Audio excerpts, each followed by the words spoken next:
this is weird. Oh, this is weird. Oh, never mind. This is weird. Oh, never mind. Weird. Oh no! Never mind. Oh no! Why? This is so cursed. Help! I don't know what's going on. I don't know what's going on.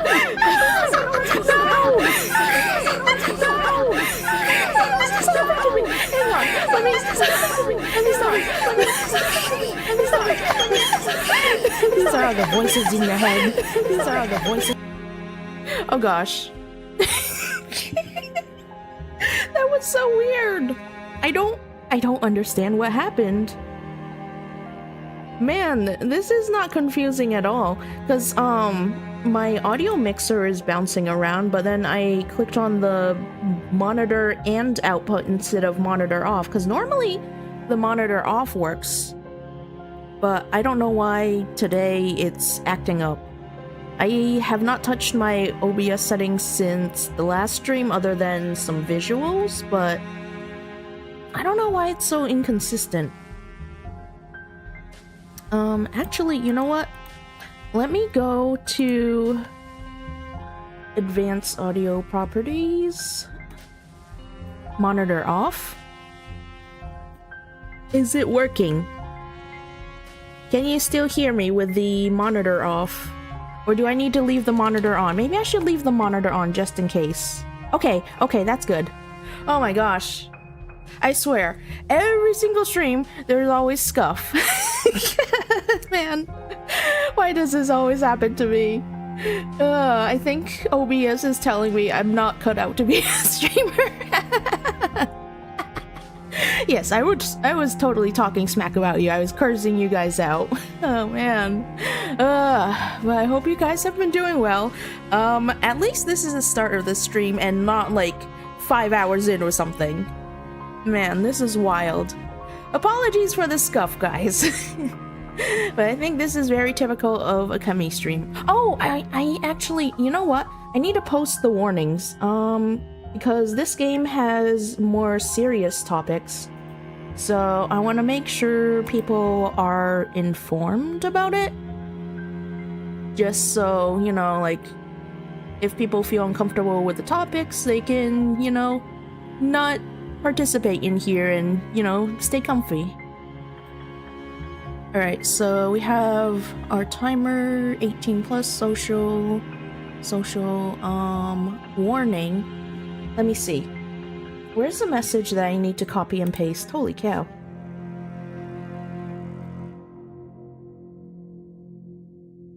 Alright, Dreambound, Chapter 3.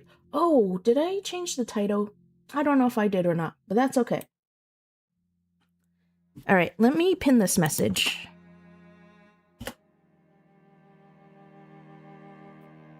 Let me pin the correct message. Because one time, I accidentally pinned some weird message up, some random message that someone sent, and that was not very helpful. So hopefully the right one is up this time. But yeah, this game does have some serious topics in it. It was a little more... I don't know, what's the word? My brain can't think anymore. But, it was quite heavy during the first day that we played this, but, the last couple chapters weren't as heavy, so I'm not really sure what to expect from this point onwards. I'm hoping it's not gonna be too dark, but we'll see how they tell this story. Now I'm paranoid about my audio settings again. How did that even happen? That was weird. Finally, his almost shaking hands pulled out what he had been searching for. A large book, with once smiling faces adorning the cover. Noah had long since scribbled out their expressions, their grins forever mocking him for what he could not have. What should have been the second last yearbook of his life, but had become his last. Uh-oh. He never wanted it, never looked inside. He'd been too scared, but Kane gave it to him anyway. Okay, what's going on with this? Oh wait, you know what? I kind of want to change my chat settings. Let me go to Stream Elements. Overlays.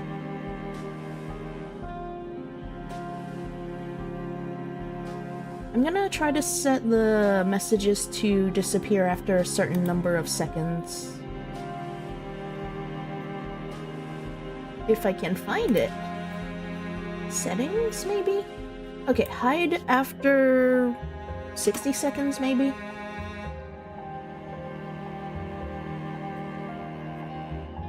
For some reason, the pages felt awfully heavy.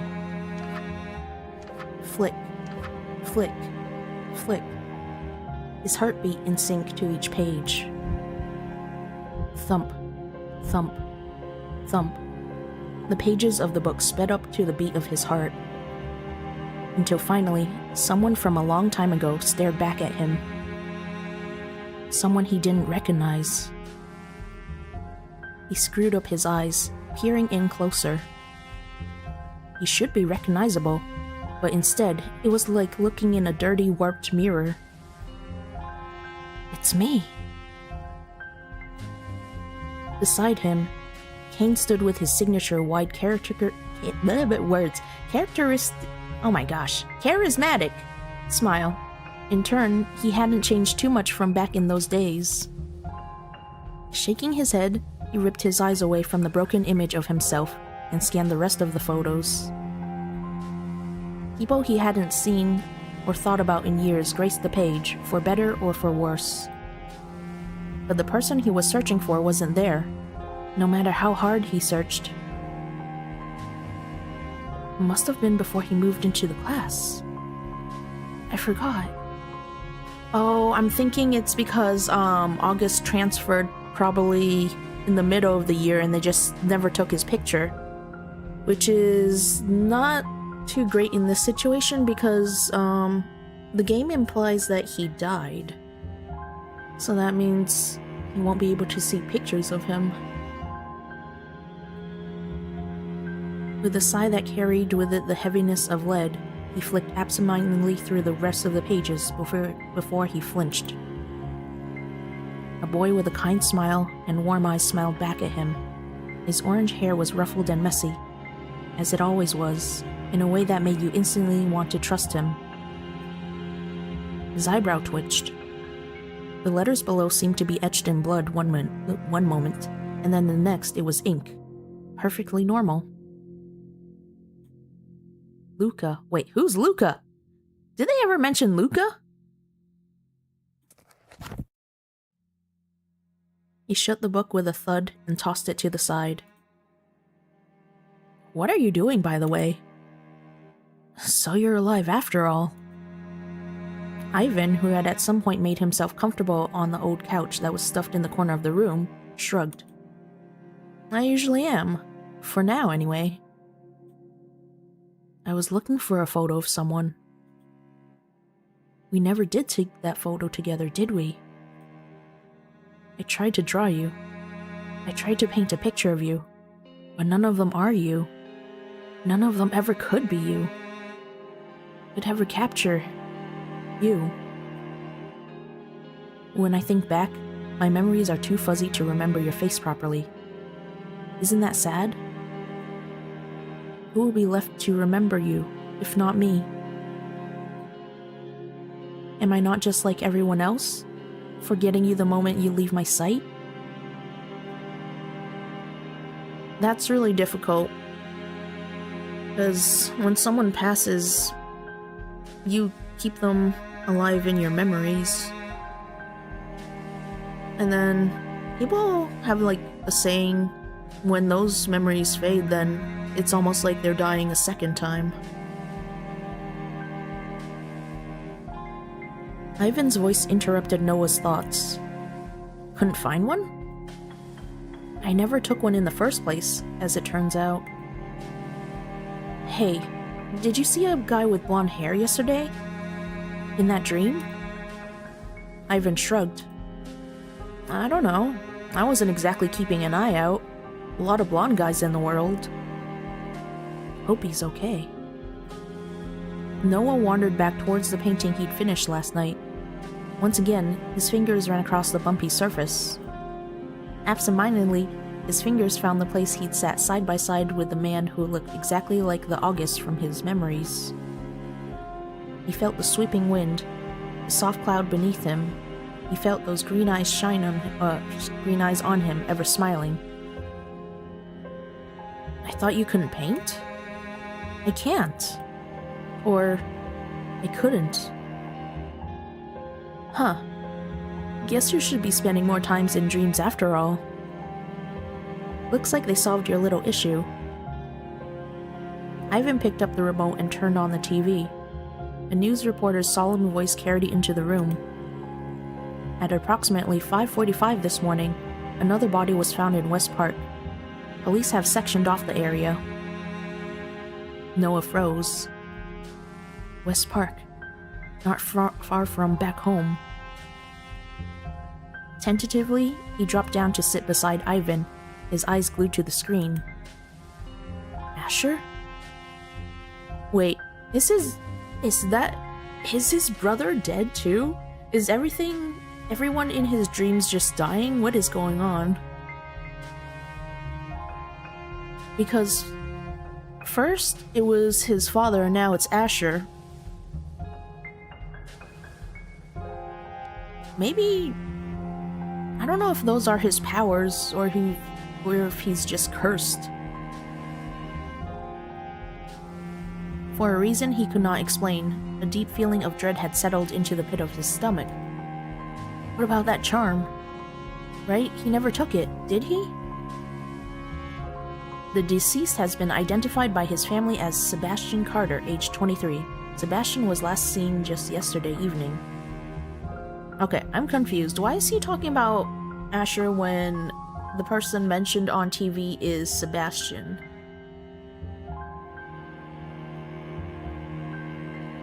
Police have released a statement saying that markings matching previously discovered bodies were present.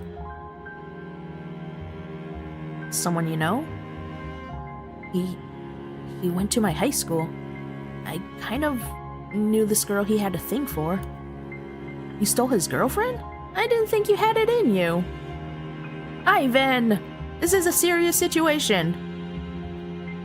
No, God no, she was absolutely not my type. I mean, I liked her, but not like that. She and him weren't really dating, he was just obsessed with her or something. Ugh, I don't want to think about it. The image on the TV changed to an artistic replication of the mysterious markings. Noah glanced sideways at Ivan. Okay. Choices. How do these choices affect the story? I do not have a guide in front of me. I'm playing this blind right now.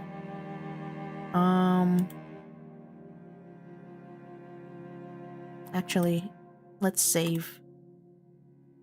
Just to be safe. Back. Return. You know what? I'm curious about the markings. Let's ask. Oh wait! You know what? I still had the BRB right back on my screen! Dang it. What do their markings mean? Why are you asking me? Don't play stupid. But what if I'm not playing? Do you have to answer every one of my questions with another question? Touché. Or should I say touché? Well, whatever. It's not like it's a secret. It just means they were killed in their dreams. How do you know that? I just know. Isn't it common knowledge? I thought it was. No, it's not. Why? Why would that make the markings appear, though? Great question. And the answer is? No clue. I'm not the bearer of all knowledge. Yeah, I realized that a long time ago. Crow said it was a side effect of dreams on the human body, so I guess that confirms what Ivan is saying at least. Someone is killing people in their dreams. A Reaper. Noah eyed Ivan carefully. If killing people in dreams gives them their markings, does it also give them to the murderer? So you knew the people were getting murdered? Guess so. Ivan nodded, sipping at a juice box he'd pulled from some dark corner. Why haven't you done anything about it? What exactly do you want me to do? People die every day. It's not really my problem. Not really my problem? Is it my problem? My mother, my father, Sebastian. Mr. Floyd was terrified. Asher could have died the same way. They're all related to me. Noah covered his mouth with his hand, halfway between shock and disgust. Huh. So, are you going to do something about it then? You don't seem like the hero type. I've been able to paint ever since this started. Ivan flashed a rare smile. You're really a selfish Words are difficult, guys. Oh my gosh. Why am I like this? You're really a selfish bastard. I respect that. Hey. I'm not judging you. Actually, I'm suddenly finding you a lot more interesting. And if I look into this, will I see you again, Crow? Ugh. Then maybe I have no choice but to look into this properly. If only to see him. Crow. Who? The blonde guy I mentioned to you. I met him last night. He said his name was Crow. He looks like someone I knew a long time ago. Another person like us? Boy, the Bader-Meinhof phenomenon is real, huh? I don't know. I don't know if he was a part of the dream or not. He seemed too real, but he died. So how would it be possible? Well, whether he's either real or he's not, there's no in between. Schrodinger's man? Maybe he's Schrodinger's man. He's simultaneously both alive and dead at the same time. Or he's a zombie. You never know. Right. I just need to work out if he's real or not. If August could really be... A sudden shuffling sound broke Noah's line of thought, followed by the creak of his apartment door opening. A face filled with worry appeared out of the darkness. His expression started to soften upon seeing Noah, but soured again when he saw Ivan. Kane. Did you not get my messages? I've been worried sick about you.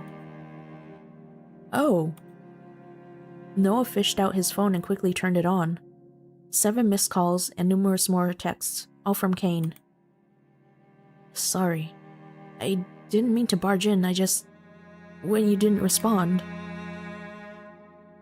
Dark bags rested underneath his eyes, a clear sign of how worried he'd truly been. A small amount of guilt settled in Noah's stomach before he shook it off. Sorry. I've been a little busy. With? Kane's eyes went to Ivan, then to the painting that still sat finished on the easel. The paint was long dry. With another sigh, he placed his bag down on the ground and walked towards Noah. His bald fist relaxed enough to take hold of Noah's arm and gently pull him from the couch and into his kitchen.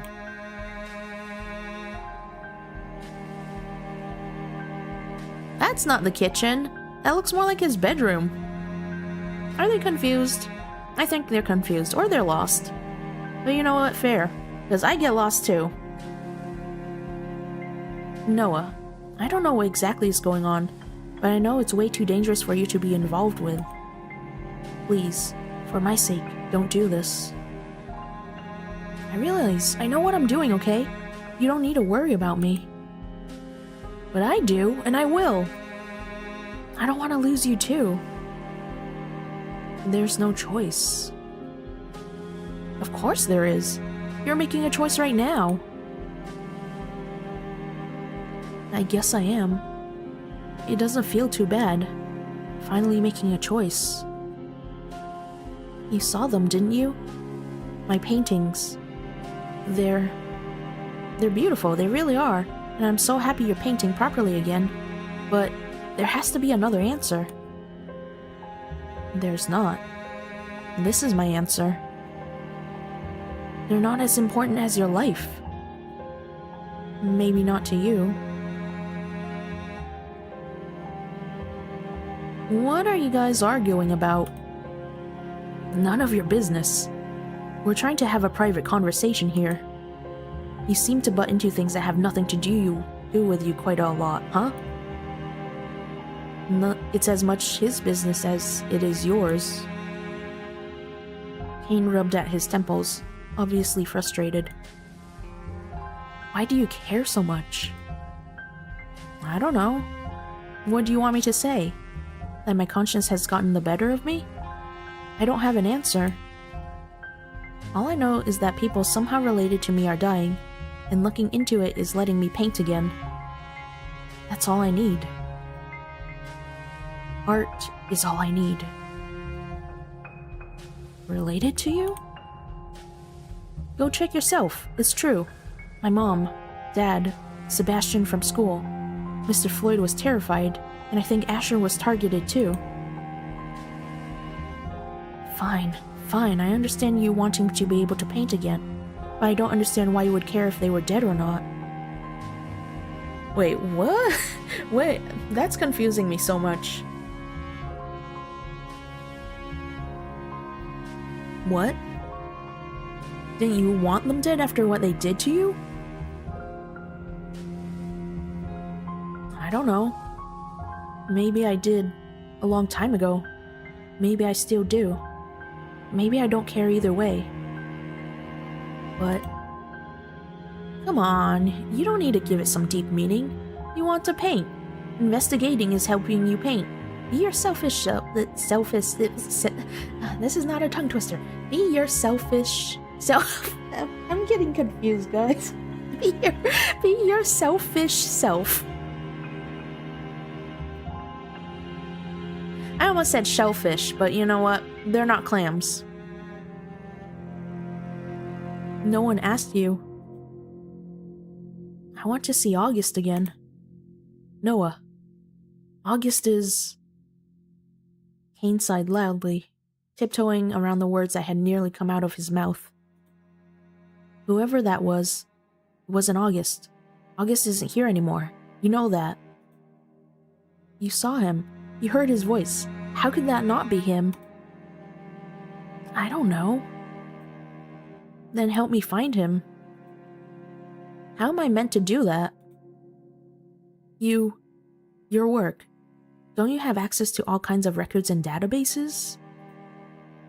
Isn't there something you could do? If you checked around about him, maybe he's not really... If I want to lose my job, Noah, you know I would do anything to help you, but this won't bring him back. This isn't safe. Please, just forget all about this. I'll try to help you paint again myself. We can fix this. No, if you won't help me, then I'll work it out myself.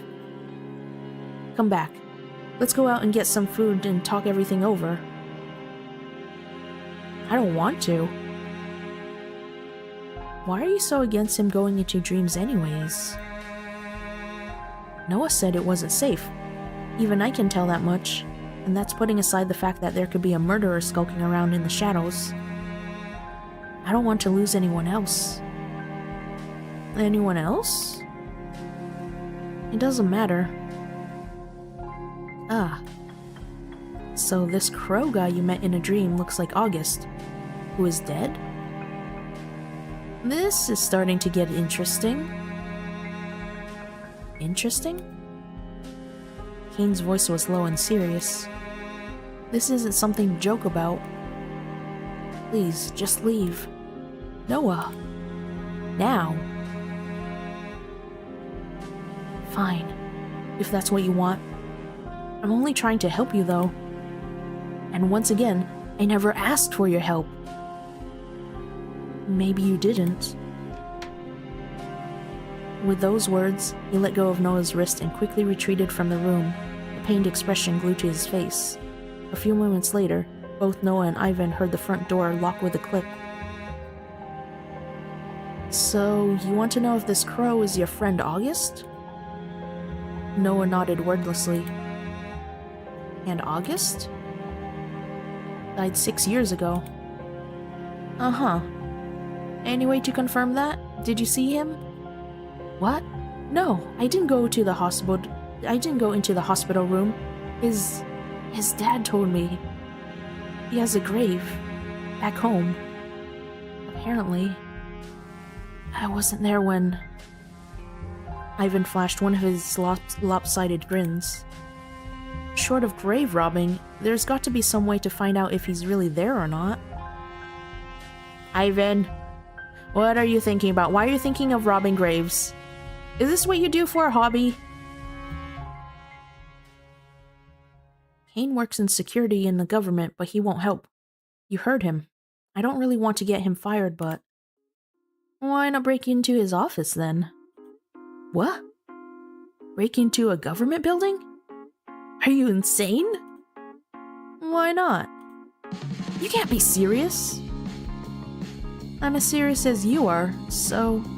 Tell me, how much do you want to find out about Crow? It's not like I can search for someone named Crow. No, but you can look up August. See if he's really as gone as you think he is. Or if there's anything else on him, hidden. Governments do like to hide things. You know what? That kind of... I guess he kind of makes a good point, because... What was the real reason for August moving there? Like, did they... Is there a possibility that they faked his death? Maybe he's part of, like, some witness protection program or something? I don't even know how those work. But that also doesn't explain all of the other deaths that are going on.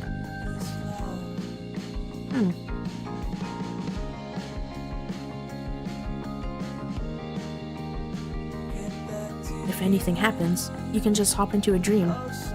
No one will be the wiser. So what happens if he hops into a dream in front of people? Does he just disappear into thin air? Like, huh?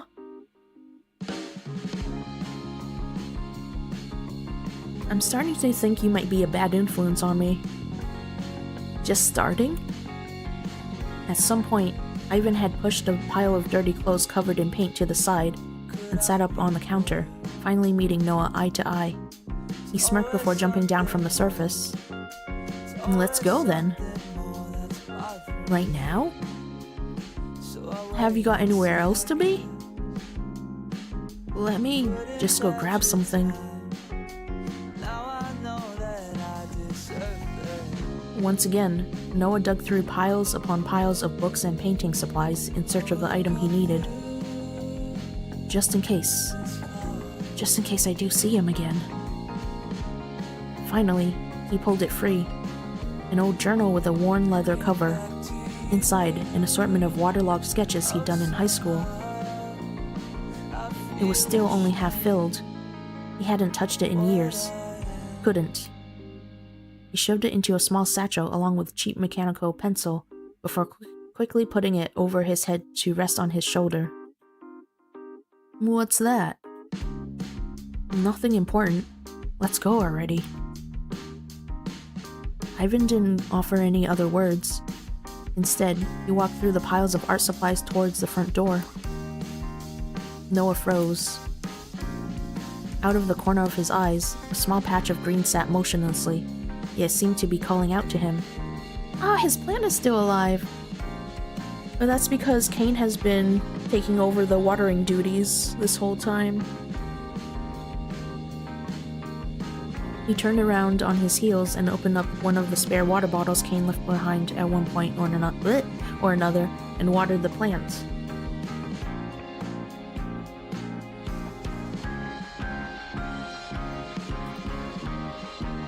It almost seemed to perk up instantly with the action. Satisfied, Noah turned to follow Ivan, but not before his eyes trailed back over his latest paintings. The night was dark and cool. Noah drew in his light jacket closer to himself, but it offered little in the way of warmth. When he eyed up Ivan, he felt all the more colder. His holographic jacket still hung loosely off one shoulder, almost proudly displaying the markings on his arm. Noah tried to contain his curiosity, knowing full well the man wouldn't answer his questions about it.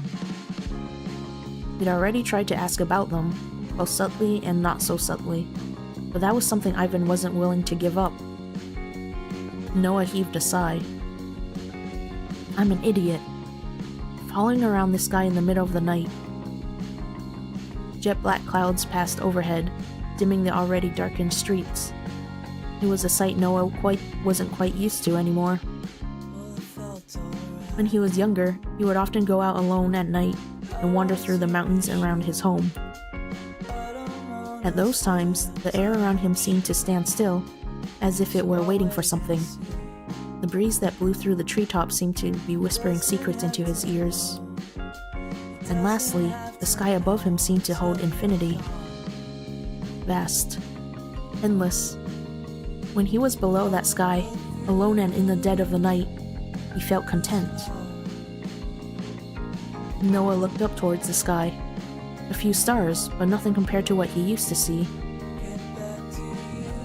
I wonder when the last time I looked at the stars was. It seems the world kept spinning while I was gone. If you keep staring upwards, you'll trip over something. What do you care? I don't. It's just an observation. Whatever. Ivan walked slightly ahead of Noah, the metallic color of his outfit almost glowing under the dire street lights. You know the way? I didn't even tell you where he works. It's a building on Ward Street. You're not gonna ask me how I know? No, I don't think I want to know. It's not exactly on the first floor. How exactly are we going to break into it? Ivan pulled his hand from his pocket and spun something around on his finger. A keychain, on which held an ID card and a key. Noah peered in closer. How? He was just stupid enough to leave this bag with me when he pulled you into the kitchen. So you just robbed him? Yeah. No biggie, just robbing people in broad daylight. You know, government IDs aren't a big deal. I guess it'll come in useful this time. Do you always do that? Mm-hmm. Right. Okay, let me save. I get paranoid and I want to save after each choice. Oh wait, that's an old save. We can overwrite this probably.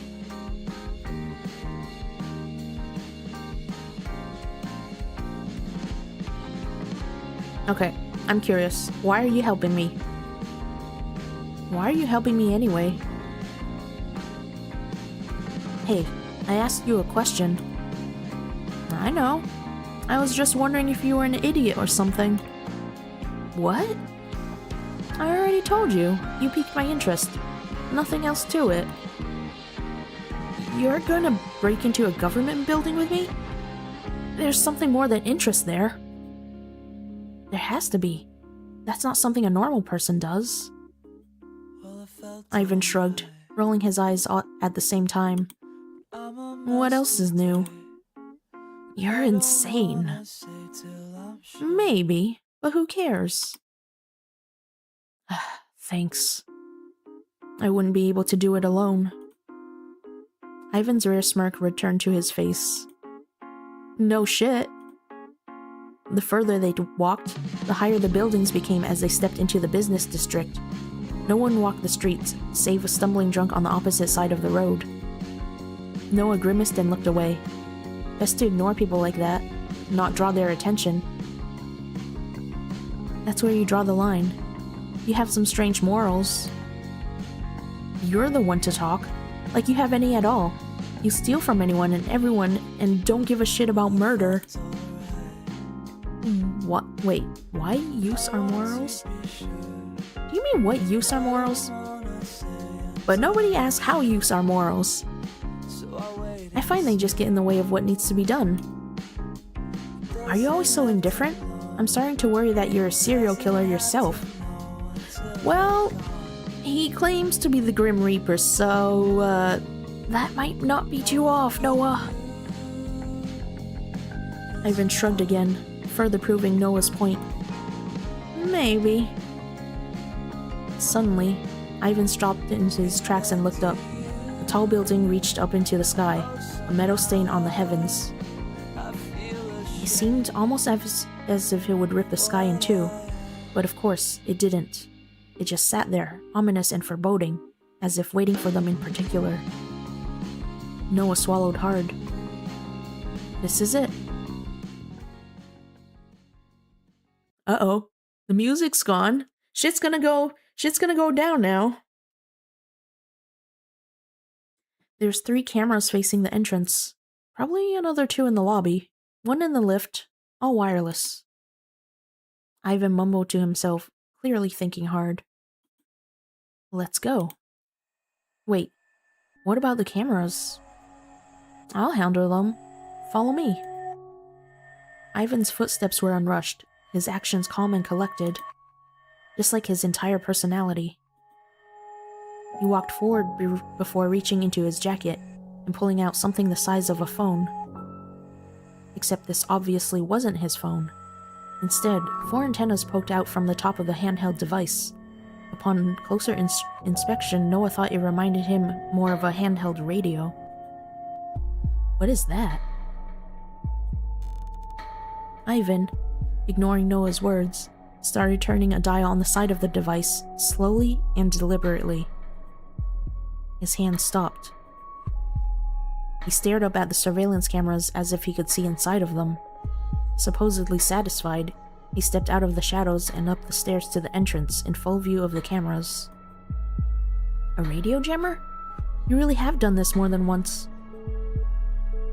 Noah sped up to walk side by side with a white-haired man. When they reached the entrance, Ivan scanned Kane's keycard, which quietly beeped 3 times before the doors opened wide. Inside the lobby was wide and dead silent. Their footsteps echoed throughout the empty space, Noah all the more aware of how loud they really were. Ahead were the lifts.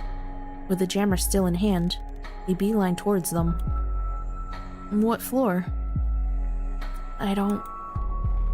Noah thought back to all the times Kane had stopped by, all the times he had sat beside him and talked, despite Noah never responding. How much had he told Noah that he'd never heard? How long had he not been listening? And why was it only now that he could finally hear again? 11th floor, I think. I don't know what room though. We'll work it out when we get there. With a ding, the elevator doors opened. Ivan and Noah stood to the sides, waiting to see if anyone was inside, but found it empty. With his heart almost in his mouth, Noah stepped inside and pressed the 11 button. Ivan stood beside him, his face still impartial. Slowly, the elevator lifted up. The only sound was the gentle whirring of the motors running, which seemed much louder than it actually was. When the doors opened again, they were faced with a darkened corridor. The stillness from the lobby and the elevator seemed to extend to the rest of the building. Wordlessly, Ivan stepped out of the elevator first. He looked left, and then right, before deciding instead to go straight ahead. One at a time, the two peered into darkened offices, looking for any sign of what could be Kane's room. Damn, didn't think that would take so long. Wanna grab a bite to eat? Hell yes I do. Man, you're so much more fun than Kane, you know? Uh-oh, there are people in this building. But why are they working with the lights off? That's kinda weird.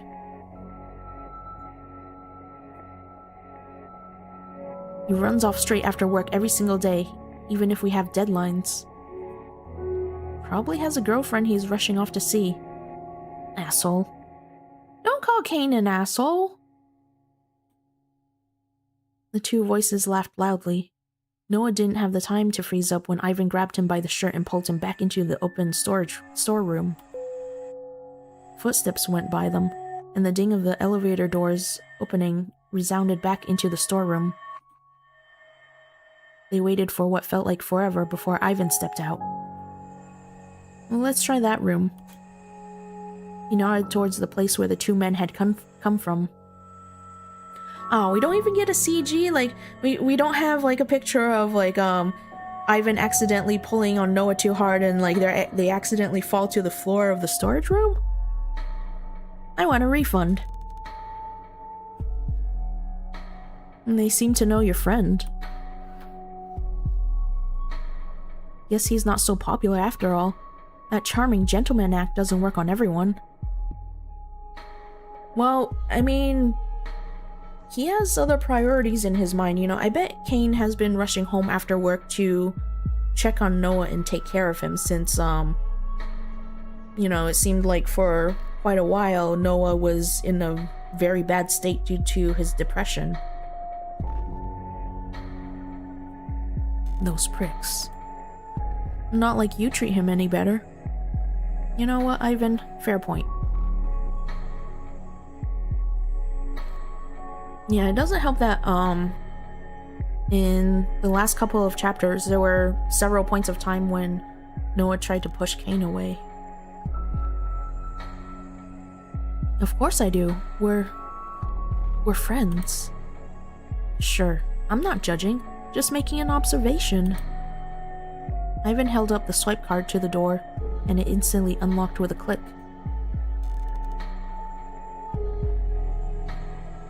A few desks sat empty inside the room, all but abandoned for the night by their usual inhabitants.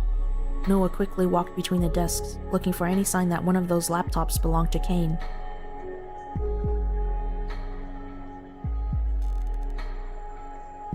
The large window sat slightly ajar, enough for a gentle breeze to roll through the room, cooling Noah's body.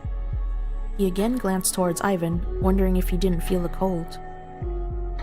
Wait a second. The large window sat slightly ajar. How? Where's the opening to the window then? I'm confused. Is that the window right there? I assume it is with, like, since the flowers are right beside it. But it doesn't look like something that could be opened partially, at least. Am I thinking too much about this? Am I overanalyzing video games again? Noah paused. On a desk in the corner of the room, he noticed a cup. On it was written, World's Okayest Chef, which he recognized instantly.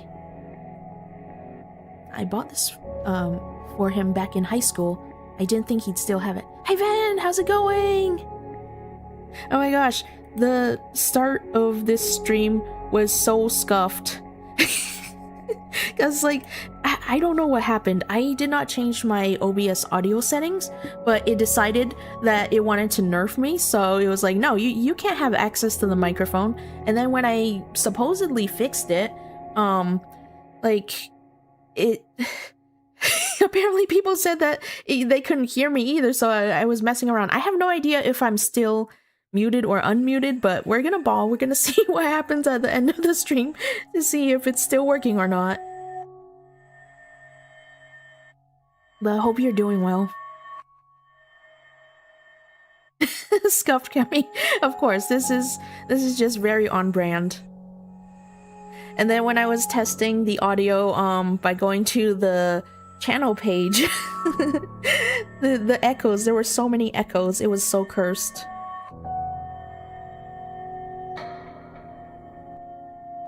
Bingo. Let's look at the computer. Noah sat down at the desk while Ivan stood behind him and leaned in close to peer at the screen. The screen lit up with a logo before it faded away to a login screen. The username, Kane782, was pre-filled, while the cursor blinked in the password field, waiting for an entry. Just getting comfortable before bed after work? Get some good rest. Shit. You're telling me you came here not knowing his password? How was I meant to know if I need it? Can't you do something about it? Hack it or something? I don't know how to use a computer. Wait. How? Ivan knows how to use, that weird jamming technology for the security cameras, but he can't use a computer? But then again, if he really is a Grim Reaper, maybe he just doesn't need such a thing. What? Which part of my sentence confused you? Do you need me to repeat it slowly? Oh, you little shit, don't be sassy with me.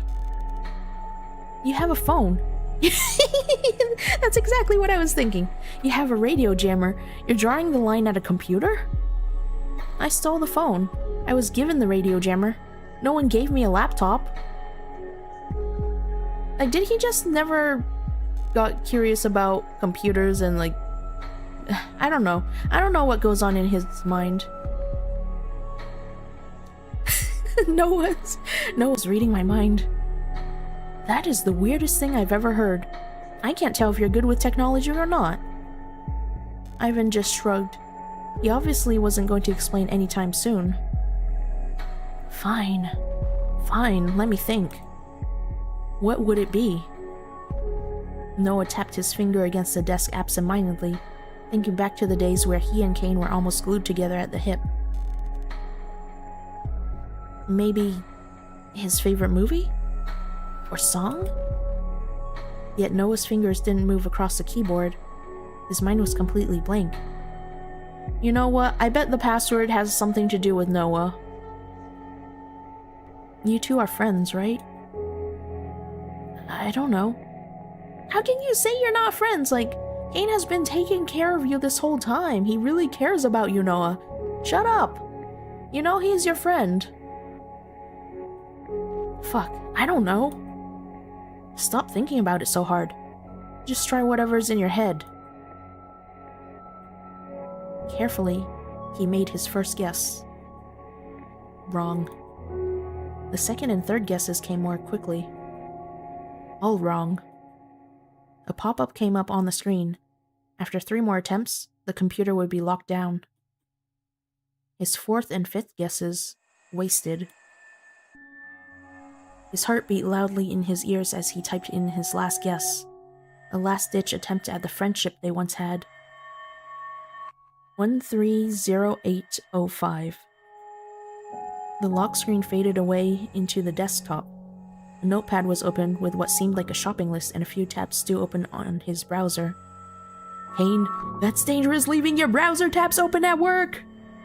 Wait, do I need to remember this code? I'm gonna write it down just in case. 130805, I think?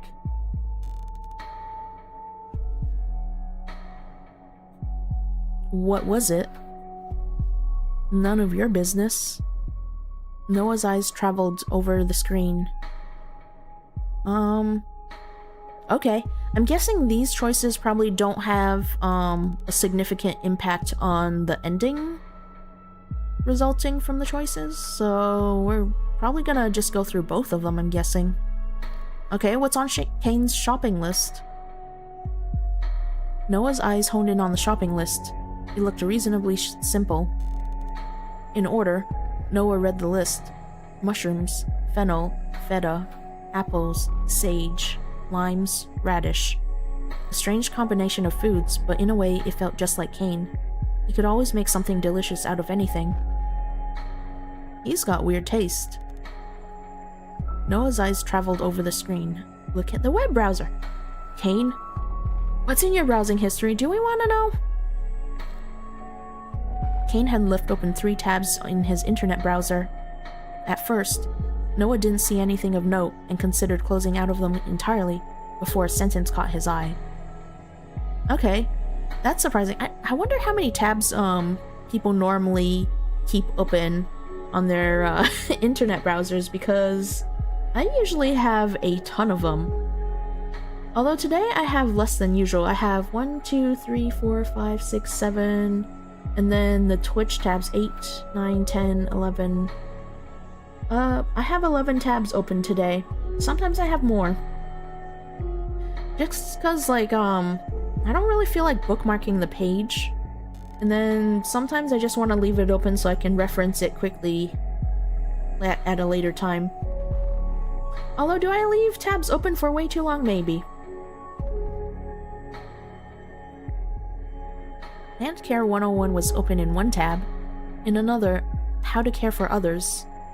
Noah's eyes fell away from the screen as an inkling of guilt crawled over his skin. Ah, see? He does care. He's been looking up ways on, how to help Noah out. I think right now, Cain is probably my favorite character. I mean, they're all interesting in their own ways. Ivan is a mysterious little shit. August is a sweetheart. Noah, well, right now at the moment, he's probably my least favorite character just because, you know, he hasn't been able to show us the better sides of him due to, his struggles. So, because of that, you know, I think Cain is my favorite. Oh wait, strange hobbies. Again, you're one to talk. Okay, forget the other things. Let's see. Noah quickly scrolled through Cain's bookmarks. Fortunately, they were all work-related, so the list wasn't too long. The National Register of Births and Deaths? Just so you know, you're about to move from a misdemeanor to a felony. Uh-oh. Oh wait, ad break is about to start. I'm going to BRB right back. See you after the break.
Okay, welcome back from the break. Hopefully my audio is still working after I unmuted. We'll figure it out. But during break I was munching on some cauliflower puffed veggie stalks. I don't know if they're supposed to be like healthier than normal chips. They were pretty good actually. I notice a lot of times cauliflower seems to be used in different types of foods as substitution for like chips or like pasta and stuff. It's not bad. I've actually had what was it called? Cauliflower, like buffalo. It was like buffalo chicken flavored cauliflower, and I really liked it. Not a lot of places around me have those kind of options, but it's just interesting to try. So hopefully my mic is working properly. Let's continue the story.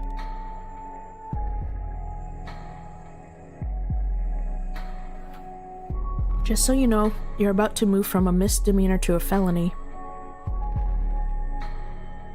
I don't care what happens to me. No need to worry. I'll still extend you my offer to abandon reality. How exactly does, he plan to do that then? Noah clicked on the link, which automatically logged him into the system as Kane. A blank box waited for him to enter a name. Just in case. His words were quiet, whispered. Whether they were for Ivan or himself, even he didn't know. He quietly typed in the name Crow. Of course, as the both of them had known and expected, no one popped up. However, now Noah was left with only one option, and that option was already chewing away at his mind and heart. To search for this person was to accept what he found. August Rivers. A few hits popped up, but Noah could easily tell which one was his August. The August he had known so well. His entry started with information he was already aware of. His name, birth date, and place, blood type. Noah scrolled down further, searching through the information. Cause of death, illness, place of burial, NA, cremation status, NA. Wait, why is that data not listed? There has to be a reason for that.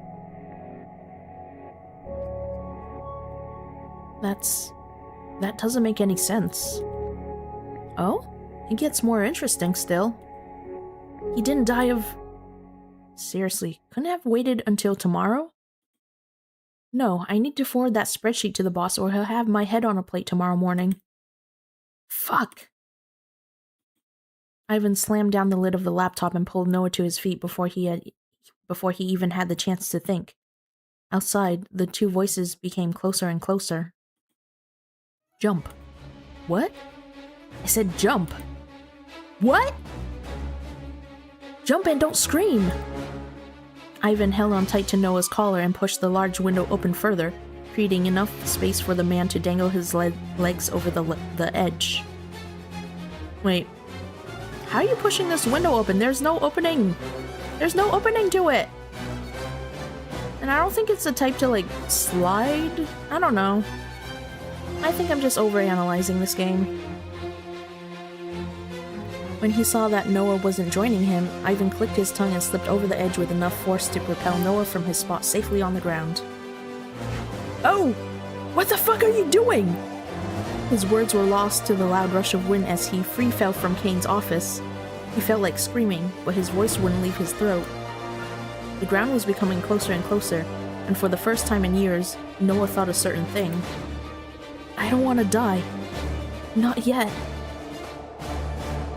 He squeezed his eyes shut and covered his face with his arms. Crow! Suddenly, the rushing feeling was replaced with another, the feeling of being pulled through reality to a different place entirely. Oh? Are we gonna go into another dream? Not exactly a pleasant feeling, but after plummeting several stories towards the concrete ground, It felt slightly more like home. Oh, is this back, like, in his memories then? Because that's their classroom. But wait, why is there, a bag over here? Just one bag. That's weird. Wait, is there any significance to, all the things on the bulletin boards? I can't quite see what they are. Let me try to get a closer look to the screen.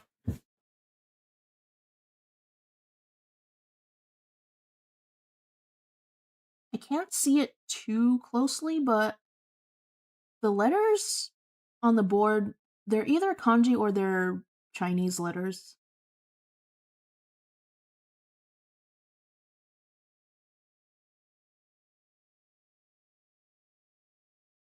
Interesting.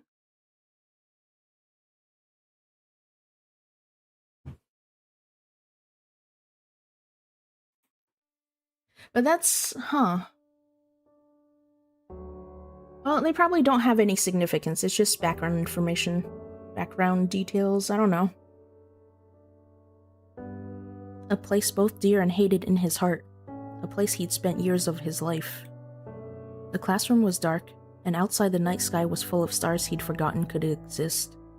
He took one careful step, as if testing if the world would disintegrate with his movement, before taking many more. He approached the window with speed and peered out. The same mountains and the same sky looked back at him. It was a strange feeling. It filled him with a gentle nostalgia, a longing for a time that could never return. Behind him, suddenly the door began to rattle in a way it always had whenever someone was entering. He turned around, slowly, his heart already in his throat. A boy with blonde hair and green eyes stood in the doorway, his hand still resting against the frame. He blinked, looking at Noah as if he wasn't quite sure who he was looking at, before realization came over his face. Noah? He knew it was a dream. He knew this wasn't real. But what he knew didn't matter at that moment. This was someone he'd wanted, begged, pleaded to see for years, and years, and years.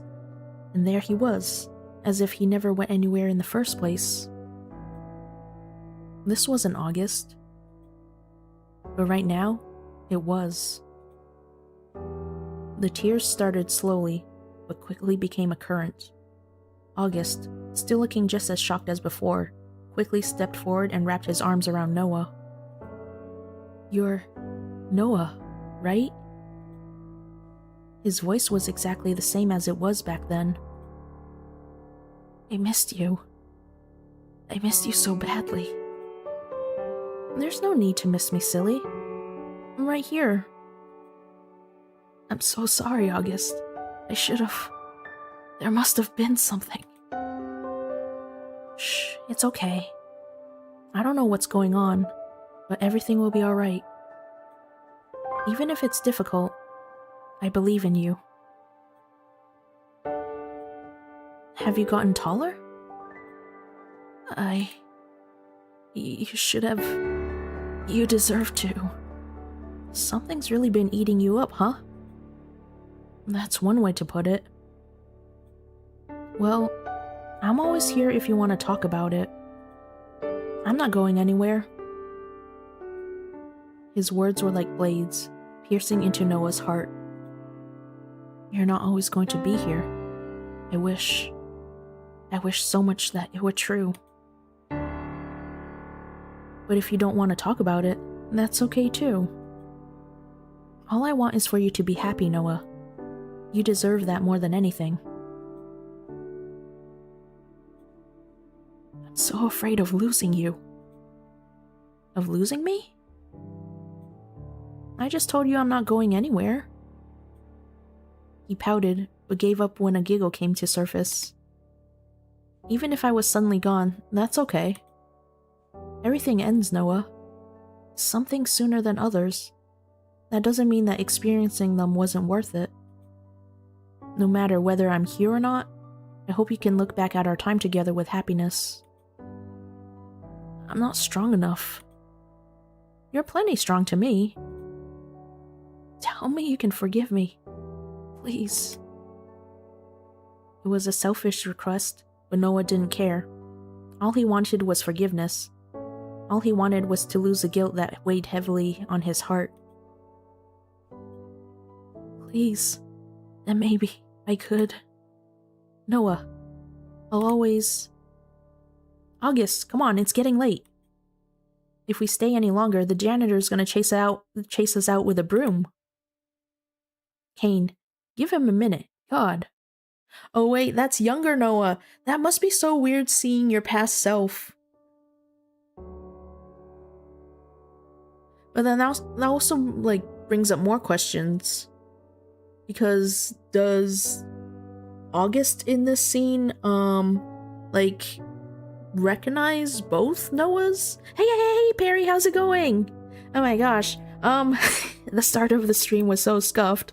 I have no idea if my microphone is working or not. I'm hoping it's still working, because when I started, like, even though it was bouncing on the audio mixer, it was not, like, outputting onto stream itself. It was weird. Let me type just in case nobody can hear me and I'm just speaking to myself and everyone's just staring at a screen with no audio. Okay, you can hear me working, so that's good. Because it was so cursed when I started. Everything is cursed. I did not touch OBS since the last time I streamed. Oh wait! How did this redeem pop up? Did I accidentally push a button? Oh no, let me get rid of this now. If found, please return to group. When did this pop up? Why does everything just keeps popping up once in a while? It's funny. Okay. Item settings. No, that's not the right one. No! Why is my sticky note on my head? That must mean I'm lost. Delete. Okay. No more being lost. But yeah, hope you're doing well. Cain, give him a minute. God. The doorway, which was still left open by August, suddenly housed two other figures. They came to a stop, frozen at seeing the scene inside the room. So it's not there because you thought it was a I mean, I could be lost and I just don't know it. You know? Just normal Kimmy things. Who? Oh, Cain. Noah. This is an interesting situation we've all found ourselves in, huh? Noah stared back into his own younger face. I wonder what I look like to him. A sorry loser. A washed-up artist. A complete good-for-nothing.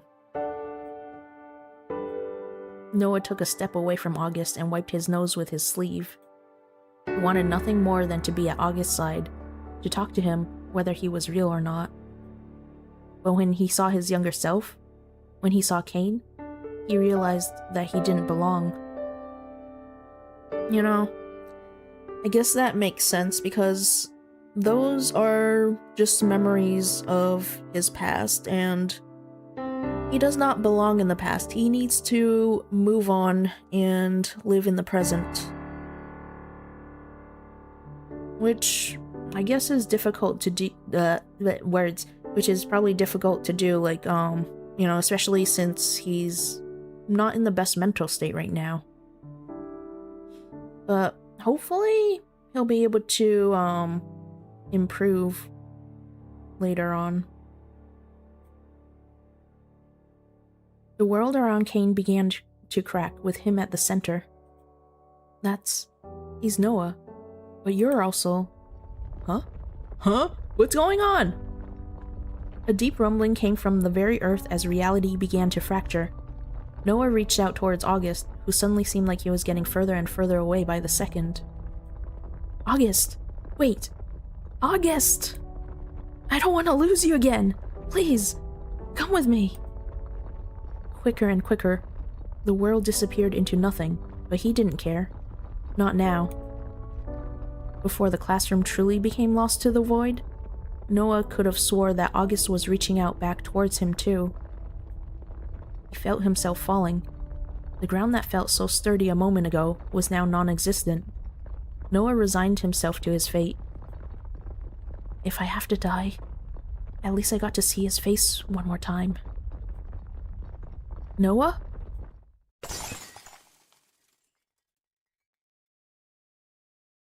Okay, what's Crow doing here? Wait, we're in a new scene now. The world around Noah began to shift from black to a bleak, desolate white. His fall was stopped by two arms who wrapped around him and held him to their chest. Oh. You can see, like, the emotions and pain in his face.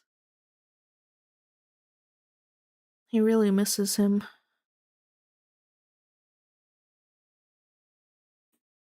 Noah, are you okay? Crow collapsed to the ground, still holding on to Noah as if for dear life, which wasn't completely false. Although he could tell he wasn't in the classroom anymore, Noah wasn't sure exactly where he was. His vision was still blurry from the tears that hadn't yet stopped. Everything looked so bright, so endless, so empty. What were you thinking? You'll get yourself killed if you pull a stunt like that. If I wasn't there, you... I know I told you to take it easy and enjoy yourself, but you need to be more careful than that. Crow's face, filled with panic, softened upon seeing the not at all silent tears that came from Noah. His arms, which held Noah in a vice-like grip, also relaxed and untensed. He pulled back gently. Oh, that's cute. Tenderly, Crow stroked the hair out of Noah's face. August. It's okay. I'm here. Really? Are you really him? If that's what you want.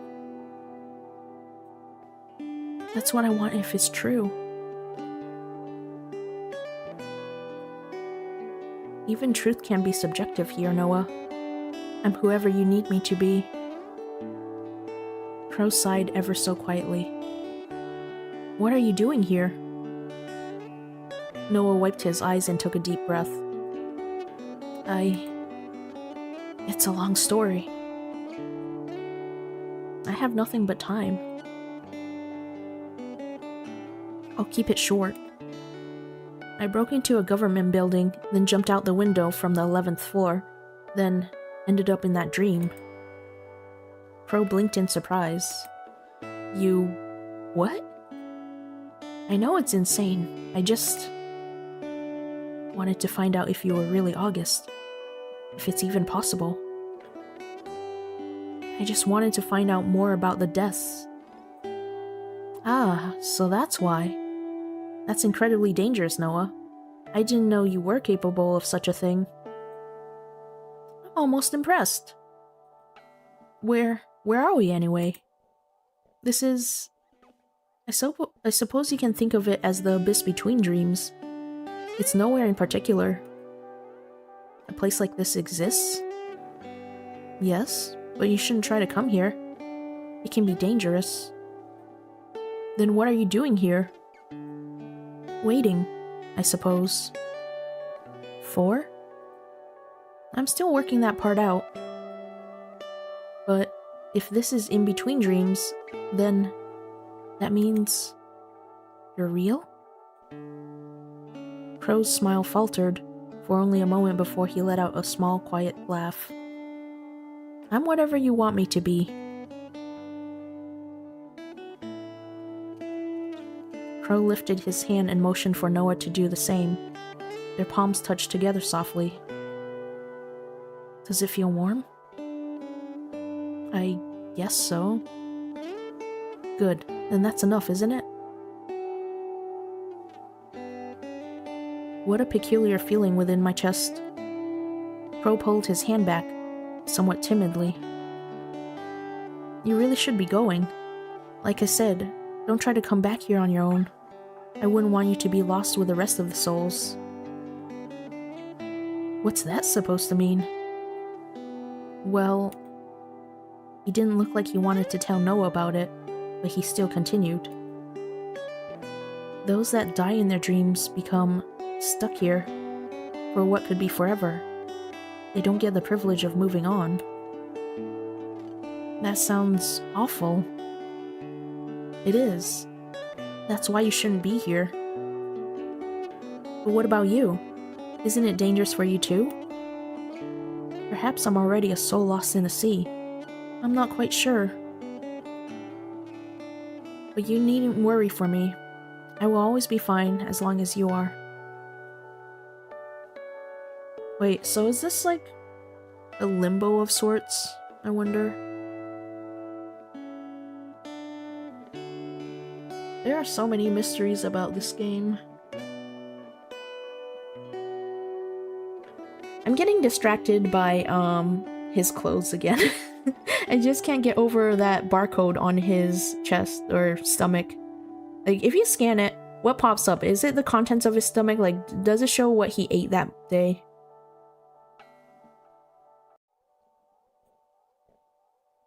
For some reason, Noah had the image of Crow sitting in this empty nothingness alone, forever waiting.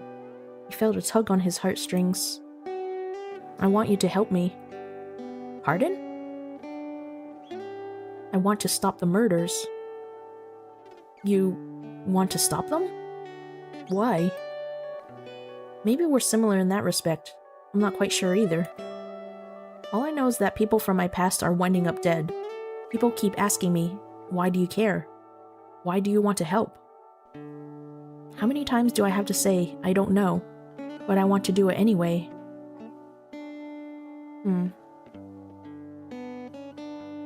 I guess maybe this is kind of a good sign in a way because it shows that Noah is starting to feel again and that he's starting to care again. Oh, now I'm getting distracted by the artwork, like for Noah, because I just noticed that underneath his brow it's shaded a tiny bit with red.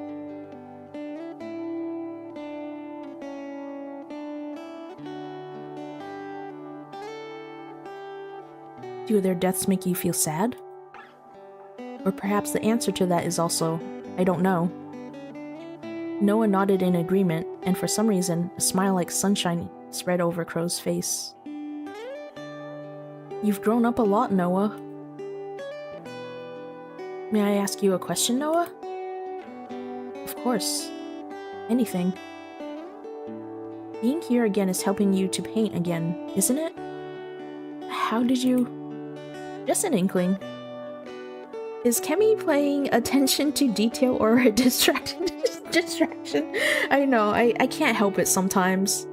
Like, it doesn't help when I'm in the middle of an IRL conversation with people and then I get distracted and then I'm like, oh, I want to learn how to draw this for later on. I need it as reference, and then I forget what the conversation was and then I'm like, it's just awkward silence as they try to figure out what's going on. Compared to our first meeting, you seem alive now. That's right. Since I couldn't paint properly for years, but now every time I come back here, I can. Oh yeah, like one time I got distracted when I was brushing my teeth because I had this, I usually use one of those electric toothbrushes, but I also have a manual one from my dentist, so I was staring at it and I was like, okay, the light is hitting this at like interesting angles. Like I kind of want to paint how like, the transparency works on this thing. I don't know, sometimes I just get distracted very easily. That would be kind of a weird stream to have, a toothbrush painting stream where you can see the bristles through the plastic. I don't know, how do I get distracted brushing my own teeth? That's a good question. I don't know myself. It's the many mysteries of Kemi. Will we ever find out the answer? No, we will never know. Kemi themselves does not know.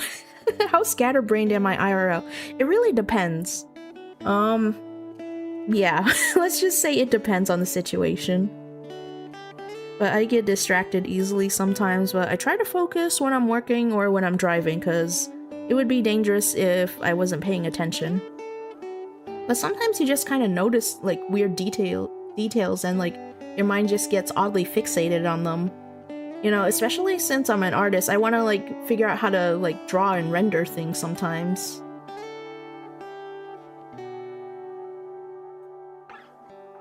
Crow nodded sagely. There's nothing wrong with having a selfish reason to do good. Then I will help you, however I can. Really? Of course. If I can be of use to you, then I'm happy. Then, if we use your protective charms, we could protect people ahead of time, right? That's correct. Alright. I need some time to think of people who might be targeted. Is there a way I could contact you to let you know? A phone number, an email, a place, anything? I want to see you in the real world. There's no need to worry. When you enter the dream, I will be there. Suddenly, Crow looked back over his shoulder, as if he could see something that Noah couldn't. It's past time for you to leave, Noah. Please believe me. I will be there when you need me. Ah, he has that pained smile on his face. I need to learn how to draw emotions better, because that's something that I've never really focused too much on. I mean, right now I'm focusing more on like anatomy and perspective and other things, but I guess eventually I'll be able to try to experiment with that. I've been having a really hard time just sitting down for longer periods of time to draw, so I haven't been doing as many art streams. Because, like, I get distracted. I don't know. Sometimes I'll just want to get up and, like, walk around or, like, read, whatever web novel I'm currently reading, or, like, get some food and stuff. And I feel like that would be kind of annoying if I have, like, too many extended breaks during an actual art stream, you know? Wait a second. Noah grabbed at his satchel. Inside rested his old sketchbook and a pencil, waiting for him to retrieve them. I wanted to... Goodbye, Noah. Call for me, and I will be by your side. Until next time. You know what? Now that I think about it, this game, in a way, has been kind of considerate because it's not a full-on flashbang. I've been watching people stream other games, and it's just, boom, white screen in your face, we're gonna blind you. And I personally like sitting in a dark-ish room. So I have this hydroponic garden thing, to be able to grow dandelions during the winter for my bird, just so he can have a source of fresh greens, because that's his favorite thing to eat. I tried giving him, like, lettuce and kale and, like, other stuff from the grocery store, but he just really likes dandelion for some reason. So yeah, I usually use that as my main source of light, unless I need, brighter light for other things.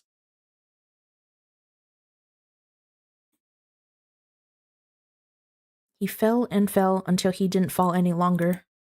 Oh no, we're back in his room. We're back in his painting room. He hit the cement ground with a thud, paint and canvases going flying in every direction. He let out a groan as his back creaked with pain. Fuck. But his temper didn't last. His eyes fell back to his canvas. Then his hands dug into his satchel and produced his worn sketchbook with ease. I can do it. This time, I'm sure I can. His pencil moved blindingly fast, and his mind raced as he sketched out the face that was burnt into his mind. Every stroke came with ease, and before long, he was looking at his masterpiece.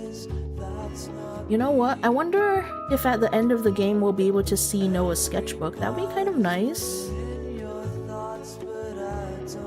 Ah, and of course his plant is right there. That's an odd place to put a plant. It's not getting enough sunlight. You know, if you're gonna keep it indoors, you need to get like a little lamp for it or something.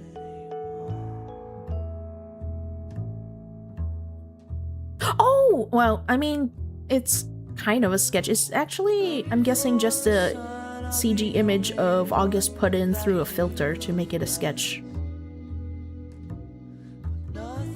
August? August? No. This is Crow.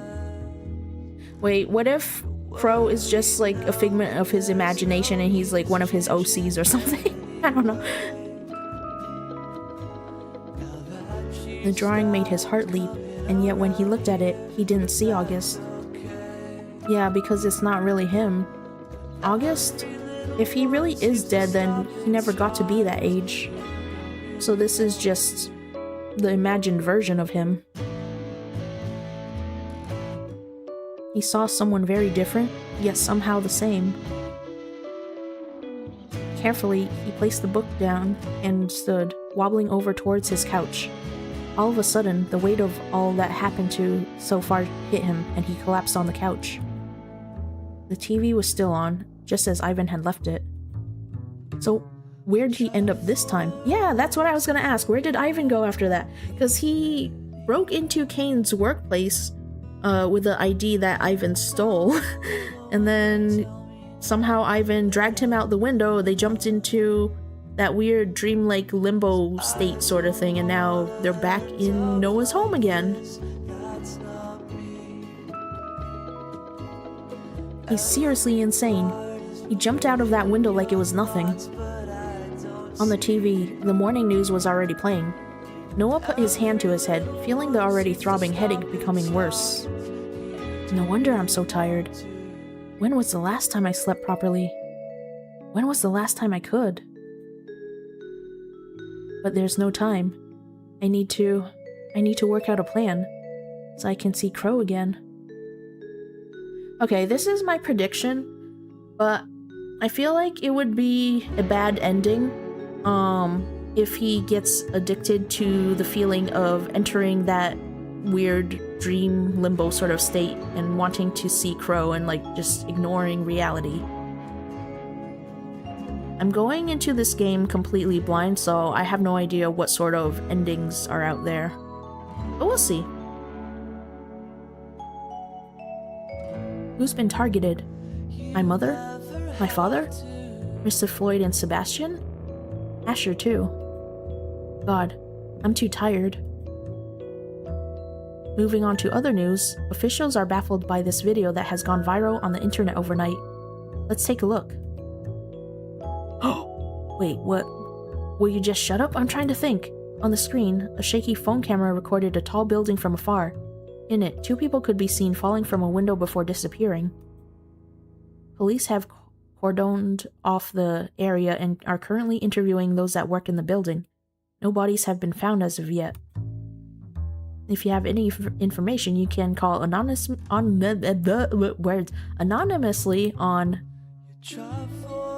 Noah quickly hit the power button on the remote and the screen faded to black. Ugh. As if shit couldn't get worse. Kane's going to kill me. He's actually going to kill me. I should call him first. Okay, but like, if it's from the phone camera and I'm assuming it's far away, there's no evidence that that was Noah and Ivan, right?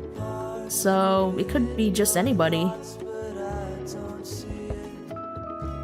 Before he had a chance to finish that thought, a loud knocking came from Noah's front door. Or not. Noah, past exhausted, quickly opened the front door, but standing in his door was someone he hadn't expected to see. Not Kane, or Ivan, not even Crow, as surprising as that would have been. Okay, who is it? Is it Asher? Oh wait, Mr. Floyd? Huh? What's he doing here? Noah? Instantly, he tried to slam the door shut, but not before the man could put his foot in the way. I have nothing to say to you. Please leave. Wait, please, just wait a second. Can we just talk for a minute? Noah, unsure, stared at him through the darkness. Something about the expression on his face gave Noah pause. Unsure, he opened the door and let the man in. He paused at seeing the mess, before simply shaking his head as though it really didn't matter. You've really grown up, haven't you? I mean, that's to be expected, I suppose, but sorry. I'm not very good at this. What are you doing here? What do you want? You weren't going to reply to my text. Nope. I didn't even use my phone to message you in the first place. So that's how it is. Noah's old teacher looked over his shoulder at the half-finished canvases strewn around the room. You kept painting. Occasionally. I heard about August back then. Can you just tell me why you're here? How did you find me? I tried to call the number you texted from, but got no response. Then I tried to look you up, but there's no mention of you anywhere. Okay, that's kind of a odd detail. There's no mention of Noah anywhere.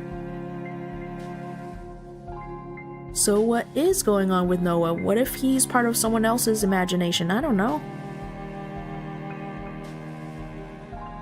So, I managed to find your brother. He was still living back at your old place. He told me where you'd gone, generally, and I've been asking around for you. Right. Still need to reply to his text too. Do you think he's just gonna, like, whip out his phone, like, right in front of Mr. Floyd and just type in a response, just to be spiteful? I would totally do that. Fine. That answers how you found me, but if you are here to apologize, don't waste your breath. I don't want your empty words. I dreamt about you the other night. Weirdly enough, I swear you look like you do now, instead of how I last saw you. Okay, so I'm assuming they hadn't seen each other since Noah was in school. Is he able to, like, maybe he saw him through that dream he had? Noah crossed his arms, his mouth closed in a line. I'm not here to apologize per se, I'm here to explain. Noah stayed quiet. For some reason, those words meant more to him than an apology ever could. An explanation. That's all he wanted. Why? Why did he do what he did? Are you still in contact with your parents? They're both dead. What? I'm sorry. What happened? Noah shrugged. Have you been watching the news? They got caught up in that. Oh god. Noah, I didn't realize. I'm not torn up about it, so there's no need for the show. Right. Of course not. His old teacher took a deep breath. He mostly looked the same as he did the last time Noah saw him. The same kind eyes and wide shoulders. He had the look of someone you could trust. That was the problem, really. Everything that happened back then, between you and me, it was a big misunderstanding. Both of us were used and turned against each other. You were paid by my mother to pretend to be close to me just so you could pass on everything I said to her. What part am I misunderstanding? That's not what happened at all. When you told me how you felt about August, I never intended to tell anyone. How could I? You trusted me enough to tell me, and I wasn't about to make your life difficult by telling anyone before you were ready. And with parents like yours, I thought it was unsafe for them to find out too. Why should you be in trouble for something as simple as a crush? What, then how did they find out? Telepathically? You know what, maybe his parents bugged his room. Maybe like a hidden camera or like listening devices? I don't know. But man, when the game first introduced Mr. Floyd, Noah had so much hostility towards him. I thought Mr. Floyd would have done like something much worse, which I'm glad wasn't the case. But yeah, I can definitely understand his resentment because, August was someone who was very important to him. And he's not able to get any sort of closure at all because August is dead now, supposedly. I don't know. When I left you that night, after our last tutoring session, your mother pulled me aside and slapped me across the face harder than I'd ever been hit before, then fired me. What? Even now, I don't know what happened, but somehow she heard everything we said. Whether your room was bugged or she sat with a cup to the door every time we were together, I don't know. Fuck. That sounds just like her. She threatened to report me to the school board if I spoke to you again. That's why I had to act like that. But that's where the explanation ends. Now I have to apologize, whether it means anything to you or not. I cared more about my career than the safety of my student. You needed my support and I was a coward. I'm sorry, Noah. I can't ever be sorry enough. If he wasn't so exhausted, perhaps he would have cried again. Instead, all that he could manage was a croak. Why didn't you just tell me back then? I'm sorry. There's no explanation for that. I was afraid, and I failed you. I'm sorry. It's not your fault, I guess. Who am I meant to blame now? His parents? You know, they're super controlling, it's crazy. Like, listening in on their conversations and everything. I guess. I mean, it's kind of harsh that Noah doesn't feel too much towards, his parents when he found out about their deaths, but knowing his life, I guess that's probably the reason why. If he never built up trust or any sort of connection to them, I guess, then that would make sense. The question was for no one in particular. In fact, it was only a few moments later that he realized he'd spoken it out loud. I left you alone with no one to support you. I wasn't strong enough. You can blame me all you want. Thanks, Mr. Floyd. I appreciate you telling me the truth. I'm sorry about August. I know he meant a lot to you. Absent-mindedly, Noah glanced towards the sketch he'd done of Crow. He was a wonderful kid who seemed to like you very much. Noah was silent in response. To answer was to accept that he was gone forever. Are you happy, Noah? Oh gosh. Okay. I don't know if this choice has an impact on the ending, so we're gonna save here. Just to be safe. I think in this situation, we should probably just have Noah be honest. He's not happy. And, you know, maybe this is a chance for him to be vulnerable and reconnect with his former teacher. Possibly repair their relationship, I guess. So no, Noah is not happy. But that's kind of a weird question to ask after everything that happened. Like, this person who was important to you died, you've been betrayed by your teacher and your parents, and I don't know, that's kind of a weird question to just throw out there after all that. So no, Noah's not happy. But, you know what, he can still move on. It'll just take time. I have nothing. I spent years in this stupid house given to me by a friend I hardly deserve, wasting away my life. I couldn't paint. I cut myself off from the world. Okay, that's one thing that I was thinking about, like, you know, because Noah, I think he's unemployed due to his depression and everything. I was like, how is he making rent? Like, did he inherit the house from someone? But I guess that kind of explains things. But he is lucky that he has a rich friend. I lost what felt like everything. You did not lose everything, Noah. You still have Kane. And Ivan. Like, I know Ivan's kind of an asshole. He's a little shithead, but I don't know. He's still kind of in your life somehow.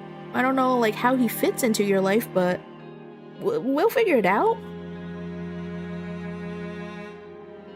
How could I be happy now? The first step to getting better is recognizing you need to change. You sound like you've recognized that to me. I'm trying. Selfishly. Sometimes it's okay to be selfish. Thanks, Mr. Floyd. I don't want to take up any more of your time, but please, Noah, message me anytime if you need any help. I promise I'll be there. Let me make up for my mistakes. I'll be around if you need me. His hand rested on the doorknob. Mr. Floyd? It was good to see you. He smiled, nodded, then turned. The doors shut softly behind the man with a click. Who am I meant to blame now? What am I meant to do with all of this hate? You know what, Noah? It's time to make some vent art. That seems to be, well, back in the old days when I was on Tumblr, I know there were a lot of artists that had, like, separate blogs for, like, vent art and stuff. I haven't really done that kind of stuff in a really long time, actually. Although I'm sure if I look back at my old vent art, they'll look kind of silly just because, you know, my art skills were less polished back then, but you know what? That's okay. That was just a means to, I don't know, release some negative emotions in a healthier way. What would you do, August? Noah laughed at himself, almost mockingly. He'd take it all in stride, wouldn't he? At a time like this, he'd tell me to keep my chin up, right? Noah's eyelids began to dip. Everything that had happened that day was finally catching up with him. He couldn't even muster the energy to move from his couch to his bedroom. His eyelids finally closed as his back sunk into the worn couch. The springs dug into him, but he didn't seem to mind. I'm assuming that Kane is probably the friend who gave Noah that house. Man, in this economy, but then again, he does have a government job that seems to be, I don't know, probably high profile, considering how, there's so much security over there and, like, how he has an ID and everything. But houses, holy cow. Nowadays, they're not very attainable. And then the news, I guess they've been mentioning how, like, some people will actually buy houses with their friends and stuff. I mean, that's kind of sad, but then again, in a lot of parts of the world and also just in history in general, you know, people used to and still do live in multi-generational homes. But yeah, it would be very annoying to not have your own space and privacy. Noah? Noah, are you awake? Oh no. Wait, is he in a flashback again or like a dream, memory? Come on, it's time to go. Look at how dark it's gotten outside already. Did I fall asleep? You were out cold. Noah looked around the room. Right. The classroom. Everything was as it should be. Where's Kane? He's waiting outside. Noah's eyes trailed over the scene. Right. Everything's as it should be. I feel like I just had a really bad dream. You too? There was this other person here, then he disappeared. Kane told me I must have been imagining it, though. Oh. Right. Noah's eyes went back to the stars outside of the window. And he remembered. Okay, now just another stray thought. Why are they in the classroom at night? Do they sneak in? Do they just stay late, like, after class and, like, activities and all that? Because don't schools usually try to, like, lock their doors and I don't know. They probably would have precautions to make sure that no one's left in the building, I would assume. Just because, like, there would be a lot of liability if someone stayed behind when they weren't supposed to and then, like, something bad happened. Is something wrong? No. I'm happy to see you again, August. This reminds me of the first time, when I saw your dream. I'm happy to see you too, but you can see me whenever you want, silly. I wish I could. August made a face to say he really didn't understand, but he was happy anyway. A pang went through Noah's chest, but this time he didn't feel so lost. A lot has happened recently. Oh? August pulled a chair up to Noah's desk with an interested look on his face.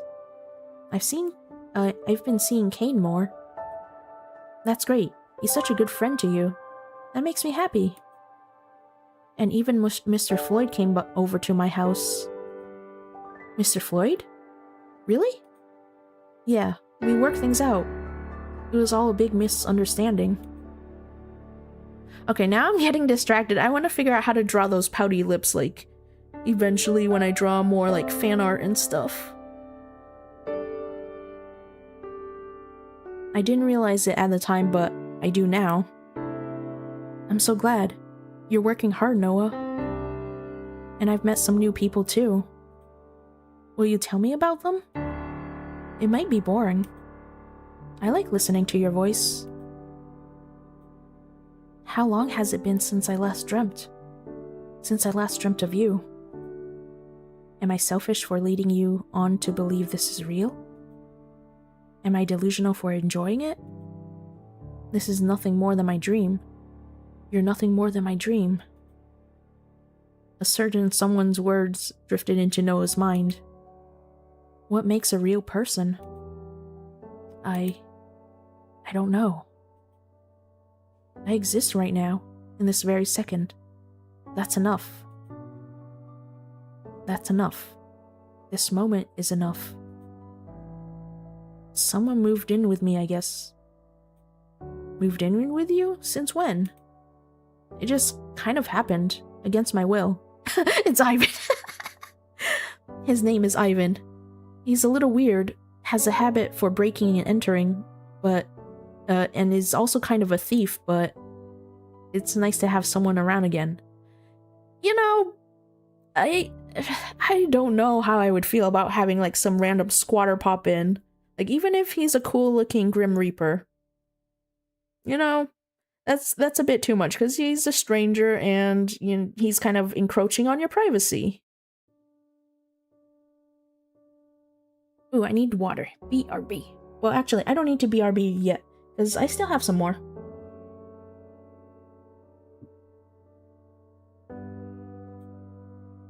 Should we be calling the police? Yeah, that's what I'm thinking too, August. We probably should call the police on Ivan. Noah just shook his head. It's okay. He's not so bad, actually. Might be a murderer, though. I don't know. You're just making me more worried now. I'm sorry. I met one other person, too. Hopefully they're a little more agreeable. He reminds me a lot of you. Of me? He must be wonderful, then. August laughed, obviously joking. Yeah, he is. You are. You seem happy, Noah. I'm glad. How could I not be when... Noah's eyes went to August. Or where he thought August should have been. He blinked. But in his place was another figure. Is something wrong? No, why... Noah shook his head and looked back. August still sat there with a worried look on his face. I thought I saw... It's just me. Right, it's you. Anyway, you know I love talking to you, Noah, but maybe we should walk and talk? Kane's still waiting for us. Noah looked at August. He studied his face, memorizing every detail. This was the August he knew, but it wasn't his August. This was nothing more than a dream, after all. You go on ahead, okay? Why? I can't follow where you're going, even if I want to. Okay, but remember you have my number, okay? All you have to do is call for me, and I'll be here. You know that, right? Those familiar words echoed through the room, which seemed to expand and contract at a moment's notice. Everything around began fading to black as Noah's consciousness stirred. Call out, and you'll be there? What about after I wake up? Will my words really bring you back to me? Is it that simple? Then I'll call your name. Crow. In the center of that bleakness, a single figure stood. I'm here. Everything will be okay. You really came. I said I would, didn't I? Although, that was a little sooner than I expected, I have to admit. Crow giggled slightly, his face bright. Wordlessly, Noah reached forward and wrapped his arms around the blonde man. He could feel the heat of a real person. Ah. Oh no, ad break! Apologies. We will be right back. I'm going to see if I need to boil some water.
Okay, welcome back from the ad break.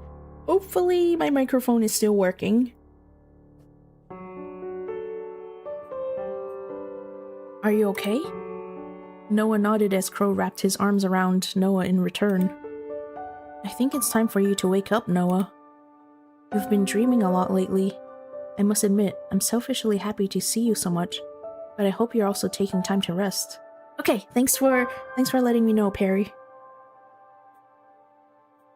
It's too hard. Waking up and struggling every single day. It's way too hard. Maybe it would be better to stay here. Drift away in the clouds like you told me.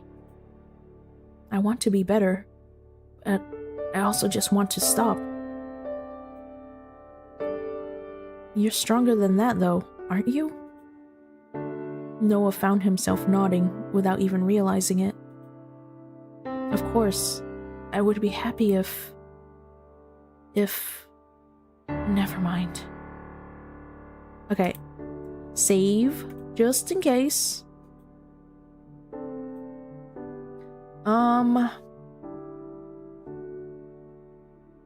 What do we think? I think maybe it would be better to question him.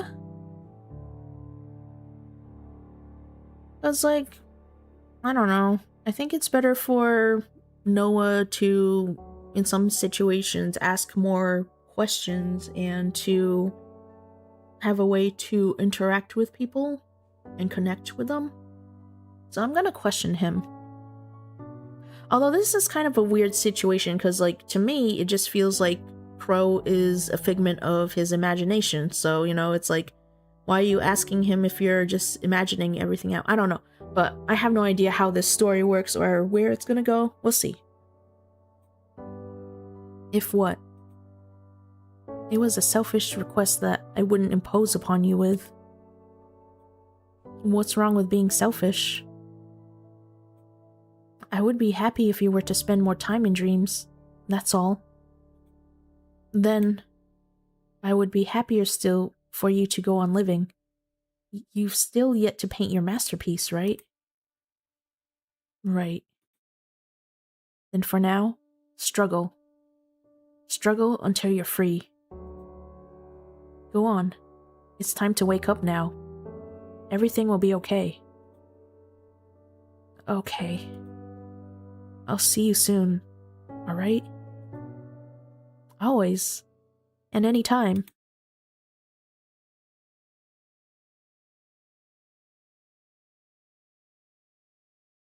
Bad dream? Ah! No need to yell. Where the hell did you come from? Noah sat up from his place on the couch, feeling the ache of his muscles. Loud cracks came from his shoulders as he stretched. Front door. You left it unlocked. Right. Well, glad to see you're okay. Since when did you care if I was okay or not? Fine, I don't care. What took you so long? There was some guard dogs and a police chase involved. Don't worry about it. That's a bit concerning, Ivan. I'm just not gonna ask. At the very least, I hope you didn't lead anyone back here. Not to worry, it's not my first time. Ivan, that makes it even more concerning. Noah read my mind. That only makes me worry more. Did you get the information you needed? No, not really.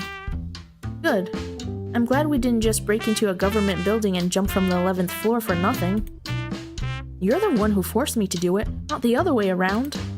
Sure. You hungry? Starving.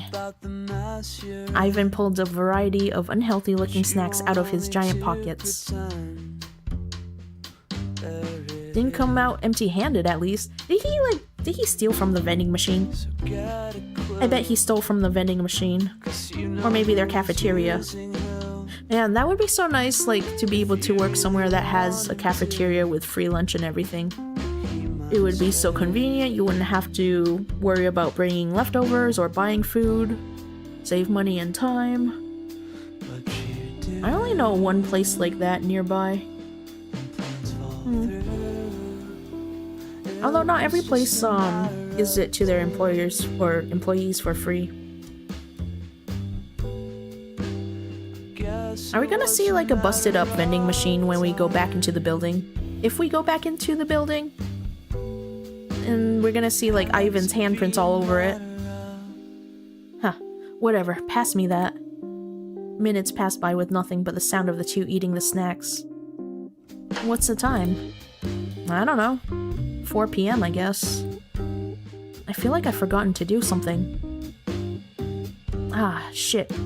Kane. What's he got to do with anything? Ugh, fuck. Everything's such a mess. You gonna explain or just keep talking to yourself? You and I were on the news this morning. Where can I pick up my royalty check then? We were caught on camera falling from Kane's office. Police are looking everywhere, looking for who did it. It's probably only a matter of time before they work out that we used Kane's card. Uh-oh, phone call. Fuck. Noah hopped up from his spot on the couch and reluctantly picked up his phone. Did my phone ring while I was asleep? Yeah. How many times? I don't know. Maybe 7 or so? I wasn't keeping count. Okay. Distraction time. My stupid brain is like... My stupid brain almost wanted to blurt out maybe 6 or 7. Why is that stuck in my head? Someone get that out of my brain, please. I'm seriously fucked. Why didn't you wake me up? Actually, forget it. Hello? Where the hell have you been? Kane's voice was somewhere in between a scream and a whisper, as if he wasn't supposed to be on the phone right now. Sleeping. Look, I think I know what this is about. Oh, I'm sure you do. I seriously can't believe you right now. Are you at home? Yeah. Stay right there. I'm on the way. We're going out to talk. Fine. The line went silent. Sounds like it went well. He's going to kill me. Really? I think he likes you too much for that. I'd be surprised if he didn't hate me at this point. It only took 10 minutes for the front door to swing open. The face of the person who entered had reddened eyes and a drooped brow. Oh no, he's not angry, well, he could be angry, but he's also just incredibly worried because, you know, they did jump from a building after all. Kane, I spent the whole day being interrogated by the police. Did you know that? I'm berated by my boss. I'm probably going to be fired. And all I could do was sit there and take it. What else could I say? My best friend did it? My best friend stole my ID card, broke into a government building, and then did who knows what to my computer. And to top it all off, he then jumped out of my window and disappeared. If it helps, I'm the one who stole it. You can hand me in if you want. Doesn't make a difference to me. No, that doesn't help. The fact you're here at all doesn't help. Kane, listen, I wanted to what? Ruin my life? What you've wanted all this time is for me to leave you alone. Is this your way of telling me to get lost for real? No, if I had to guess, I'd say he wanted proof that this August really died. Is that true? Crow is not August. He's not real. You saw him just as clearly as I did. Noah, this is insane. We both know he died. I was the one left alone at his funeral after you disappeared. I was the one that sat in our classroom with no one left after he died and you ran away. He's not here anymore. Why can't you accept that?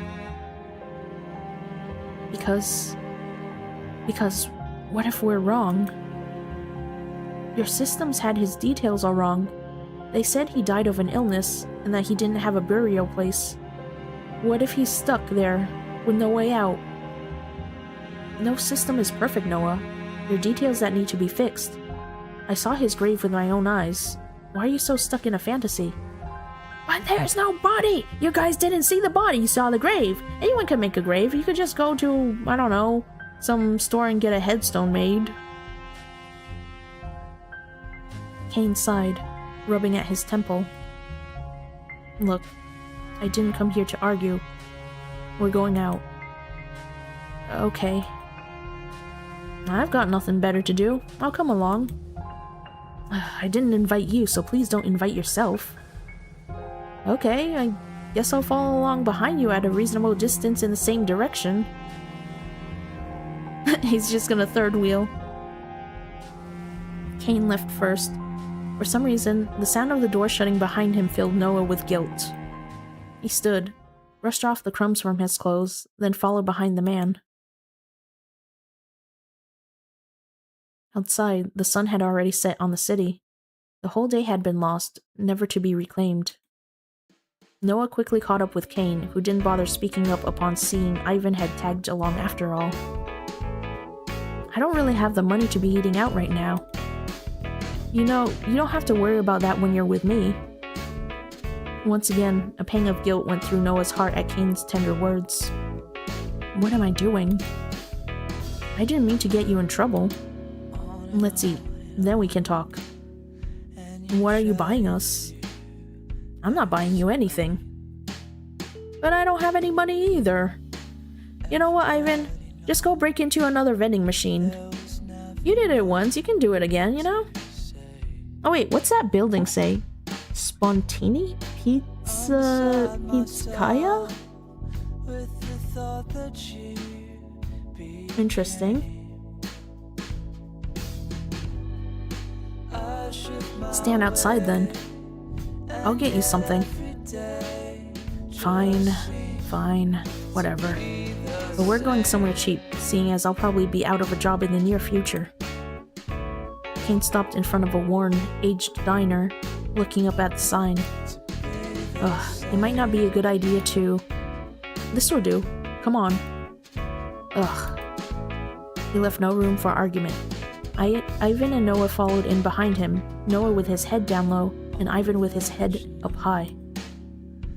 Their postures just show so much about their personality. Oh, this place is, quite empty. They have a few cakes and...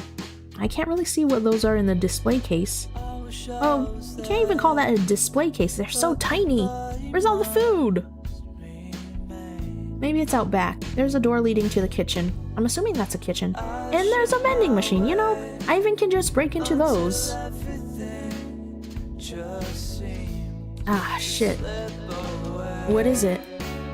It's a long story. Huh. Ma'am, we came in to apologize and pay what we owe.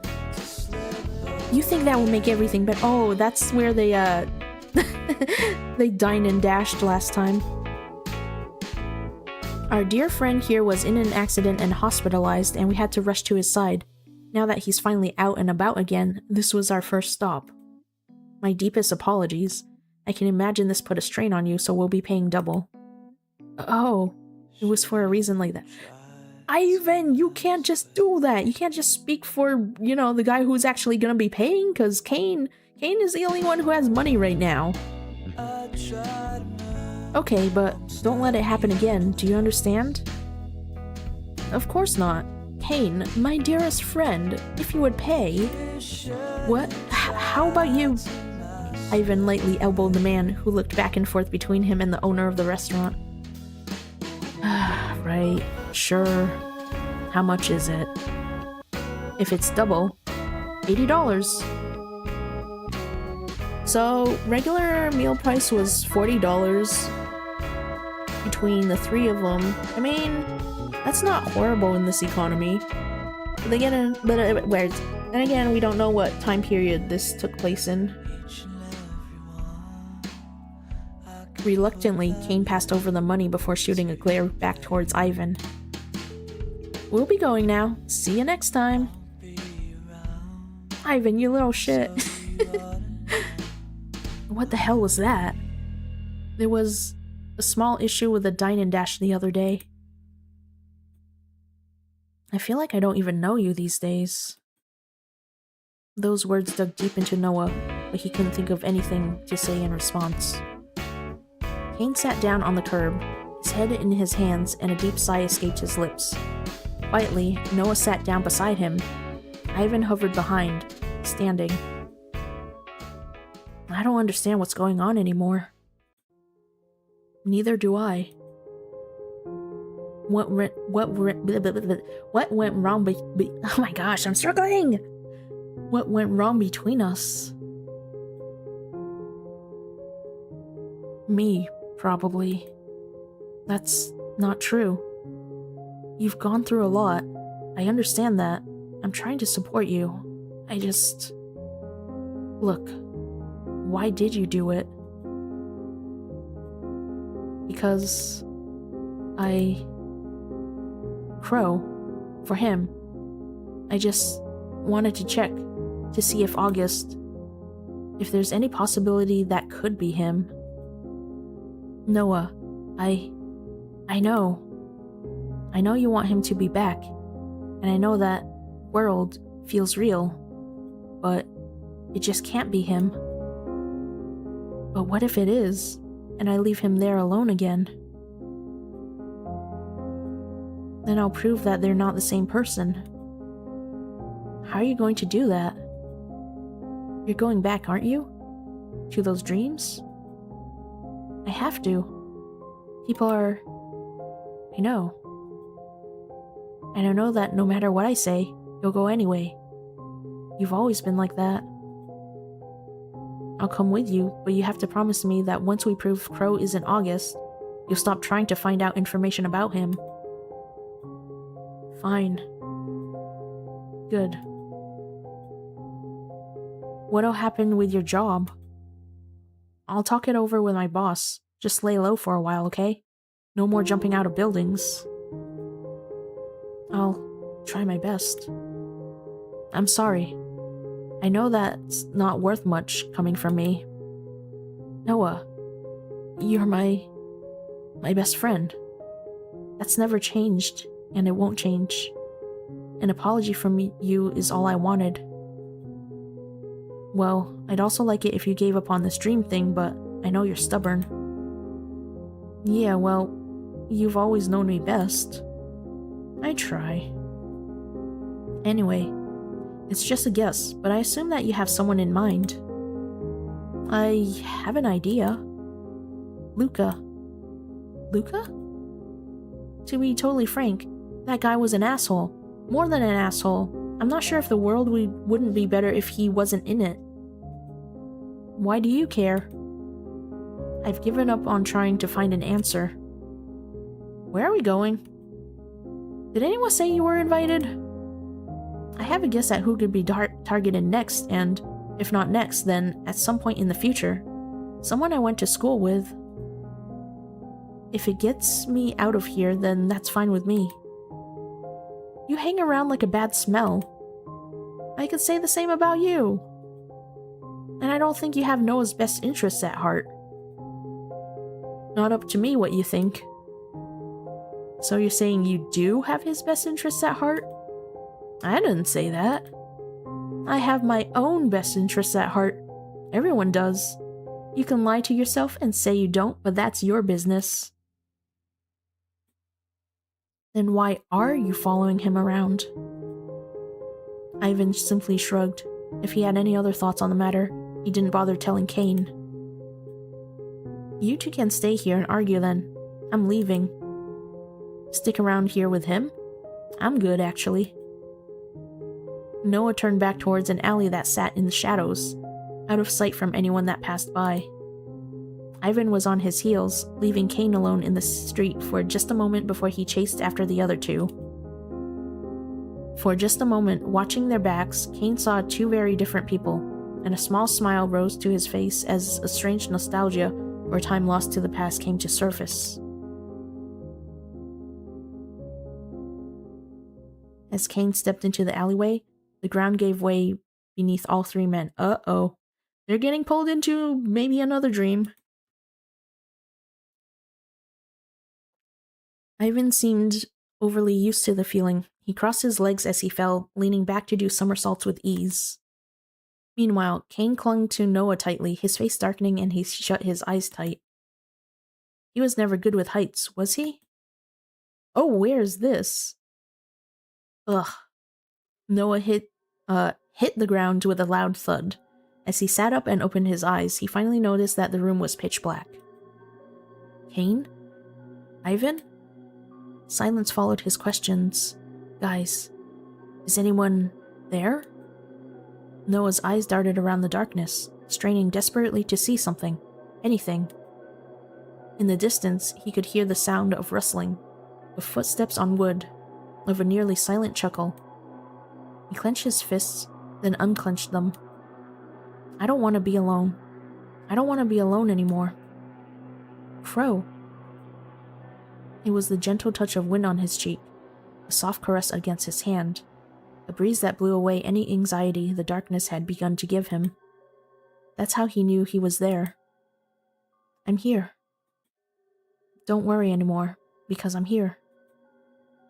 Still seated on what could only be the ground, Noah reached up and grasped for the blonde-haired man. In the end, he caught hold of his sleeve and held fast. But only a moment later, Crow pulled away. A sense of disappointment sat within Noah, but that was quickly washed away as Crow took his hand instead. What? Where have you found yourself now? You always end up in strange places, don't you? I don't know where. In an instant, Crow had pulled Noah to his feet. With their hands still interlocked, Noah finally began to feel at ease. But oppositely, Crow's voice had begun to be strained with worry. I'm glad you're okay. But we have to go. Come on. Crow broke into a run, guided through the darkness only by the small space the two connected. Noah followed after him. What's wrong? Why do we have to leave? There's something wrong with this dream. It's distorted and not safe. Okay, so I heard this game had escape room puzzles, but I think there were only 2 of them when we already did 2. I don't think it has any other minigame elements. I'm hoping it doesn't have like a horror chase scene, because I would be so stressed out. Wait, 2 others came with me. Others? Kane and Ivan. Kane? His voice held recognition. Crow searched through the darkness as if his eyes could see much better than Noah's ever could. Where are they? I don't understand how you were split up. Why did you 3 all come here? This person, I thought they might be targeted next, so they wanted to come help. Realization hit Noah like a truck. If it's dangerous here, you shouldn't have come. I don't want to put you in danger. Noah, that was never an option. Why? You called for me and I will always be here when you call for me, no matter what. Through time or space, I will always be here for you as long as you need me. Noah swallowed hard. Those words pierced through him. What? A spotlight suddenly flooded the darkness, lighting up the room and the large stage. Kane! Ivan! In the middle of it, both looking equally lost and confused as Noah felt, was Ivan and Kane. Is this thing on? Wait, what? Luca? Huh? Did we ever see him in the last couple times we played the game? 'Cause I don't think I remember him. Wait, oh wait, is that August wearing a wig? Wait, I'm confused. I'm so confused. It has been a couple of months since we last played, so I can't really remember all the details.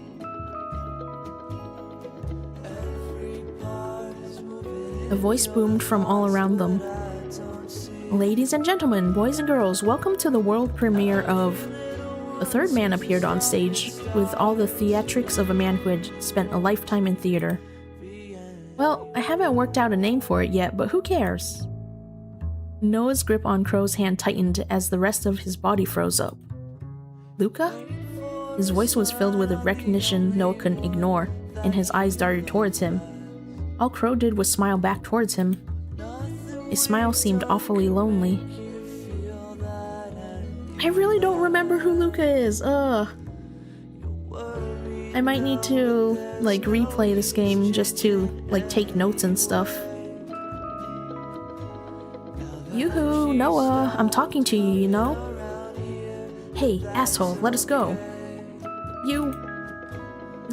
Oh wait, he's related to Ivan. If it isn't my favorite cousin, how you been? I don't know who you are. Ivan's eyes traveled away from the short man, but there was a twitch to his brow. They're related? Or is Luca just messing with me again? I can never tell when he's lying or being truthful. Anyway, I digress. I have a fun show planned for our audience tonight. A real-life murder mystery. You don't come by these often, do you? Well... Are you the one who's behind the murders? What the? That's right, folks. One person here will be dead by the end of the show. Ooh, I wonder who it will be. Luca smiled and waved out to the invisible audience before his eyes locked onto Crow's.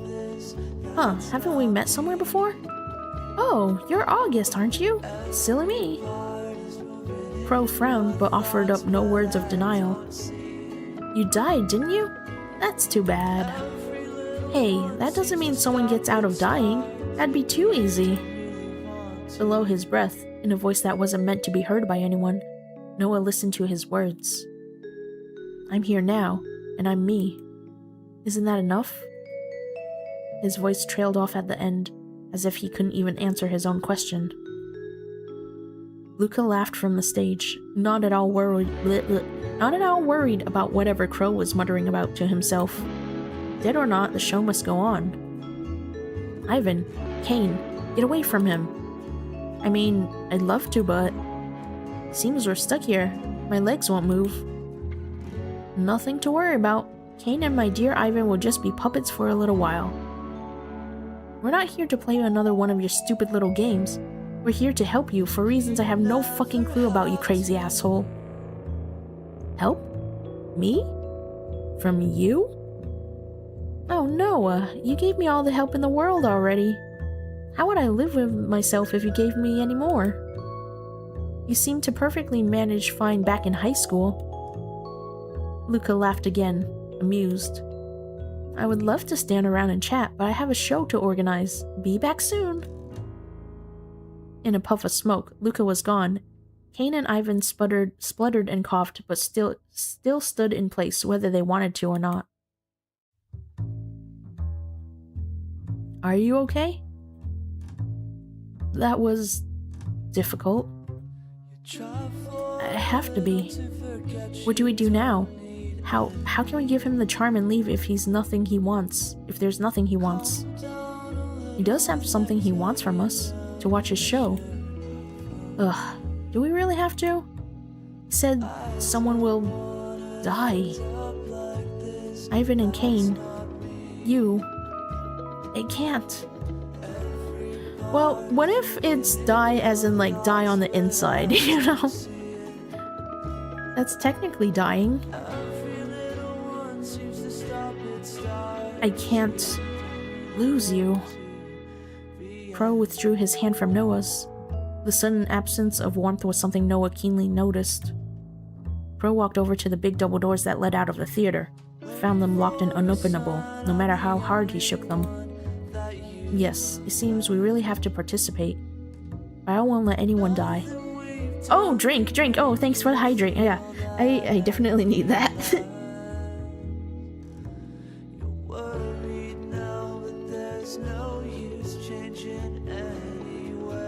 I have not been drinking enough because I feel like my lips are chapped right now. We're gonna have you killing your throat again. Oh no, we need to try to avoid that. At least I'm not singing this time. Because, holy cow. The karaoke streams that I did like really took a lot out of me. And then, well, sometimes it also happens when I get overexcited and then I just go all over the place, like, on different tangents and stuff, like last stream. It was weird. I got so overexcited, like, when it was over, I was cold, and then, no, I will die. If I had a 24-hour karaoke stream, you do it first, Tama, huh? Are you all talk? Maybe you should be an example and, you know, just show everyone. Yeah! Peer pressure. I'm gonna force you to do karaoke. Why not? No, don't get out of this. Don't pretend you're sick. No, you're not. Don't pretend. Yes, it seems like we really have to participate. I won't let anyone die. Noah, nothing will happen to you while I'm around. That, I promise you. Ivan and Kane's voices rose from the stage. I'm not really one for theater. Do I have to be involved in this? Not like I want to be up there either. You got a plan to get us off the stage? You know what? Just throw some tomatoes and boo and maybe they'll be allowed to leave. Nope, I thought you were a smart guy. Why don't you use that brain of yours for something? We'll work on looking for a way out of here. You two, practice your acting, I guess. The other two went back to their bickering as Noah turned back to Crow. There must be something we're missing. I wish there was. But there's something strange, so maybe... Strange? It feels like this stream isn't hosted by a single person. There's two people it seems to be originating from. Wait, how does that even work at all? Like sharing a dream? Two? But how? How is the real question. Perhaps if we could find the second person, we could end this dream before anything bad happens. I won't let anything happen to you, and I will try my best to protect your friends, but anything can happen in a dream. Though I am an advocate of them, I must also stress the danger in this situation. Where can we find this person? Your guess is as good as mine. It feels like there's some kind of barrier all around the stream, protecting something, or keeping something in. Back down on the stage, Kane and Ivan were glaring daggers at each other. If their legs weren't stuck in place, Noah thought they might really get into a fight. Maybe we should go check on those two first. It'll give you a chance to meet Ivan too. And look at those markings on his arms. Maybe you'll be able to make something of them. I'm sure any friend of yours is wonderful. I don't know if we would call Ivan a friend. He just kind of like popped in one day like a stray cat, you know, and just took over Noah's apartment, stole his food. This game reads my mind. Friend is a bit of a stretch when it comes to him, honestly.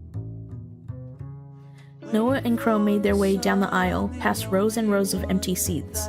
A large theater like this being so empty felt strange, as if the crowd had simply disappeared in mid-show, never to reappear. It really was an impressive thing. Noah could imagine these types of fantastic shows that would be acted out on stage like that. Instead, they were stuck with a teenage dream version of the boy who blackmailed him in high school. Oh yeah, he was one of the bullies. But that's so weird, he's related to Ivan, so like, I wonder what's going on here. Ugh, need more water.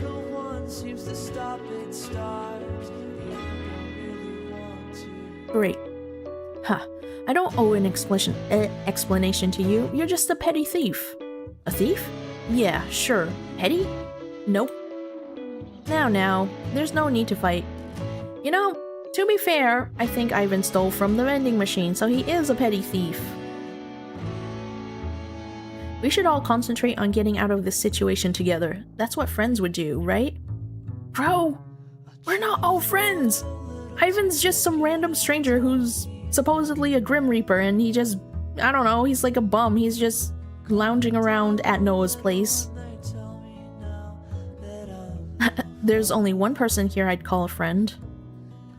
Kane frowned, eyes moving away from Crow. He pulled at his legs, trying to get them to move, but he was completely stuck in place. Ivan, on the other hand, was standing with his arms crossed, trying to look unbothered. It was only when he got a close look at Crow that the expression on his face faltered.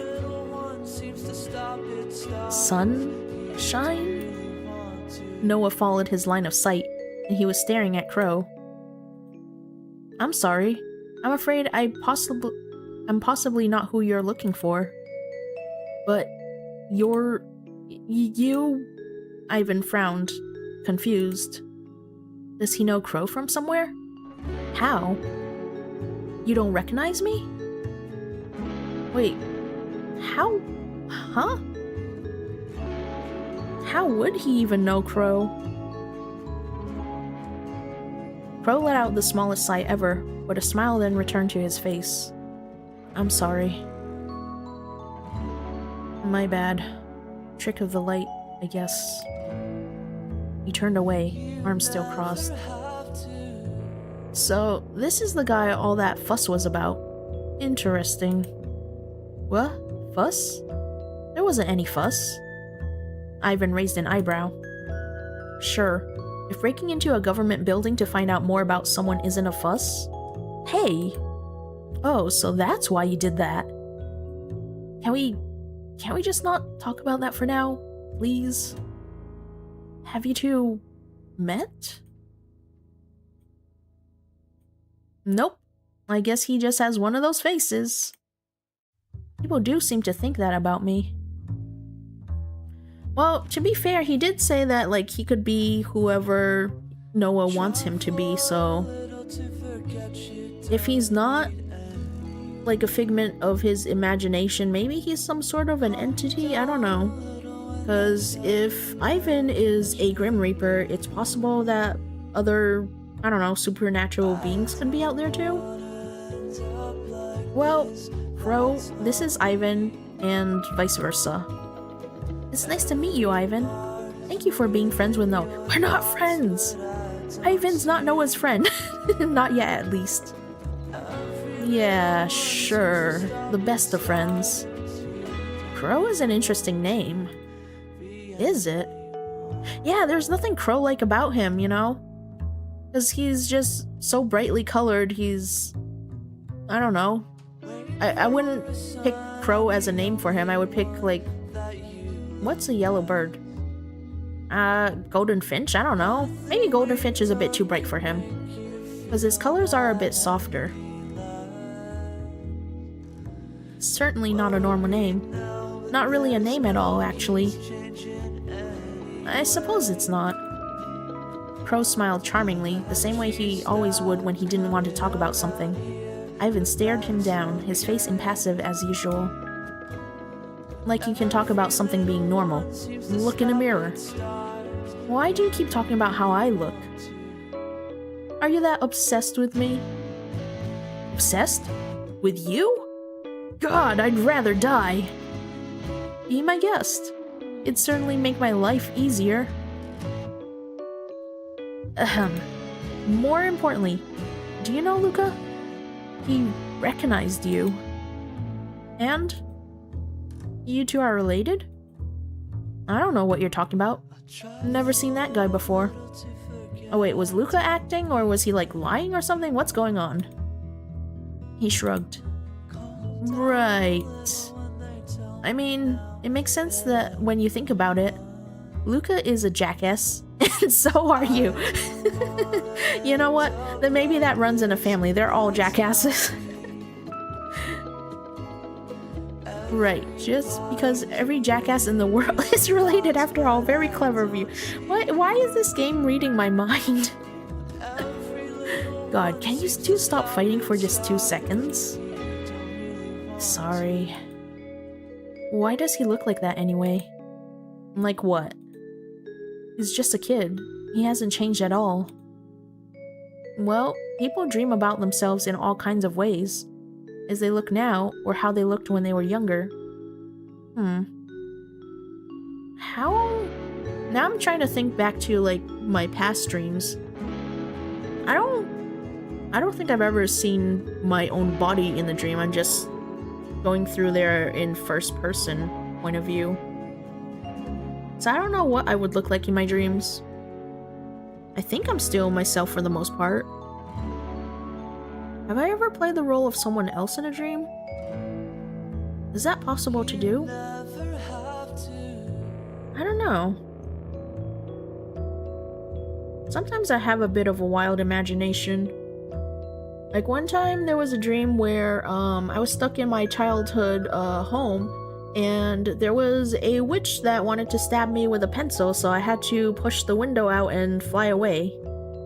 I'm not sure how the logic in my dream works, because it's like, you know, humans don't normally fly. How did I end up flying? Perhaps this is what he considers his peak. He peaked in high school! Ugh. You sure know a lot about dreams. A thing or two. Enough to believe that there's a second person hidden here somewhere. A second person? Second dreamer, to be more precise. That's not possible. Crow nodded. I would usually agree with you, but... From the side of the stage, a girl with pink hair took a few steps out onto the stage. Her footsteps quiet, yet loud in the empty room. Quiet yet loud? That's an interesting, choice of words? Or maybe one is like the presence she gives off? I believe we found our second dreamer. Okay, that word just triggered something in me. I'm just thinking of that, I think it's a Naruto opening or ending. It's like, we are fighting dreamers, da da da da da da. I don't know.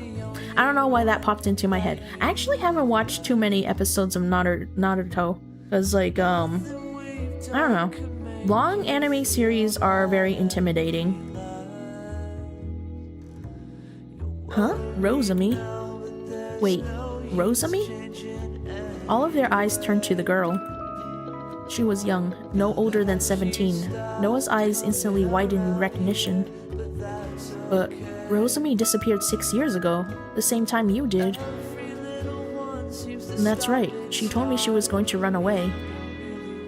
No one found her? No, she disappeared and no one heard from her ever again. You were easy enough to find, but she wasn't. Some people thought you ran away together. What? I guess not then. Of course not. I mean, we were barely friends. Rosami paused, still on the other side of the stage to the men. She looked between the group in shock, her legs locking in place as if she was stuck the same way as Ivan and Kane. I'll go talk to her. What is going on? I'm so confused. Noah? Somehow. Yeah. You've changed. I barely recognized you. And you haven't at all. You recognize me too? Of course, you're Rosami, right? Tears welled up in her eyes, but she wiped them away with the end of her sleeves and frowned. You're real? Last time I checked. But why do you look so much older? That's what happens when you go 6 years without seeing someone. I'm more interested in why you would be surprised by that. And if that has something to do with why you haven't changed at all. Excuse me? What did you just say? 6 years? Kane said that you disappeared. You ran away, didn't you? Not 6 years ago. That was just... It was the other day. What are you doing here?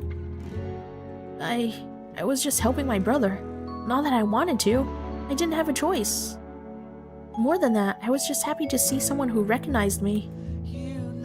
And before now, drifting from place to place, I thought I was dead. Am I dead? Are you dead? That's a good question. I wish I could tell you. Maybe Crow or Ivan would know more. Ivan's here? They really are all related. How have I never heard of Ivan when I knew of Luca and Rosami? Look, come talk to the others. I'm sure we can work this out. Ladies and gentlemen, it's time to take your seats. The show is ready to begin. I'm sorry, I have to go. Wait, take this. Rosami looked at Noah's outstretched hand. It was one of the charms Crow had given to him. She took it timidly, and timid was not a way Noah would have described Rosamie in the past. Whatever she had gone through in the last 6 years had certainly changed her. Looks like you met my wonderful sister, or should I say, assistant? With a snap of his fingers, Rosamie turned and marched off the stage. Huh, the audience is looking a little thin. Oh well, that's no matter. Since all 4 of you have decided to grace my stage, well, why don't I switch up the story a little and we can all relive some fun memories? Or you could, you know, stop being insane and let us go? Where's the fun in that? Come on. There's nothing more fun than sharing secrets, and I know lots of secrets. Secrets about Cain, secrets about Noah, secrets about Ivan. So many secrets waiting to be shared. Man, is he blackmailing everyone? That's not cool. Oh, don't give me that look. Of course you all have them. Secrets that make the world go around. Just how much can you trust the person standing next to you? Just tell us what you want already. You. The one who wears my face. Or, wait, who wears that face? Me? I don't know any secrets about you. That's no fun. But I have a way to fix that. With another click of his fingers, Rosamie reappeared from the stage curtain and walked directly to Crow. She carefully raised her finger to his forehead and tapped it just once. Crow's face screwed up in pain as his legs gave out from under him. He clutched at his head, but didn't let out a single cry. Crow! It's okay. No, he's crying! Don't hurt him! Sorry. What did you do? Ooh, oh my, what juicy secrets. There's so many to choose from. How will I pick? How about this one? A sad story. Boo-hoo, I can already feel the tears forming. He dabbed at his face with his sleeves, wiping away fake tears. And from the top. The room went black as every light cut out at once. Noah's mind felt hazy, weighed down by lead. His consciousness came in and went in bursts as he struggled to hang onto his very being. Suddenly, he felt very alone, more alone than he'd felt in years. And all at once, he was no longer himself. What is going on? I'm so confused. Okay, so far in this game, I like, the dreams and memories, like, that are more realistic and, like, occurred in the past. The crazy, out-of-nowhere stuff confuses me a lot. You know, kind of like, the one where we saw Mr. Floyd in that weird prison, and also when we saw Asher and, like, the line of people in heaven, and now, like, this weird theater thing. It's kind of hard for me to understand how that weaves into the story. It's a little bit jarring. But I really liked the more emotional moments of, I guess, Noah pretty much remembering his past and his interactions with Cain and August. So, we are back to this weird-looking world again. This very barren, wasteland, I guess? I don't know if it's like winter or autumn there. Oh, what if that symbolizes something? Like, since there are no leaves or flowers on trees, maybe it's like kind of symbolizing death, because they did mention it's like, what was it again? I forgot the exact words. In a realm beyond time or space, beyond good and evil, beyond life and death, an unnamed being came into existence, completely and utterly alone. He floated in an endless sea of nothingness that felt as warm as sunlight on his skin, though he had little to compare it to. He had no destiny, no purpose. The only truth in his world was his solitude. Yet he didn't feel lonely. He wasn't afraid, for fear did not exist here either. He held neither joy nor sadness, because they were meaningless concepts to him. What was joy without sadness? Sadness without joy? The only truth was in waiting. waiting for something to happen, waiting for a certain someone to appear, waiting for his purpose to be made clear. As he floated, he contemplated many things: his existence, the world around him, the emptiness. He constructed elaborate worlds and scenarios in his mind that would wash away like a sandcastle hit by the incoming tide. And every now and then, he would be hit with a wave of something else. Nostalgia, as the scenarios played out behind his closed eyes. Memories of places he'd never seen before. Memories of beings he'd never laid eyes on. He watched as the colors and shapes of his dreams changed, but nothing else did. Sometimes he felt like he was trapped in a perpetual cycle, doomed to repeat the same patterns over and over again. And yet, he was calm. If that was to be his existence, that was fine. He would be fine, because he was always fine. No, it kind of sounds like you're in denial, I'm sorry. Because for one such like him, fleeting things like feelings and emotions were far beyond him. He was content to simply exist, to observe, and to wait. And so he waited in peace, floating in an endless sea of dreams, waiting on his eternity. Oh boy. What a sad, sad existence. I wonder what will happen next. Oh yeah, we're looking at, Crow's memories, aren't we? Because he's just stuck in that weird state. I wouldn't dare to keep my lovely audience waiting, so shall we? No. No, don't make him cry! You can't make Crow cry, he's too precious! Oh. Please. Crow. With the discovery of his purpose came the revelation of his name, the first thing he'd ever chosen for himself. Crow. August. Crow. August. A symbol of his solitary existence, a symbol of his desire to protect that which mattered to him. He watched over them with utmost care from the shadows, but the further he interacted with humanity, the more the pit of dread deep within his stomach began to grow into a sprout, then into a tree. He experienced that which he never could have imagined: loneliness. He was always alone. He had always been alone, and now he felt the weight of his solitude firmly in his heart. It was a gnawing, gnashing ache in his chest he couldn't shake off. And then there was more. Fear. Fear of losing himself. Fear of the unknown, of the emptiness. Fear of losing the one he wanted to protect, despite the fact that he was little more than a nobody to them, only a tiny part of their life, a fact he was keenly aware of. His memories, if that's what they could be called, the scenes he saw in his mind's eye when he drifted in the endless sea, began to plague him. Memories of a boy that looked just like him. Memories he could never live up to. Those memories left him only with more emptiness. He tried, and he tried to push those feelings away, but they persisted. And so, he waited.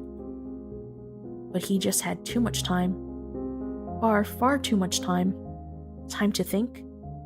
Time to contemplate. Time to worry. Time to stress. And the longer he waited, the more he realized that he was changing. Changing into what? He didn't know, but he was changing. The vulnerability of being human without the benefits that came with being one. The ability to love, to hate, to admire, to trust, to fear, to be in pain.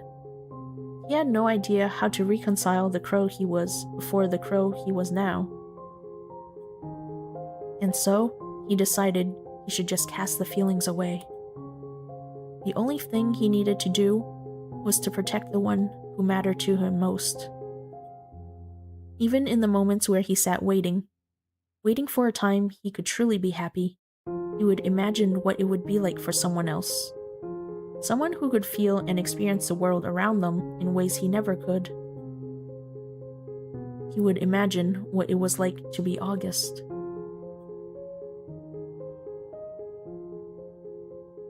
Stop! Stop! No more! Poor Crow, grappling with an existence he didn't choose, and a purpose that only causes him pain. It's not true. I'm perfectly content. I'm happy. I exist, too. Sure, you can tell that to yourself, that all of that was fake if it makes you feel better. Don't listen to him. It's not true. I'm fine. I've always been fine. I'm completely, totally fine. Crow still sat in a collapsed pile on the floor of the stage, where he'd fallen when Rosemi touched him. His eyes were wide, and his hands were balled into fists. It was like he had come undone at the edges, one frayed thread away from unraveling into nothingness. What a lovely story. If only we had time for an encore. And thus, does the curtain begin to close on this tale of a lost little crow. But not before the final twist. Oh, apologies. We're gonna go for an ad break. BRB right back.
Ooh, thank you for the hydrate and the head pat.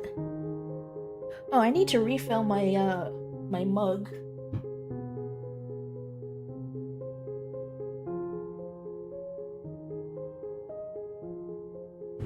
I still have some water left, at least.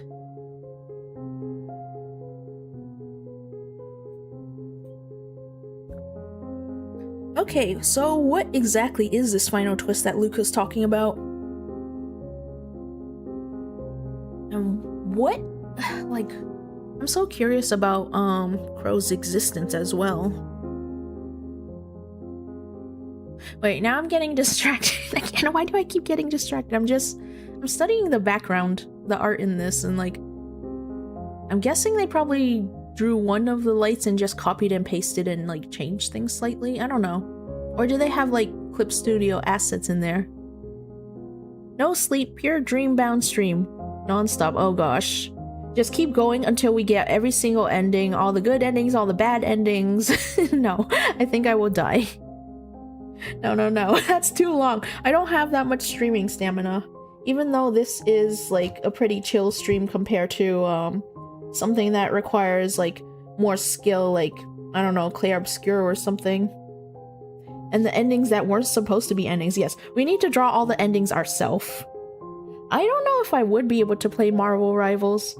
Like, I briefly thought about it for like 10 seconds at one point of time, because like, I don't know, it was super popular back like, a while ago. I haven't kept up with it. And then I'm like, I don't think I have the skills for that, and I don't think I have like enough time to dedicate to another game. But it seems fun being able to do like team games with everyone. No, I would not be able to handle that. I do not have the— oh, I would die! That's true, all the flashy lights. No, I would die. Overstimulation. I wouldn't be able to keep track of like all the flying objects and like all the characters, and just, holy cow, there's so much to keep track of in the game, and it's like so fast paced. You have to kind of anticipate your opponent's movements, and then like, you know, if they have like a few pixels of their head peeking out, you need to be able to shoot them before they shoot you, and it's like, no, I don't think I can do that. I'm not that sort of a gamer, unfortunately.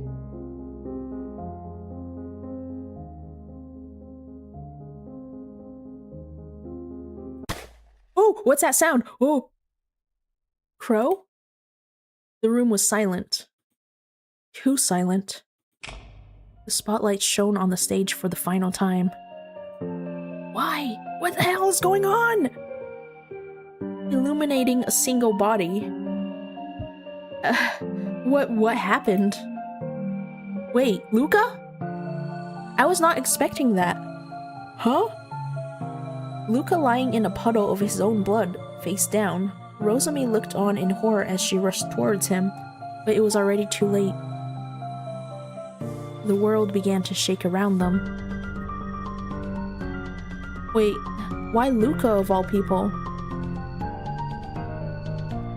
How do they choose who's the victim in the dreams? So does that mean that Noah chose to give the charm to the wrong person? Or like, did Luca become the victim now that Rosami had the charm? What's going on? But you know what? He's not someone that we would miss, because he's been kind of a jerk. I don't have any attachment to him.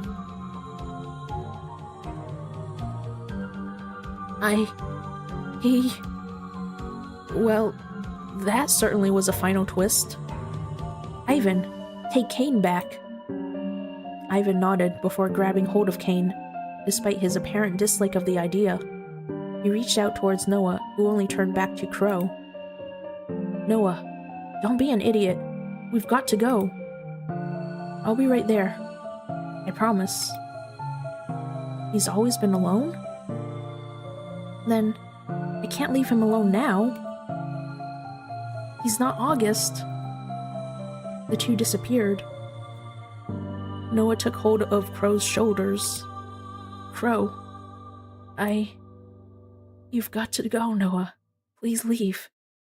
You have to. No, don't leave him! I won't leave you here. Please, come back with me. Please, just go. Come with me. I can't. And I'll stay right here with you. Crow shook his head, his eyes still on the ground. He wouldn't look up at Noah. You can't. No one can. I will. Go home, Noah. Back to where you belong. Only if you promise to meet me there. What? If what he said isn't true, tomorrow morning, 10 a.m., there's a diner at Lowfield Street. Please. No. I'm going to be alone again. Rosamie's lone voice carried through the room from where she sat, collapsed next to Luca's body. Rosamie, come with. But there was no time. There was never enough time. The dream fell apart around the group, but not before he saw Crow reach for Rosamie. Noah fell. Space and time seemed to stretch out around him as everything went black. In the endless void, Noah swore he could still hear Crow's voice echoing around him.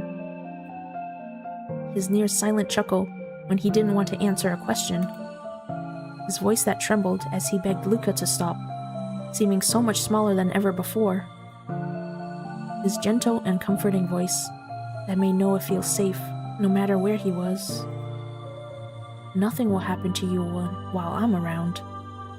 That, I promise you. And for some reason, Noah believed those words to be true. Oh, hey, Uni, how's it going? Oh, thanks for the lurk, thanks for the check-in. Oh, and the head pat. I'm getting all the redeems! Ugh, definitely need to hydrate. Hydrate or dihydrate.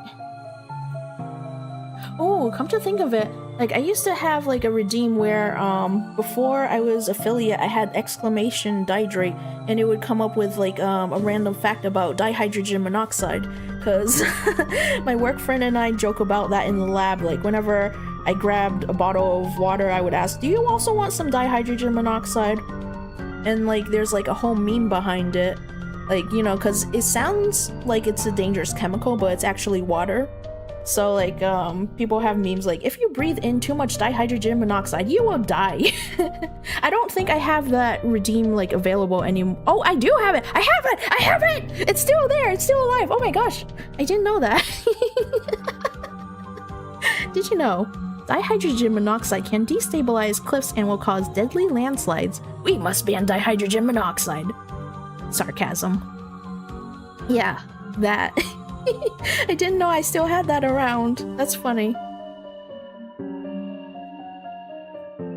Oh, where are we now? We're back outside of, like, the diner area in, like, Kane's workplace, I think.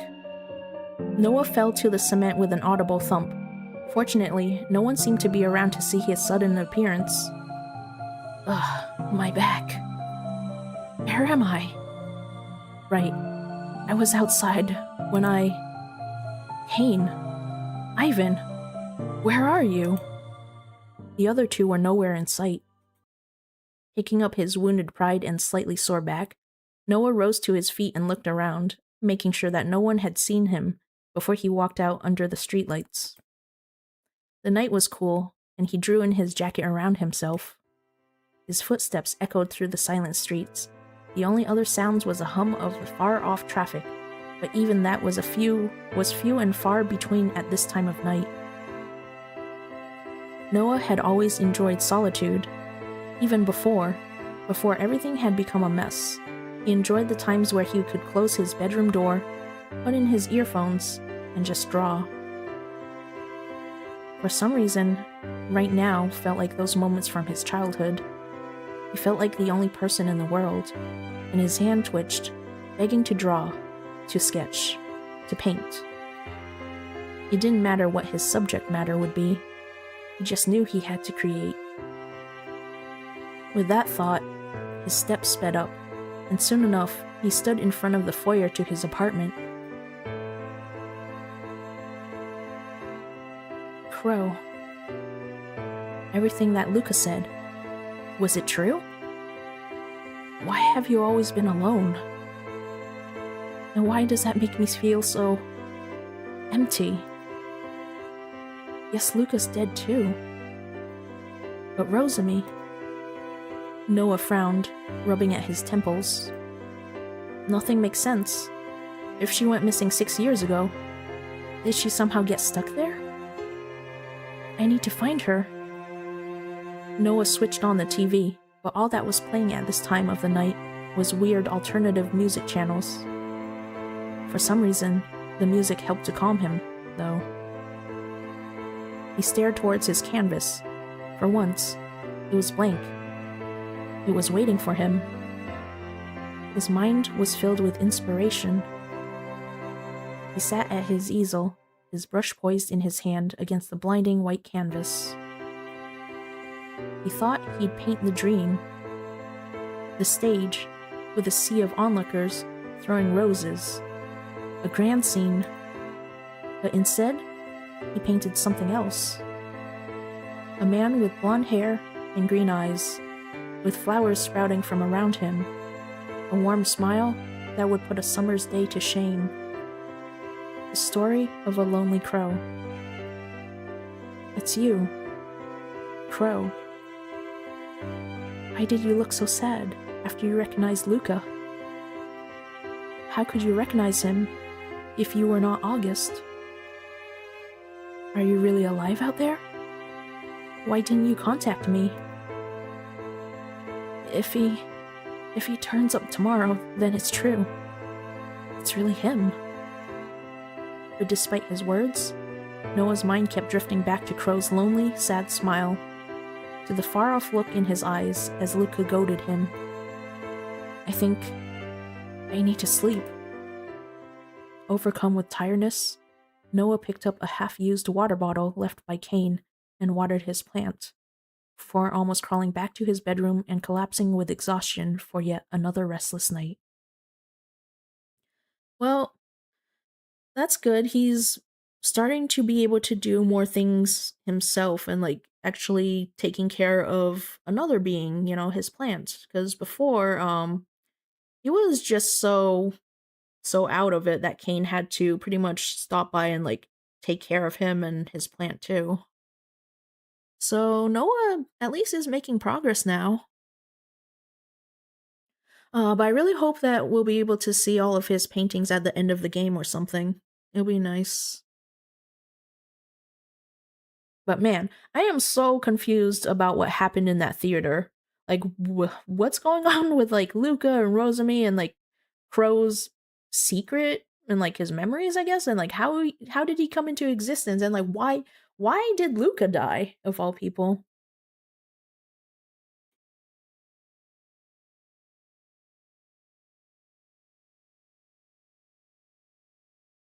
Oh, so now we're in another flashback, I think. Water! The trio sat on a mattress that August's dad had pulled into the room, playing games on August's TV until late into the night, without a care in the world about school the next day. August's dad popped his head into the room at one point, brought them a few pizzas, and told them not to stay up too late, with a wink, before he retired to bed himself. Hey August, I was just thinking... Noah set down a slice of pizza, his fingertips damp with grease, and looked at August wonderingly. It's kinda crazy how your dad's alright with all of this. Letting us stay up late, and even bringing us pizza. My parents would never let me stay up past midnight on a school night. He really seems chill though, and he doesn't talk to you like a parent either. Don't you think so? He doesn't talk like my parents, at least.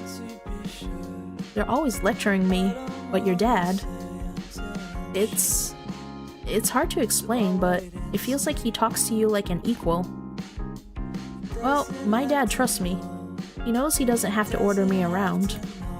He says I have a decent enough head on my shoulders to make my own decisions. Man, if only we could all have parents like August's dad, you know. August's dad is best dad. Though I wonder if he has a bit too much faith in me. I don't think so. He's like, if I could choose how my parents were, I'd like it if they could act more like your dad. He's so cool. He's amazing, isn't he? August responded with a genial smile, one which could have made half the girls at school swoon. He's everything I aspire to be. I thought my parents were laid back, but your dad is way chiller. He really is. I'm so jealous. I wish I could say the same about my family. Noah, I know you've been through a lot, but it's alright. We can always be your family. Isn't that right, Kane? Family? I'm not opposed to that, I guess. But how would that work exactly? Well, gee. I guess I just said it because it sounded cool. I had not given too much thought about our exact roles. You'd definitely be the mother, though. Huh? You're being serious? Well, to be fair, Kane is... Well, I mean, in traditional gender roles, I guess. Kane is, like, the caretaker. He's... I guess he kind of is nurturing towards Noah. With, like, how much effort he puts into, like, just making sure he's okay. And checking up on him and stuff. If we're just talking about traditional gender roles, I guess. I don't know. Of course, you're the best at cooking out of all of us, and you're always lecturing us.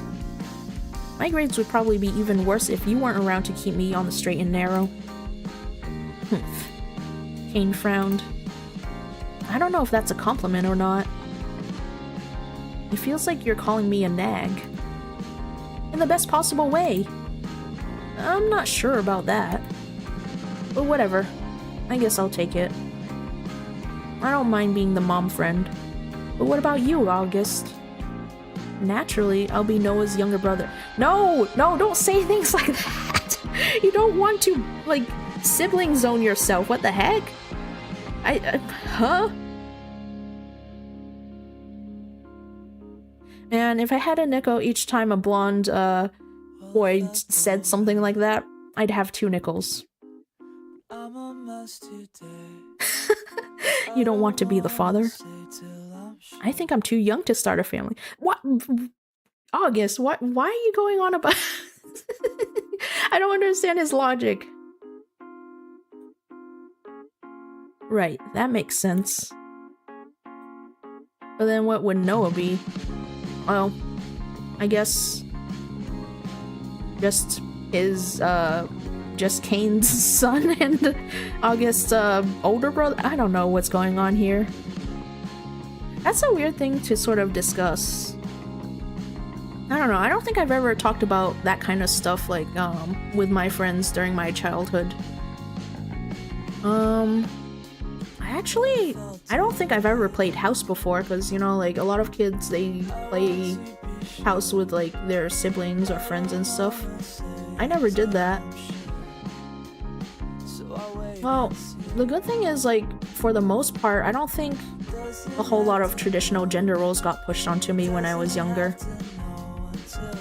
And, like, I did end up rejecting them, because, one time when I was a child, I remembered my mom asking, like, what I wanted from Santa Claus, and I was, like, listing a bunch of stuff, and she's like, oh, you should ask for a Barbie doll. I'm like, I don't want that, but, like, you know, obviously she was playing the role of Santa, and she had already gotten that for me, so my cousin and I didn't really play with the Barbie doll. We just ended up taking the dress off of her and then, like, shoving it on one of those, tiny, like, TY Beanie Baby squirrels. And I don't know why, we just named it Mr. Squirrel, and, like, we were just being stupid and stuff with it. But yeah, I never cared for dolls. I never cared for, like, traditionally feminine things, I guess. Yeah, I've never played house before. Hey, I could say the same thing about myself. I may be taller than you, but I'm not any older. Man, what are we talking about anyway? This is so stupid. Maybe. But it's good to be stupid sometimes. Life's serious enough as it is. What do you think, Noah? Noah, who had been quiet during this exchange, looked between August and Kane. He blinked. Then, with eyes which looked suspiciously moist, he said, "You guys,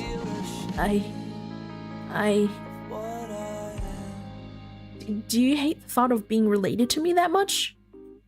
"No, it's just... you two. I sometimes just feel like they think I'm a mistake, and sometimes I agree with them. But you two make me feel like that's not so true." Noah's eyes watered up, and August and Kane both quickly jumped back in surprise. "Oh, he's crying!" His family, oh man, definitely didn't treat him too well if they completely destroyed his self-confidence and, like, made him feel that bad about himself. Man. And that's why he had such a bad relationship with them and didn't feel too much when his parents died. And I remember back last time when we were playing this game in May, his own brother threw away his sketchbooks. Like, just dumped them into the river. And that's, you know, when... if art is something that's important to you, that's very hurtful to do. Like, I don't know. I said this before, but I think, sometimes when you put a lot of... I don't know, sometimes there are pieces of art you make that are more special than usual. That maybe you make them for a friend or, like, someone important in your life, or, like, if they're to express your emotions, maybe in a way words can't. That's absolutely hurtful to throw pieces of art away like that. But that makes me so sad that Noah was treated like that.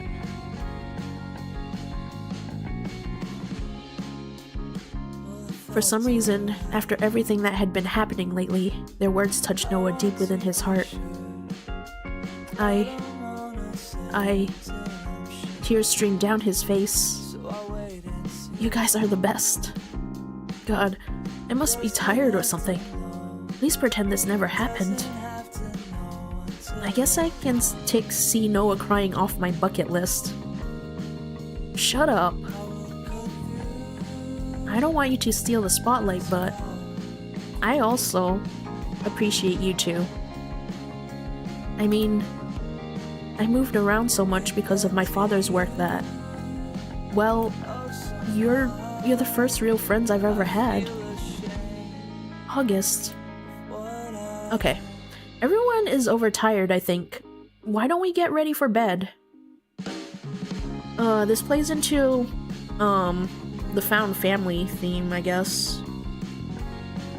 But sometimes you might not be able to make a connection with some of your blood relatives, but sometimes you come across, people in your life that are special and, like, you know, maybe you're not related, but they end up meaning the world to you. So I guess that's what we're seeing here. No, this is starting to make me tear up and cry. No! Game, stop making me get emotional over things. Bad game.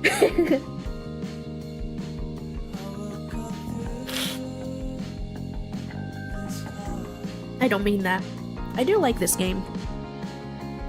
Some of the dreams, like the writing in the dreams, confuses me, but there are moments where it just hits you in the feels, I think.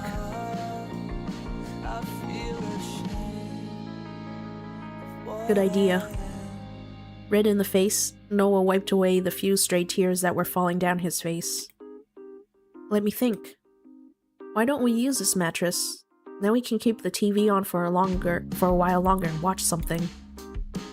All 3 of us? Yeah, it'll be a real sleepover. It shouldn't be too squishy either. Dibs on this side. I'll take this spot then. Noah stared at the empty spot left for him, right in the center, between Kane and August. I can't sleep next to him. Okay, I guess I'm in the middle.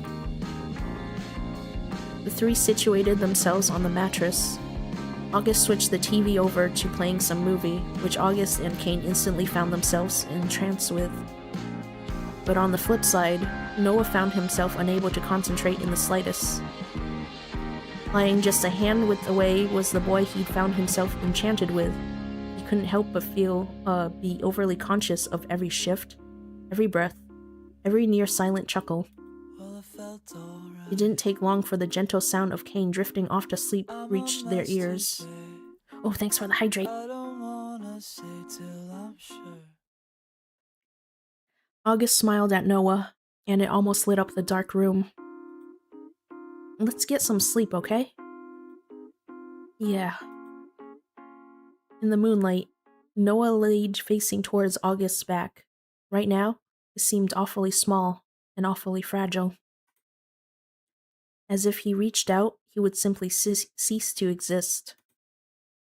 But as Noah tossed and turned, too aware of the heat of another right next to him, Noah decided something against his better judgment. To reach out, after all. His fingers, ever so careful, touched the palm of the blonde's hand, gently so as to not wake the boy. Oh, we get a CG! Still awake? August rolled over, obviously not asleep himself yet either. Ah, Noah froze, his hand still against the other's. I'm not that tired. Oh wait, can I do a full screen of this? I've never, now that I think about it, like, I should have, paused the game, like, a little bit at the CGs. But, and, like, kind of showed it off better on screen. Let's see if I can do this. No! Wrong button, how do I do this? Oh crap. Where's the button to show the whole thing? I don't know. No! Skill issue. I don't know how to play visual novels, apparently. Because there usually is a button to show off, like, the whole entire screen. Never mind. I'll just have to figure that out later. That's a huge bed, though. Kane, I'm assuming, is on the other side. But then again, they're probably just zooming in so they could have their own moment together. His heart beat loudly in his ears, a constant loud thump. Can I ask you a question? Of course. You can ask me anything. Do you, what I mean is... What I'm trying to ask is, if you, perhaps, like, guys? I mean, if you did, I'd be cool with it, and, it has nothing to do with my parents. I was just wondering.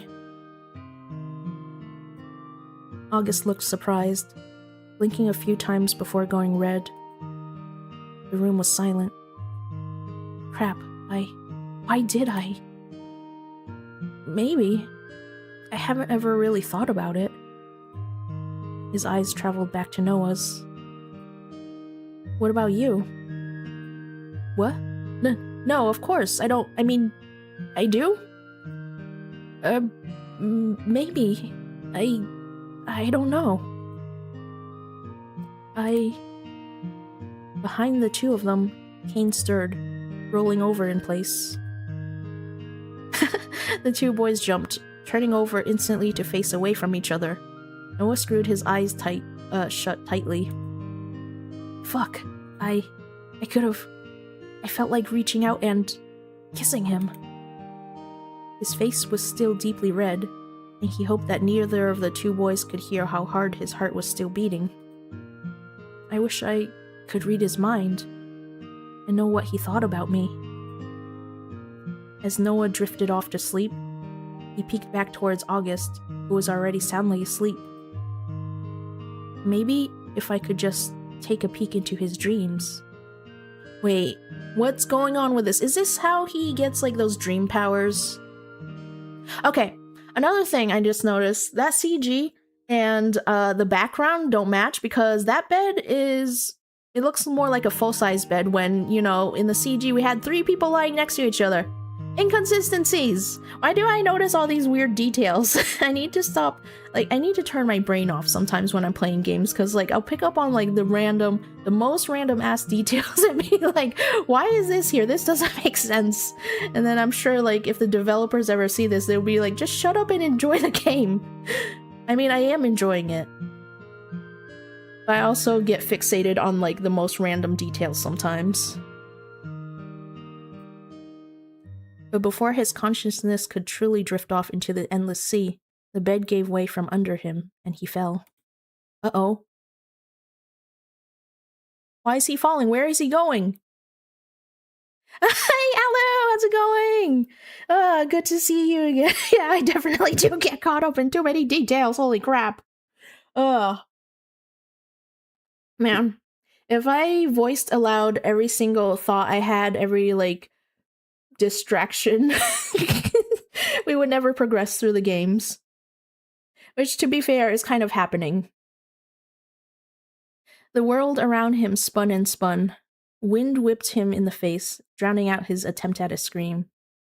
From my experience, it's you applying logic to fictional scenarios. Yeah, I definitely think about that too much. Like, oh, shoot. That also means I do that about IRL things too, because, like, I do tend to, like, worry a lot. I need to turn that part of my brain off sometimes, like, when it's not needed. But it does make for some funny moments sometimes. Ah! Wah!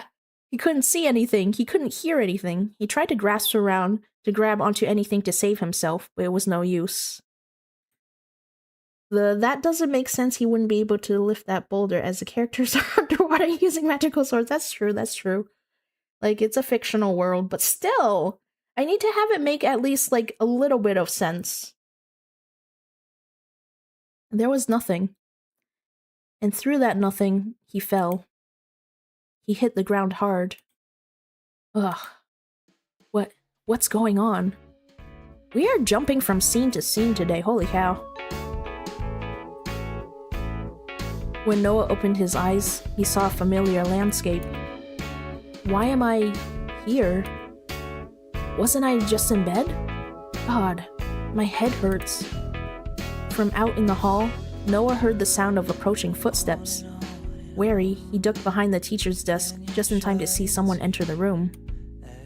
A boy with blonde hair and green eyes. Just before Noah could stand up and call out to the boy, another person entered the room. What the? Noah. Another Noah walked into the room and towards August, who was at his desk searching for something. The other Noah spoke quietly to August before he reached down to take his hand. Hey, what do you think you're doing? Oh, thanks for the check-in. Noah jumped up from his hiding place. August, with wide eyes, looked between the 2 Noahs before the one standing beside him disappeared. I have to wonder, like, what's going on in August's head in the scene. Like, he's seeing 2 different Noahs in front of him. And I'm assuming this August is, like, I don't know, not real August. He's like some fictional, well, not fictional, maybe like a fragment of someone's imagination. I don't know if he's been, like, temporarily willed into existence. There are so many answers that this game has not answered yet, or so many questions this game has not answered yet. And I'm looking forward to figuring this out. Noah? Who? What? Where are we? What's going on? How did you get back there? I mean, we're at school, Noah. I thought that much was obvious. But how did we get here? We were just in bed. August pouted, thinking hard. I don't know. Then who was that other person? Well, you? Honestly, I'm just as confused as you are right now. Oh my goodness, are their past selves, like, in their memories becoming self-aware? Like, what is going on? This is confusing. He laughed, seemingly not at all stressed about this confusing situation. He accepted it as if it were all normal, as if this was a dream, and his brain was making it seem totally natural. Noah, can I ask you something? August approached Noah quickly, his signature smile on his face. Can I hug you? What? Of course you can. If you want to. With a happy sigh, August wrapped his arms around the black-haired boy and muttered something into his shoulder. This must be another dream, huh? A dream?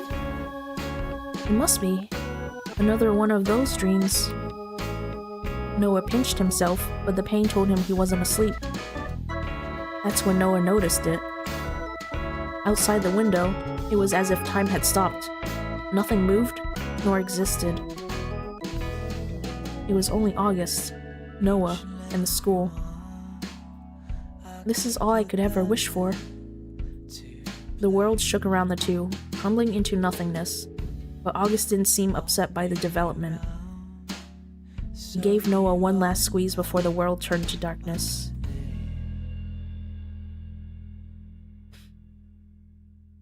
Something pulled on Noah's conscience, guiding him, pulling him, but towards where? Wherever his destination, all he could do was squeeze his eyes shut as he fell through that nothingness, heart beating faster than it ever had before, for multiple reasons. Oh, we're back in his room again! A moment of falling later, and his back hit the mattress. Kane jumped next to him, eyes wide. What are you doing?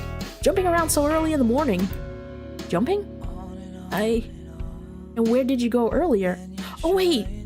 Shoot, does this imply, that perhaps Noah has been able to jump around from, like, dream to dream earlier than we thought he did?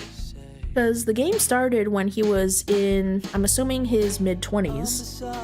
But, I don't know, this is confusing me so much.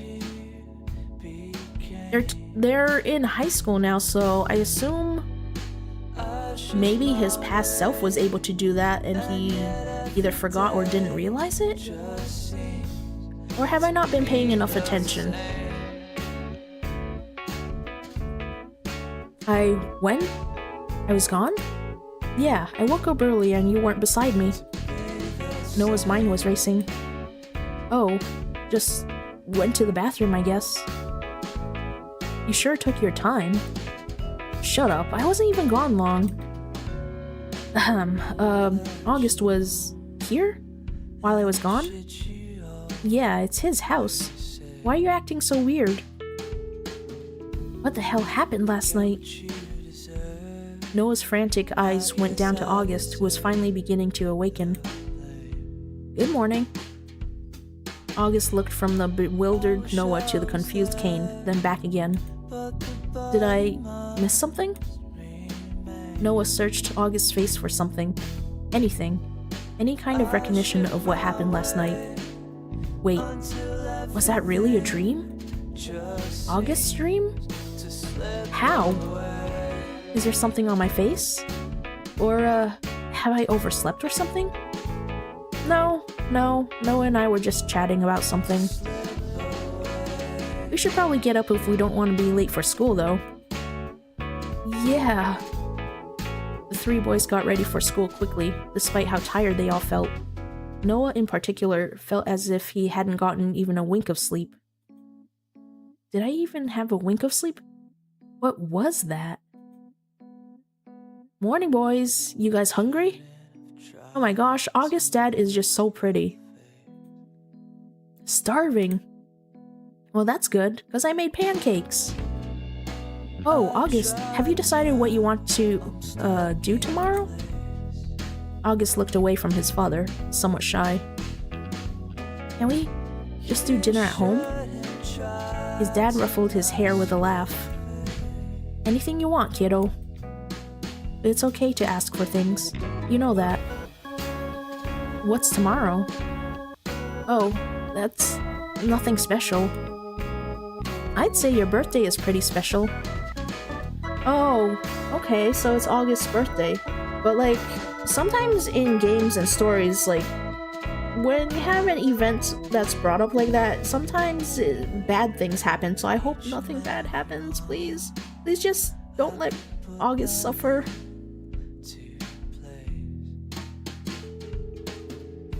Oh, he didn't even tell his friends about his birthday.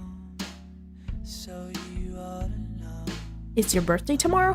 Why didn't you tell us? Dude, this is a huge deal. I don't usually do much on my birthday, so I don't think of it as a big deal, I guess.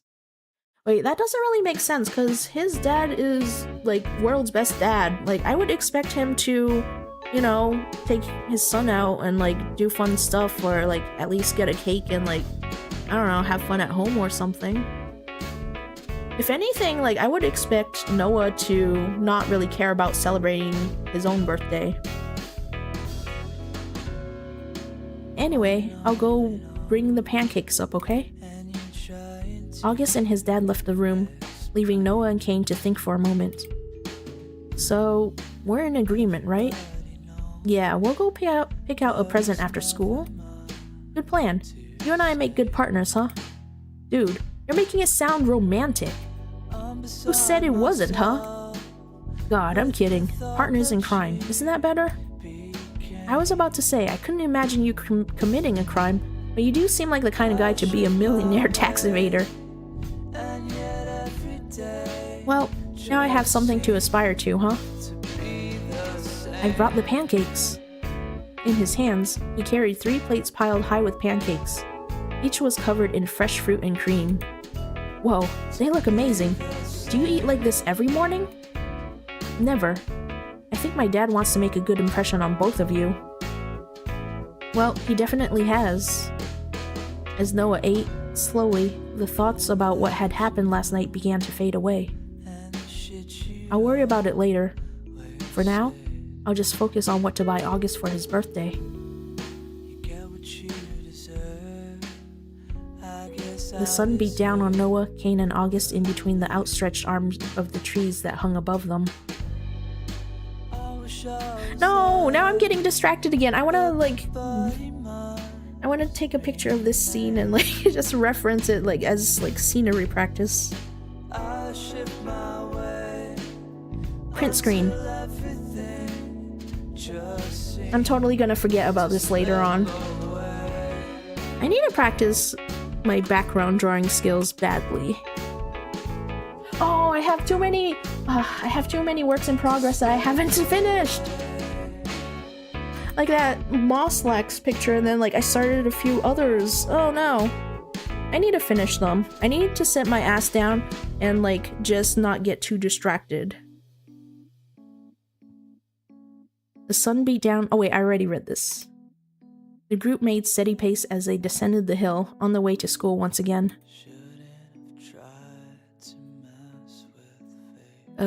Did something happen? Nothing happened. Just a little tired. Right. Well, we did stay up kinda late last night. My mom would never let me do that, let alone my dad. Yeah. Surrounded by an uncomfortable silence, the group continued their way down the mountain. Somehow, the trio managed to arrive at school even earlier than usual. Noah sat at his desk and with a yawn, pulled out his sketchbook. Absent-mindedly, he doodled on the blank sheet of paper. Okay, whenever they pull this background picture up, there's always that briefcase, bag, whatever you want to call it there. Why is that lone bag there? Did the owner just forget about it and it's like some like relic that's like left on the desk forever now?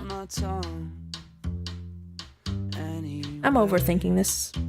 Wait, what's that box over there? That can't be a tissue box. I don't know where that cube is. Like kind of in the center of the screen to the left of the whiteboard. Am I getting distracted? I'm getting way too distracted.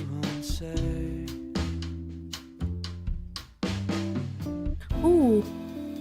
No, I need to stop. Okay, I need to focus on this game. To Noah, a blank page was incredibly powerful. It represented a void in reality that only he could affect. It was the beginning of 1,000, a million, infinite possibilities that all began directly from his mind. He believed that was a mindset he would keep forever. He was standing here, and he walked over to me, and before he even realized what he was doing, he had already begun to sketch out a certain scene that may or may not have happened the night beforehand. What's that you're doing, Noah? Ah, nothing, Miss Rose. Did you draw this? It's just a doodle. Nothing serious. Her eyes went wide, and she blinked a few times as if trying to regain some composure. When did you begin studying art? I didn't. It's just self-taught. Astounding. Noah, have you ever thought about going into fine arts? Like at university? That's right. I believe you have the ability and then some. Well, my parents want me to go into finance. Well, that's nice that your parents think that, but what do you want? You really think I could? She nodded sagely. I run the after-school art club. Noah, if you seriously want to work on attaining a scholarship, then you should join us. Oh, well, I'm a little busy today. How about you just come around and quickly introduce yourself then? Alright. Good. Well then, I believe it's about time we got started with class.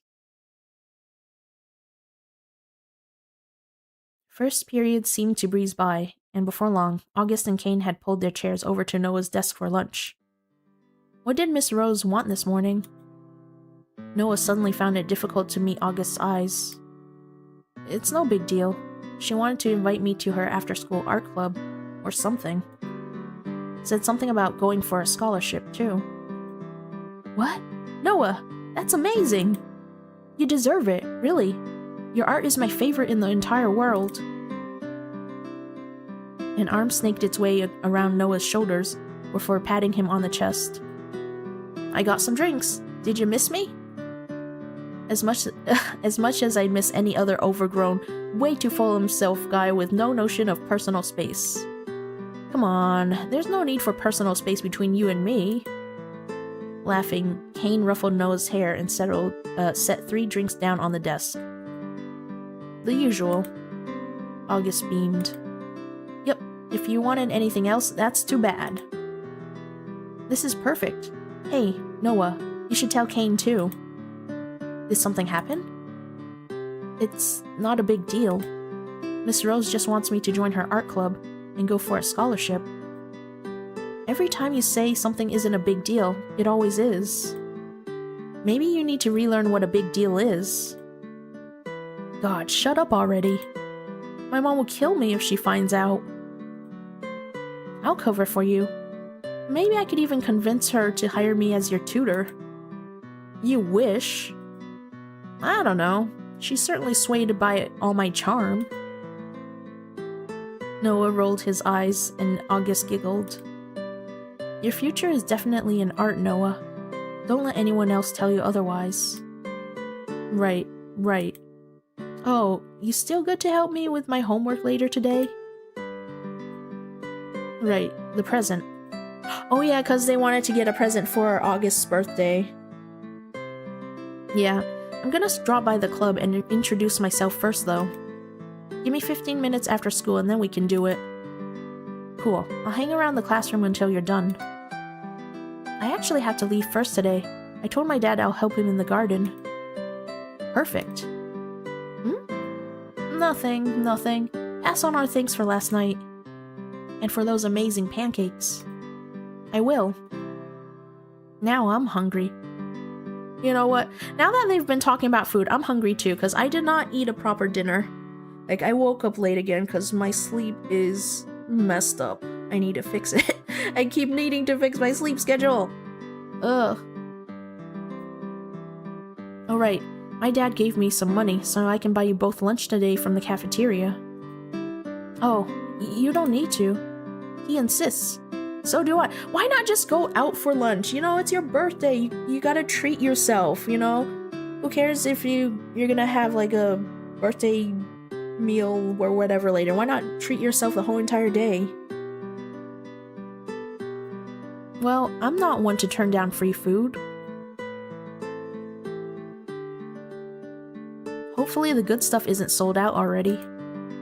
I can't remember the last time I went to the cafeteria. What do you guys want? Maybe cake. You both said that at the same time. Hey. Before Noah could respond to Kane's teasing tone, someone bumped his shoulder hard. Whoopsies, my bad. Oh, it's Luca. Luca, you asshole! It's fine. The boy continued walking on, not even looking back over his shoulder. What's his problem? I guess it was an accident. Oh no. The group stopped in front of the cafeteria. Inside, barely anything was left for purchase. Right in the center of the fridge was a single slice of cake. Wait, how? Oh wait, never mind. I misread. Never mind. Might I suggest the fight to the death? You can have... How about we just share it? Why not just get, like, a proper cake, you know? From not the school cafeteria, because it'll be yummier. Oh man, but, like, cake prices, they vary so much depending on where you go, because, grocery store cakes are so much cheaper. But if you want to go to an actual bakery, holy cow, some of them can be, like, $60 for a single cake. I'm so tempted to try out, like, one of the bakeries that has, like, good ratings and stuff. I was there once, just once, because it's a pain in the ass to get parking near that area. But holy cow, $60 for a cake! That's, as much as I love food, that's a bit much. But, you know what? You only live life once, so, like, maybe I should try it someday. Like, together? That's what sharing usually means. Alright. What about you, Kane? Do you want some too? Nah, I'll just get a sandwich. I don't really like sweet food that much.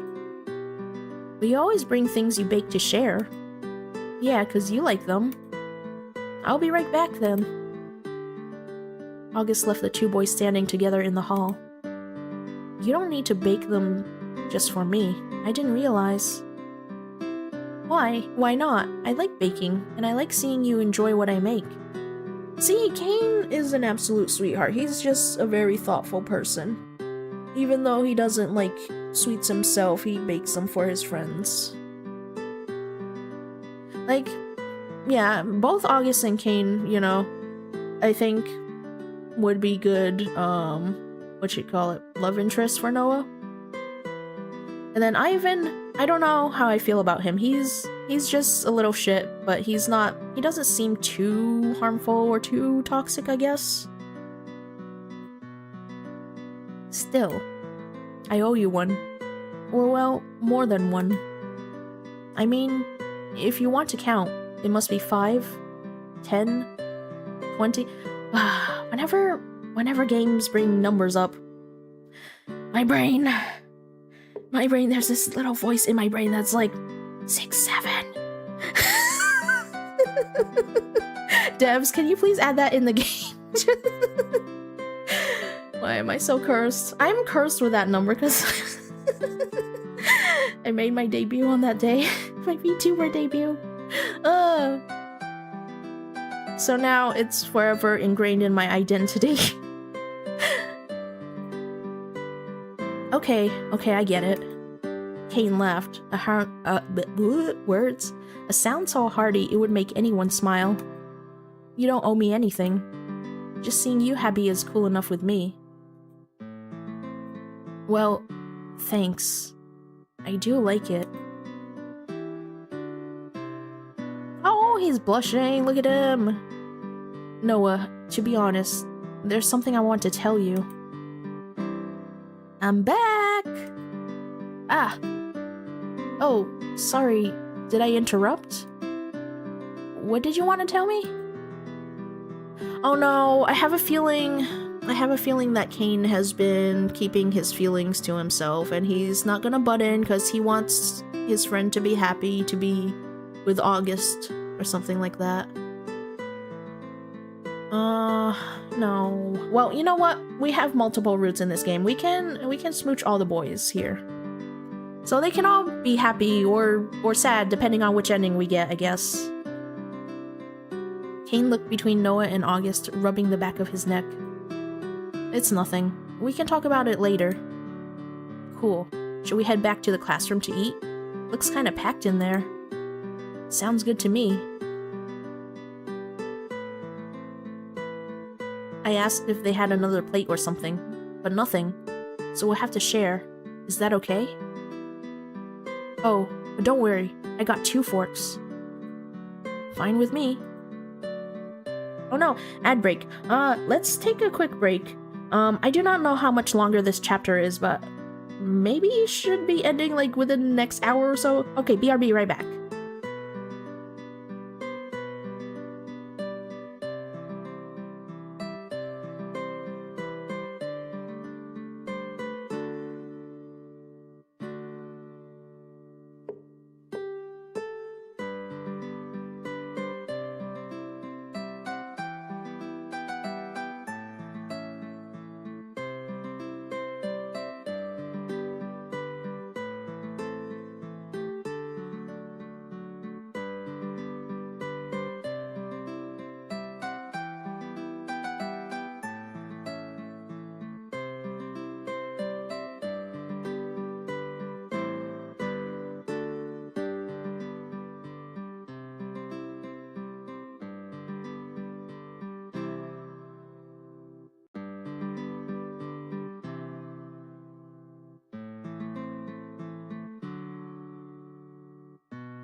Oh, thanks you.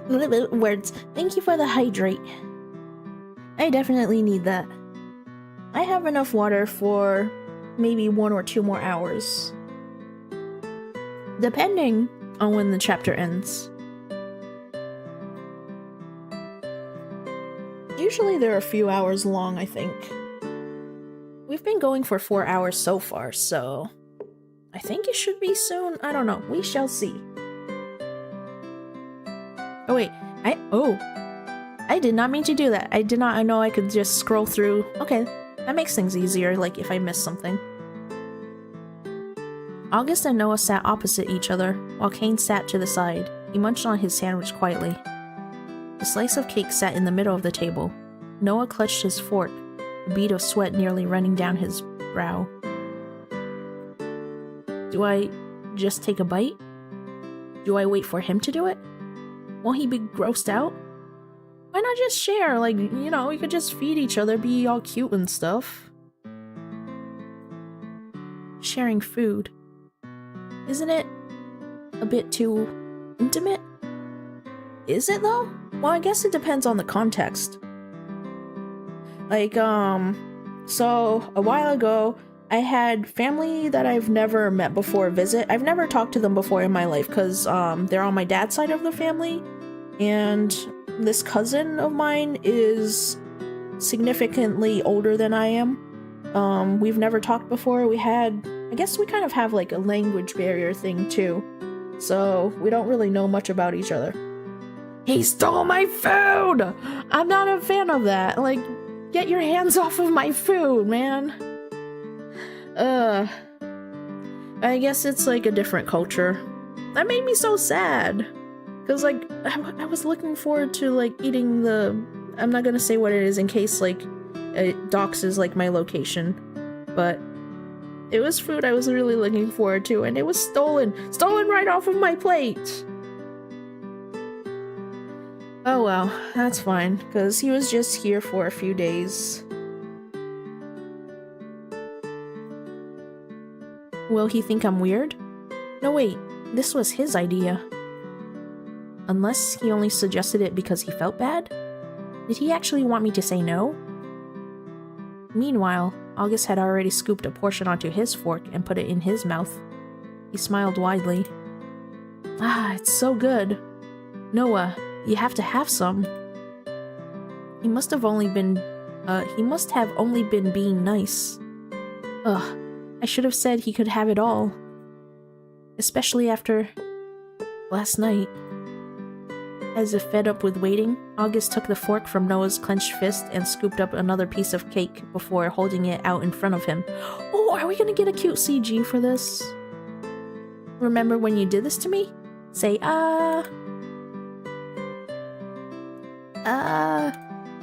He's so hesitant. Oh.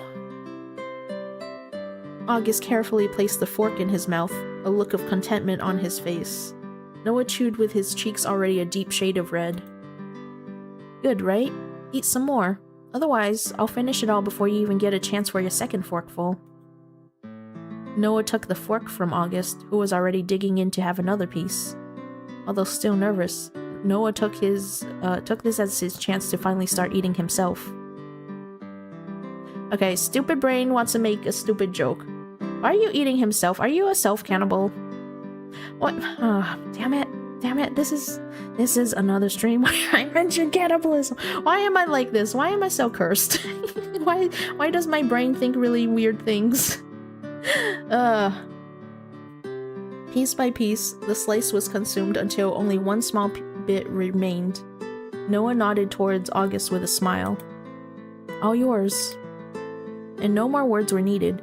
He ate it up instantly. Your sweet tooth rivals Noah's.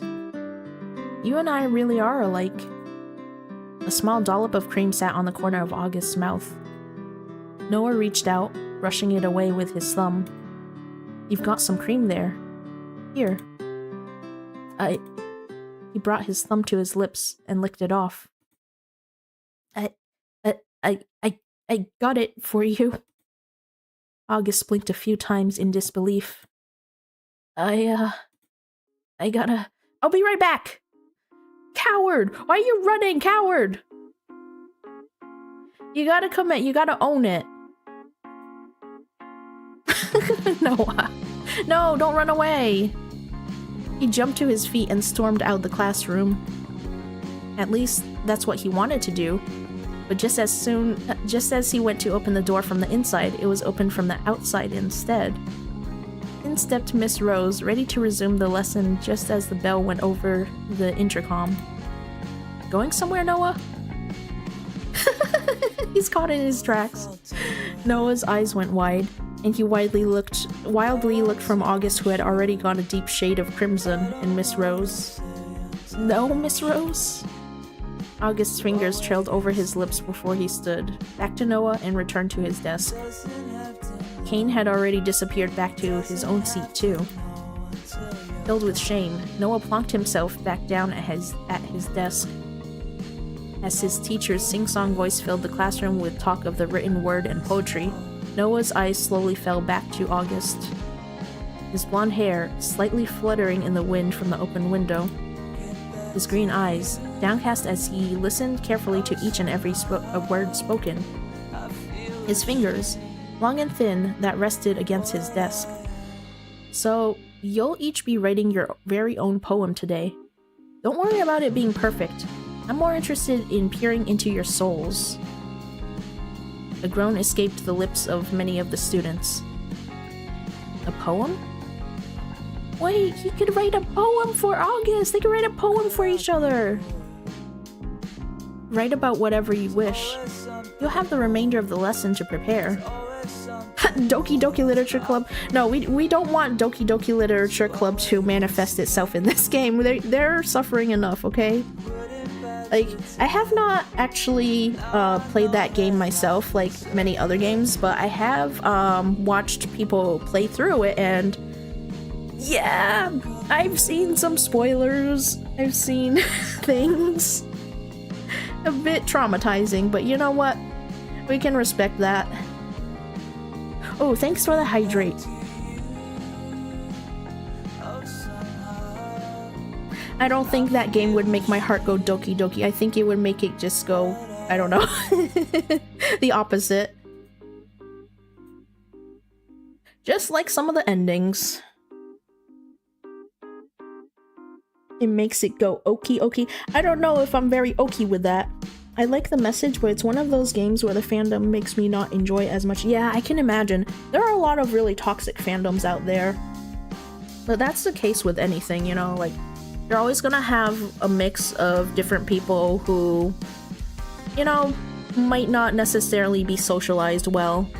But it's, I mean, it's worth it if you can find, like, friendships, like, here and there, just not with the whole entire fandom, I guess. Well, right now, I'm kind of in the Turning fandom. It's a BL, it's a slow burn BL, that happens to be Omegaverse. I'm not sure how Omegaverse, like, ties in with this, like, it's not a huge part of it. It is very slow burn, but the fandom that I've seen so far has not been toxic as far as I know, at least. Flask is part of those fandoms. I remember she said some outrageous stuff the other day. Yeah, like, when I curse about everyone when my mic is accidentally off, right? Oh gosh. What fandoms have I been in the past? I haven't been super active in any, recently. Like, I'm trying to get into the Turning fandom, but, like, I need to get back into drawing more things! I need to finish my art! Ugh, but, you know, I don't feel confident enough to, like, post stuff in there yet. Because I'm still trying to, like, figure out how humans work. And I don't know. I just get too self-conscious sometimes, you know. But I definitely need to keep working on it. And, like, maybe eventually I'll post some fan art.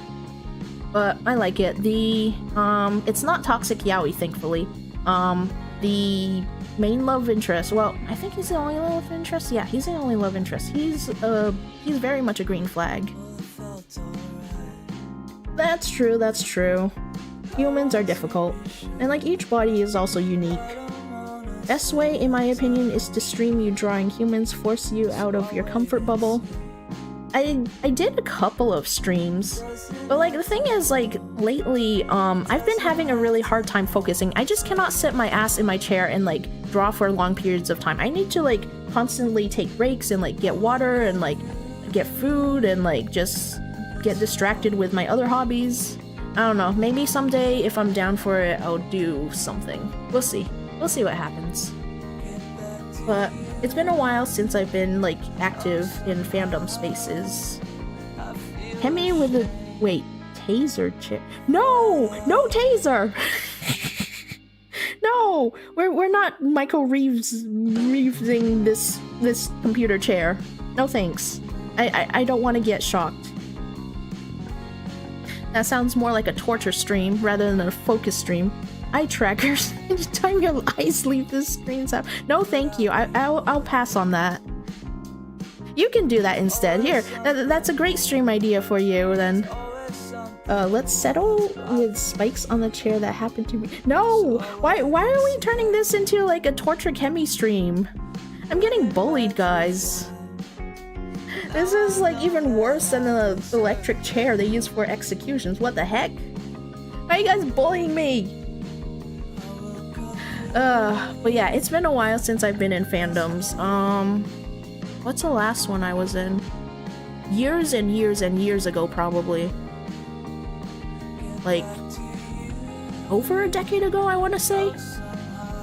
Well, I wasn't even super active back then, even, yeah, all things considered. But the Attack on Titan fandom, I remember, got kind of toxic. Wait. It can be a science experiment, you know, ions as- No, we are not testing the flow of ions in my body.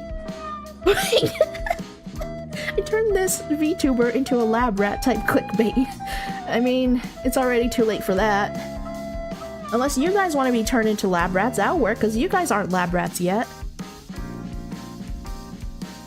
But Attack on Titan fandom, there were so many shipping wars that, you know, not too fun to witness. Especially when it's like artists that you're following and then like they get dragged into drama and it's like, you know, I'm here for your art, like we were in the process of being friends, but like I don't know if I want to be, you know, too close, like if you're gonna like get triggered by everything and be so angry and like, I don't know, yell at people and stuff, you know? But that was a very long time ago. I have not posted too much in fandom spaces since that time.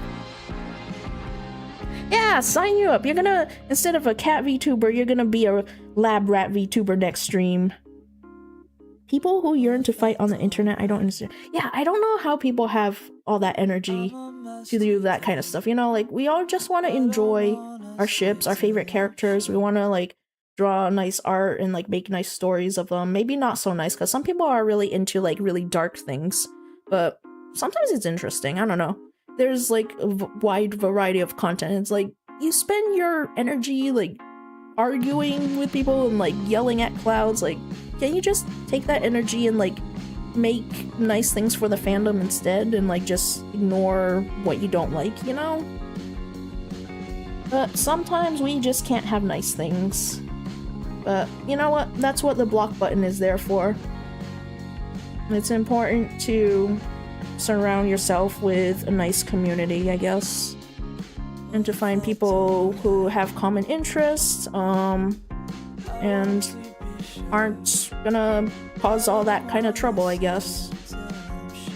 Like, thankfully I didn't personally get dragged into other people's drama because I didn't really get too close to those people, but it was just kind of sad to see, because it's like you had all this potential to be creative and stuff, and like you choose to do this instead. Like, please stop. Oh gosh. Oh yeah, Noah's pencil tapped against his paper. Math, science, history. He found himself at least decent at most subjects. Poetry? That was something else altogether. You know what? Fair. I don't know how to write poetry either. Ugh. He looked towards Kane and August, but found both already preoccupied. Peering into my soul. Huh. Well, instead of a poem, maybe he could have a, you know, exception and, like, illustrate, because he's an artist.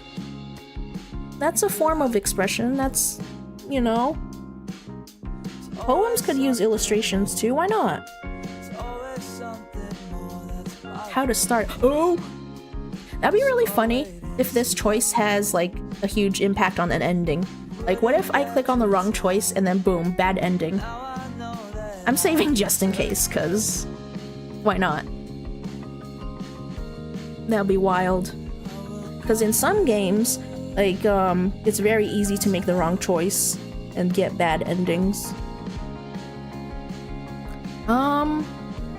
Since we first met, I don't know. Why are you asking me? I don't write poetry.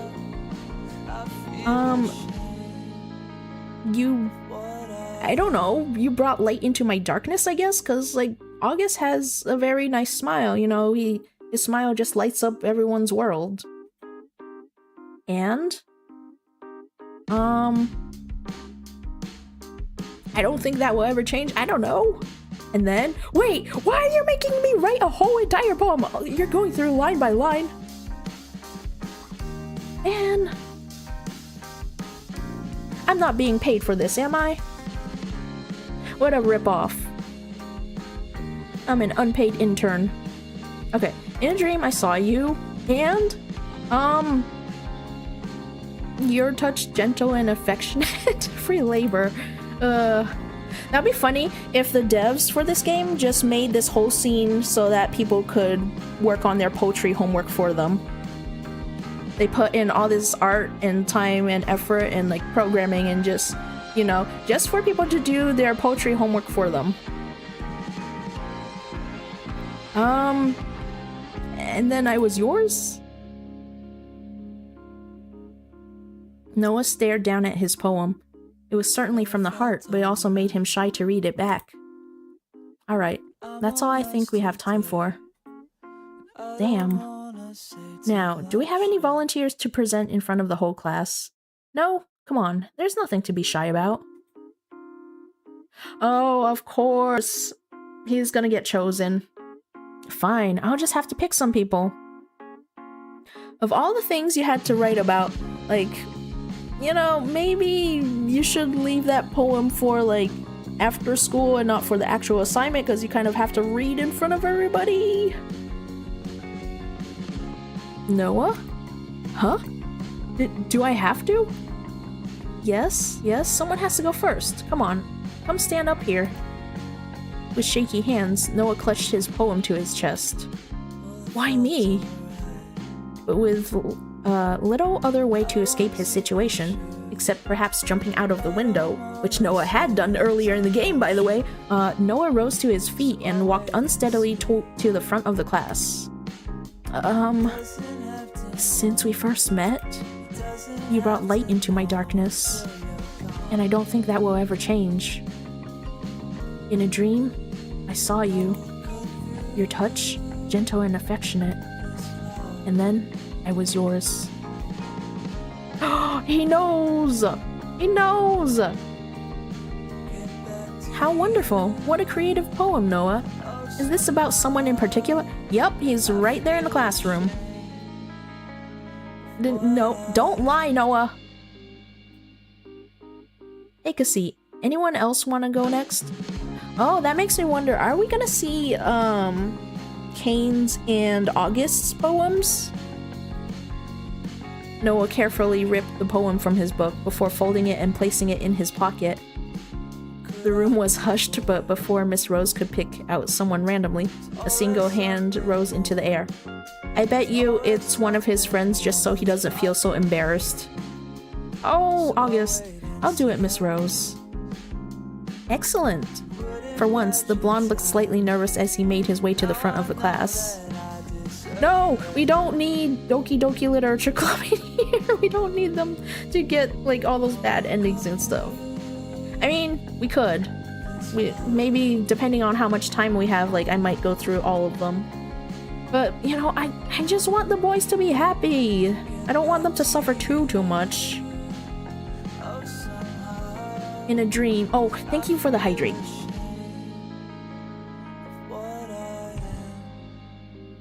Just a little side of suffering with some pancakes, you know?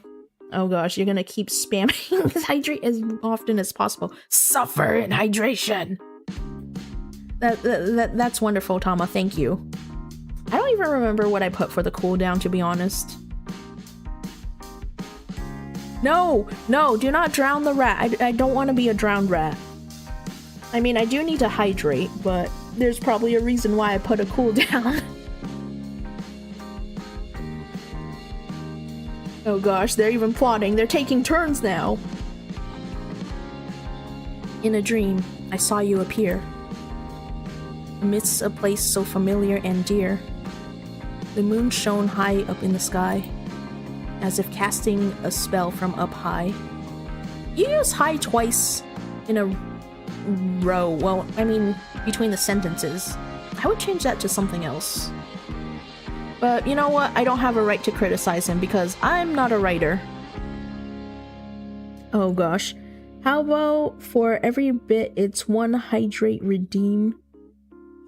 Man, my chat is conspiring against me. I'm in danger! The world around us was hushed and still, as if waiting for the magic to spill. But suddenly, it all faded away, leaving behind a sense of dismay. No! August, why are you making a sad poem? But as I turned to look beside, there you were, laying by my side. Oh, that's referencing when they were over at his house during the sleepover. In that moment, I knew for sure that our connection would forever endure.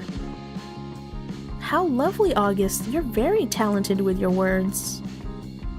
Okay, but can we think about the symbolism behind his poem? Like, is that like referring to how, you know, even though August is dead, he's still in Noah's world in a way, like through Crow, whatever his existence is. He's still there for him in a way, I guess. Okay, I think we have time for a couple more before the end of the day. For the rest of the lesson, August's words tumbled around in Noah's head, spinning and turning. When the bell finally rang, Noah snapped out of it.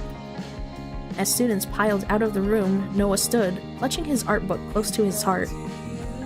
Just as he went to leave, someone grabbed his hand lightly. Ah, sorry. August quickly let go.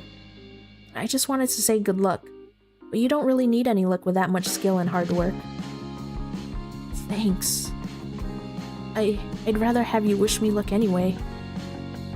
Good luck, Noah. You've got this.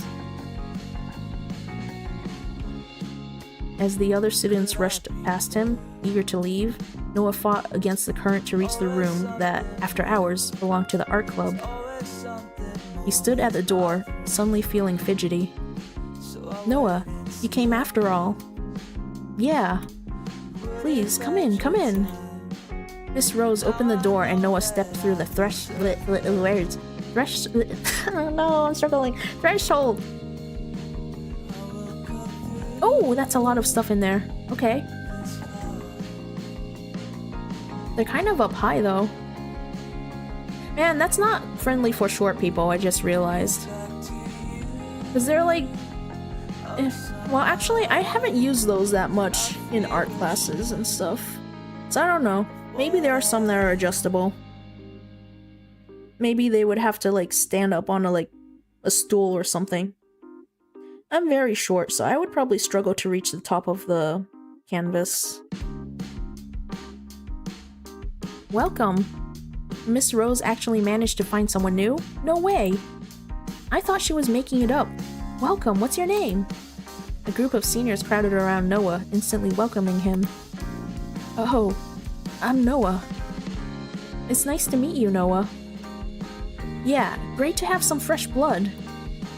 Noah, why don't you take a seat for a bit? Where are the seats? I don't see any seats! Unless those are, like, stool seats. They look more like tables. I don't know. Maybe I'm overthinking again. They're too wide to be seats. I only have 15 minutes, but okay. Noah sat down on an empty seat beside a boy with pale orange hair, The mysterious boy instantly turned to Noah, a kind smile on his face. Noah? No, that's Luca! But like, didn't he end up being a bully or something? Oh, they have so many cabinets in this room. Wait, why do they have so many sinks? Well, I don't think we had that many sinks in my high school art class. But then again, maybe they have like a much bigger school and a much bigger classroom, so they might need more sinks to accommodate all those people. Because my graduating class, well, of people that are just in my year, in my high school, was like between 100 to 200 people. I can't remember exactly. So it was very tiny. Huh? You're a second year, right?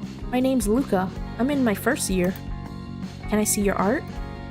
He instantly put out his hand, waiting for Noah's sketchbook to be passed over. People are so forward here. Yeah, right? Like asking for someone's sketchbook right off the bat, like some people get very self-conscious about that and like they don't feel comfortable sharing, you know? Sure, can I see yours? Okie dokie, here you go. Wow, Noah, you're like a genius. Noah flicked through Luca's sketchbook. Inside was a mix of still life drawings and portraits of varying skill levels, none of which were particularly impressive. Noah, that's harsh. We need to be encouraging towards people, you know? Well, I don't think AI exists in their world, but, you know, I would much rather have people make, you know, art, like, at a lower skill level when they're struggling and learning than to see AI art. I can't share that. My lewd anime woman drawings. I know. That's probably, like, the reason why some people don't share. I don't think I've ever, like, drawn that in, like, my sketchbooks when I was a kid. Although if I do get into the trending fandom, like, I don't know. We'll see. I don't think I would post it on this account. I might make, like, a separate account for it if I ever do get into fandom stuff again. Why are you side-eyeing me? Don't judge me! Okay, it's art, you know, sometimes we need to appreciate the human anatomy, you know, when we're shipping characters together. The human form is very, beautiful, yeah, that's my excuse, okay? Don't worry about it. Yep. Still, Noah couldn't help but compliment him back. Nah, I'm not that good. You're good too. But you're much better. I can tell we're gonna be such good friends. Hey, are you the one who got kicked out of his class? What? People are saying that? Yeah, everyone's talking about you. Oh no, is this the start of like him being a jerk to him? I didn't get kicked out. I just moved. Ooh, that makes sense. Hey, why are you only staying 15 minutes? I'm gonna buy a birthday present for someone important to me. Someone you like? What? I mean, I don't know. It's okay, it's okay. Your secret's safe with me. There's no secret. Sure. Hey, we should do a collab. It would really help me improve, you know?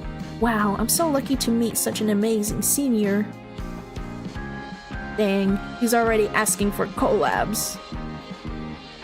I'm really not anything special, but I don't mind helping you. You know what? I don't think we've ever done collabs, like, in art classes during school. Except for that one time in preschool, when I was, like, 4 or 5 years old, I think. My friend and I had to make a painting together. I tried to paint, like, a house and, like, a sun and, like, people and stuff, but, like, you know, since we were very young at that time, like, she just took her hands, stuck it in paint, and, like, smothered the canvas with the paint. And I was so sad because when I took it home, like, my parents critiqued it. They were like, why didn't you make something better? Like, you just made, like, this slop. And I was so sad at that time because, like, you know, like, I tried, I put some effort in, and then my friend was like, nope, I'm just gonna like do some abstract art. We're gonna just spill this paint on there and like just, you know? But I was very sad because my parents were disappointed in me. Oh, hey, words. Thank you for checking in, Rize.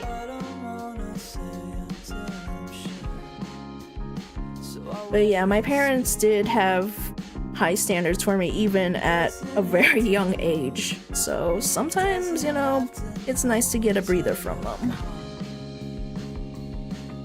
But the ironic thing was, like, you know, eventually when I got into high school, they absolutely hated when I did art and stuff. So it's like, why did you judge me back then? Man.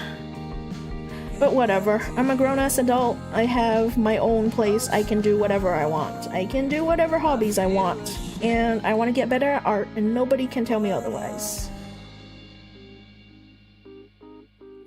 I'm really not anything special, but I don't mind helping you.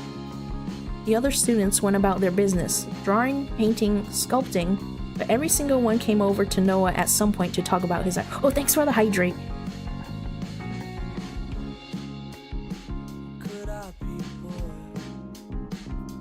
For some reason, it made Noah particularly shy. He wasn't used to anyone paying him any attention, let alone paying attention to his art, which he usually kept to himself. Consume liquid! Just like how I consume souls of the damned! I mean, what? Why did I say that? I don't know. Luca clung to his side the whole time. He seemed to be rather popular with everyone in the club. He had the kind of personality where you couldn't help but like him. Oh, it's already been half an hour, you know? Didn't you have to leave? Ah, shit. Sorry, Miss Rose. I have to run. Thanks for stopping by, Noah. We're looking forward to having you back next time. Noah dropped Luca's sketchbook onto the table and dashed out the door, completely forgetting his own that was still in Luca's hands. Ah, shit, I'm so sorry, Whoa, slow down, slow down. I'm late, sorry. It's fine, I don't mind waiting for you. Plus I got tomorrow's homework done ahead of time. I'd say that's a win. I'm doing better than you at least. Ah, shut up already. Noah laughed, finally having a moment to catch his breath after sprinting from the other side of the school. The sun was already beginning to go down, casting an orange glow over the classroom. Well, we should go before the shops close. Yeah, let's get out of here. Oh, if the shops do close, they could just make a cake themselves, you know? The orange glow of the sunset had already changed to the dark of night when the pair reached town. Side by side, the two boys walked, chatting about anything that came to mind. As they always had. How was the art club? Are you going to be a pompous art kid now? Better than being whatever you're meant to be. Nah, it was fine. Everyone seemed nice enough. Cool. By the way, any ideas for what to get August? I thought you would have come up with an idea. Come on, I thought you'd know. Well, I might buy him a new game or something. He seemed to like the ones I brought over to his place last night. You better come up with an idea yourself. I think you'd like it more that way. Kane's expression flickered for a moment before a smile came back to his face. Get him something soppy he'll remember. You know, like the poem, or like draw like a sketch of him or something. Kane quickly ducked into their local game store and came out just as quickly with a bag. Noah wandered from storefront to storefront, trying to work out what he should buy. What would he like? What kind of thing would be special? Why does the— oh, it doesn't have a TikTok hyperlink? I thought it does. YouTube? Is it broken? Maybe it's broken, I don't know. That's a good question. I have to check it out later. Oh well.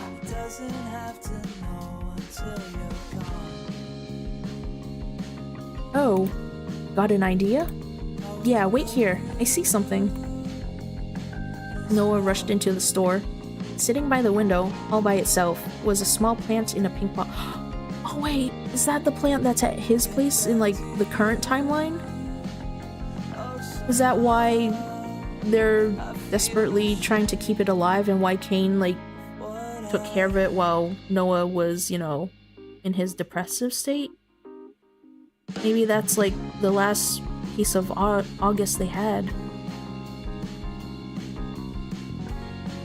It's perfect. It's small and cute, just like him. As he walked out of the shop with a bag, Cain peered in. A plant? Are you buying a present for August or your mom? Shut up, it's cute. I'm kidding, he'll love it. I'm sure. Even if my present is cooler. No! Why are you popping up here?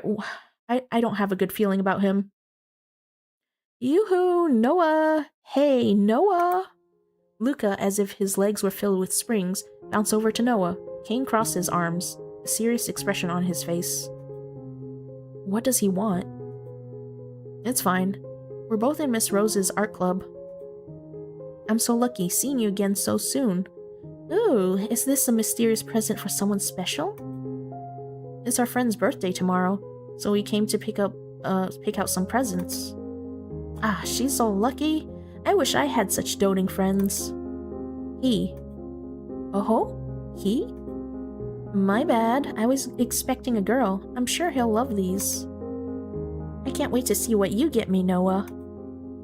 Right. Anyway, I better get home before my mom starts worrying. I heard my cousin was gonna visit today, too. Bye, Noah. See ya. Luca bent down and picked up a small folded piece of paper with a smile before he disappeared into the street. Oh no! What's the piece of paper that he picked up? Was it the poem? Is he gonna, like, blackmail him with that? Or, like, I don't know, share it with a whole entire class? Spread it online or something? That kid's like a hurricane. Tell me about it. Let's go home. I think I'll give August this after school. I don't want to carry it around all day. Good idea. Can I ask you a question? I wish you would just ask instead of asking if you can ask. Oh my gosh, that drives a lot of people crazy.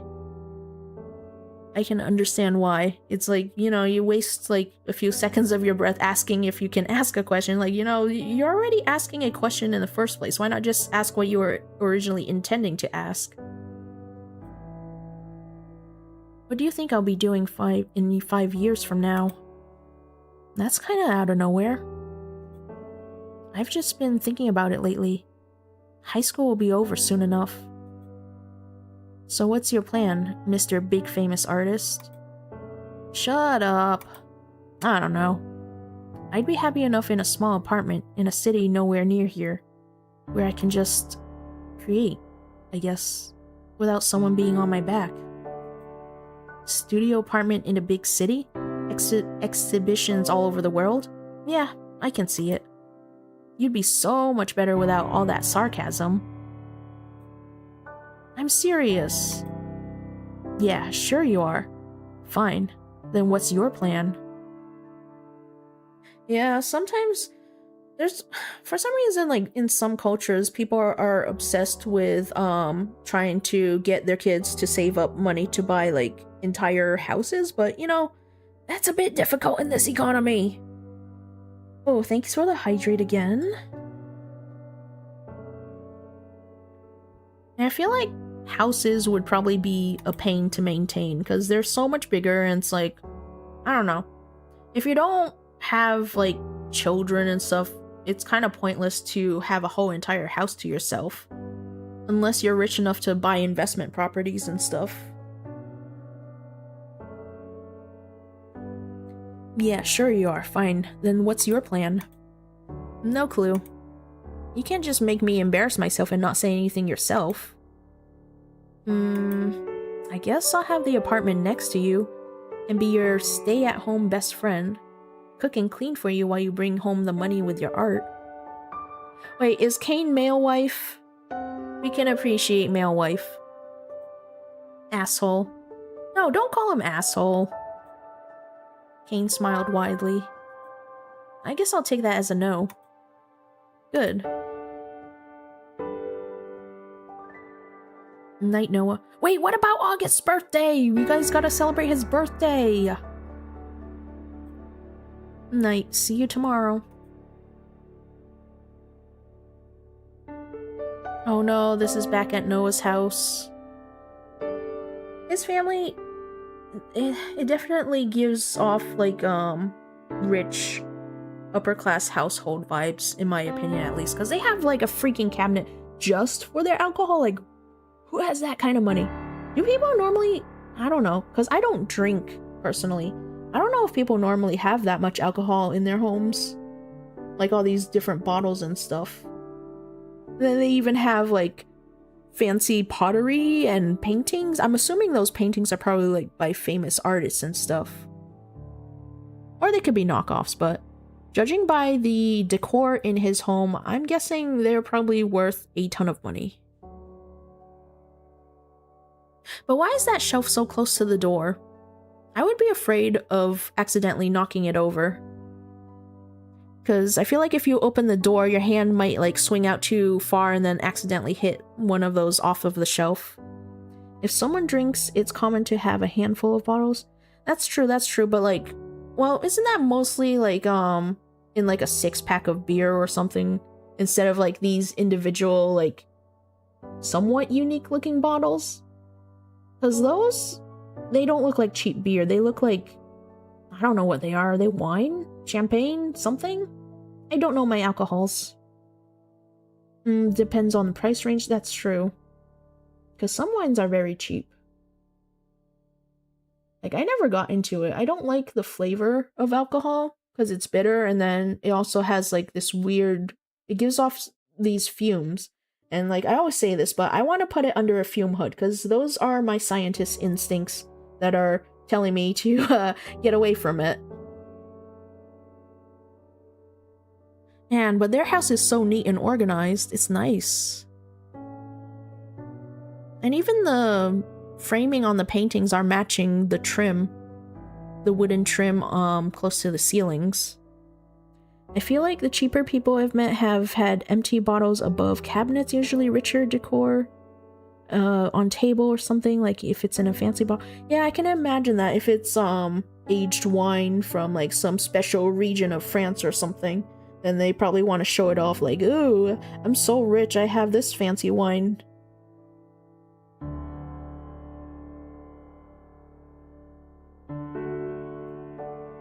Calm down, I was doing an extra class with my teacher. Oh. The least you could have done was let me know. It was dark out. I was worried. Sorry, I'll text you next time. What's that you've got? Nothing. I'm tired, so I'm going to bed. Noah. Oh? Quickly, he hid the plant in his closet, where even his snooping mother wouldn't find it. God, I'm exhausted. Noah dug his hand into his backpack, searching for his sketchbook. Fuck, I left it with Luca. Oh no, what if they're filled with drawings of August and Luca discovers it and is like, oh, I have blackmail on this guy now. Why didn't he tell me when we bumped into each other? Guess he forgot too. I'll have to stop by tomorrow and grab it. From his window came a tapping noise. Noah approached, wary, and moved the curtains aside. Just in time to see August's bright smile. He knocked again on the window before pointing to the handle. Noah opened the sliding door, and August stepped into the room quietly. Wait, how did he get there? Because he lives on the opposite side, and did he, like, jump over? Did he, like, have some planks as a bridge or something? That's a bit dangerous. You know, because they're not on the first floor. They're climbing across each other's balcony. Stilts? Yeah, that's right. I just have a spare pair of stilts in my closet, you know, just for situations like these. What are you? Shh. Noah lowered his voice to a whisper. What are you? You don't have government-issued stilts. You get them free from the government? I had to pay for those. I thought maybe we could make good on that promise. Promise? from behind his back, August pulled out an armful of painting supplies with a wide grin on his face. Oh, are they gonna paint together? That's gonna be a little messy though, they gotta be careful. Otherwise, Noah's mom is gonna get angry. You bought all this? Yeah, so we can do it together. I think you'll be really good. To be honest, I was thinking that now that you're part of the art club, you'll probably start painting soon anyway. But I wanted to be your first. In painting. For painting! First to paint with! Ah. Me too. Noah looked back at the gap between the two houses. Did you seriously jump? Don't tell my dad, he might have a heart attack. I might have one if you turn up knocking at my window in the middle of the night. Should I go? We can do this another time. No, I really want to do it with you. Painting. Really want to paint. With you. Noah stuttered out his answer, suddenly wishing he had time to mentally prepare himself for the situation. August. In his room. At night. Alone. He gulped. Then let's start. I've painted before, but, well, I'm sure you'll be the one teaching me. He laid out his supplies on Noah's table and pulled Noah down to sit opposite him. Let's see, what to paint. Oh, thank you for the hydrate. I need my dihydrogen monoxide. Wait. How big are the hydrate's big sips? Sometimes multiple, so you get your money's worth. Probably. Unless I forget them, because I have forgotten to do that before. Oh wait, I want to see what else I put for my dihydrate command. I completely forgot that, like, I never took that down. Did you know, dihydrogen monoxide exposure can warp and damage wood? We must ban dihydrogen monoxide. Yeah, it's even better than McDonald's value meals. You know, especially in this economy.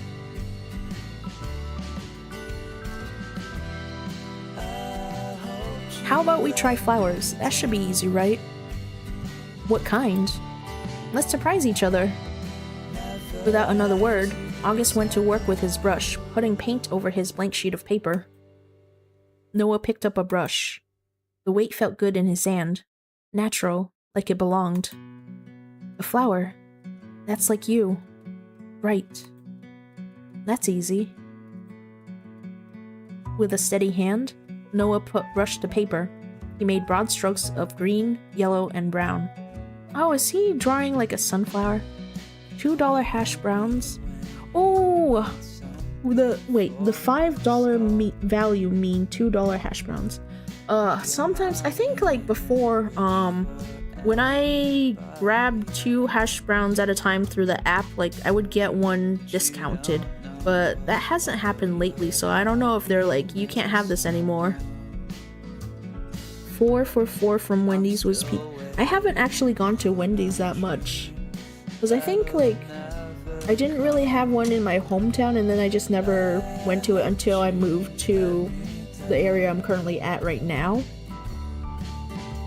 I know, $5 foot long and Subway's food, people say it's gone down a lot in quality, but that's the case with everything else. Because in shittification, they gotta chase those profits, you know? We gotta supply our billionaires with extra boats and houses and everything. Because that's what's important in life, right? For some reason, it came easily to him. He felt an excitement deep inside, as if he found something truly special. All thanks to August.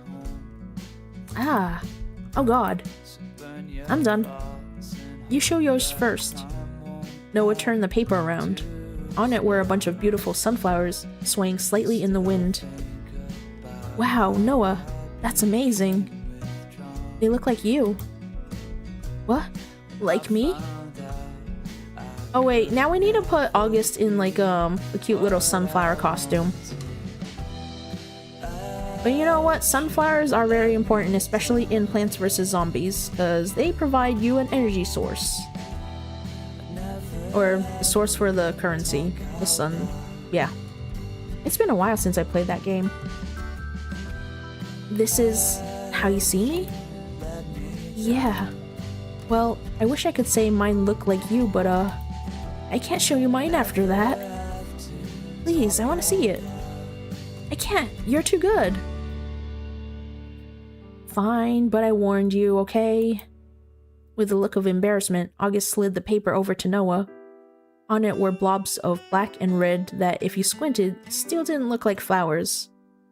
You know what? They're abstract flowers. Don't laugh. I told you that you'd be much better than me. No, this is perfect. I love it. I really, really love it. Well, what did you think of painting? It's what I've always wanted. And why don't we do it together again next time? August stood and stretched before collapsing to sit on the edge of Noah's bed. Noah did the same, falling down to sit beside him. I'd love that. I'll try to be better by next time. You're plenty enough as it is.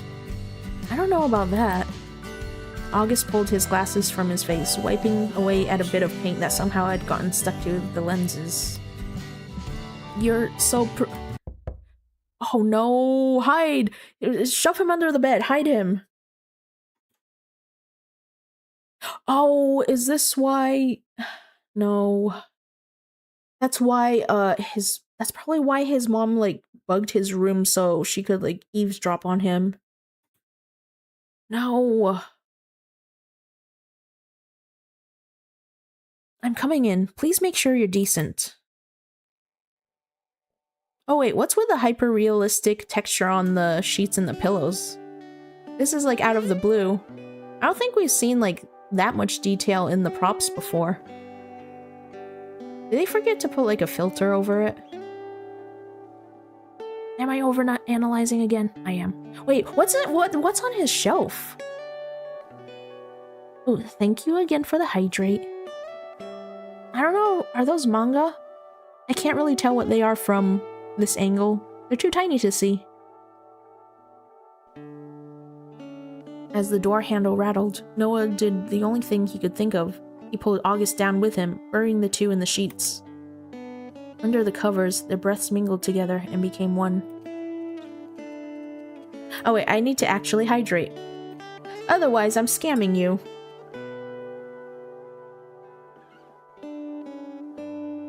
Okay, 3 gulps.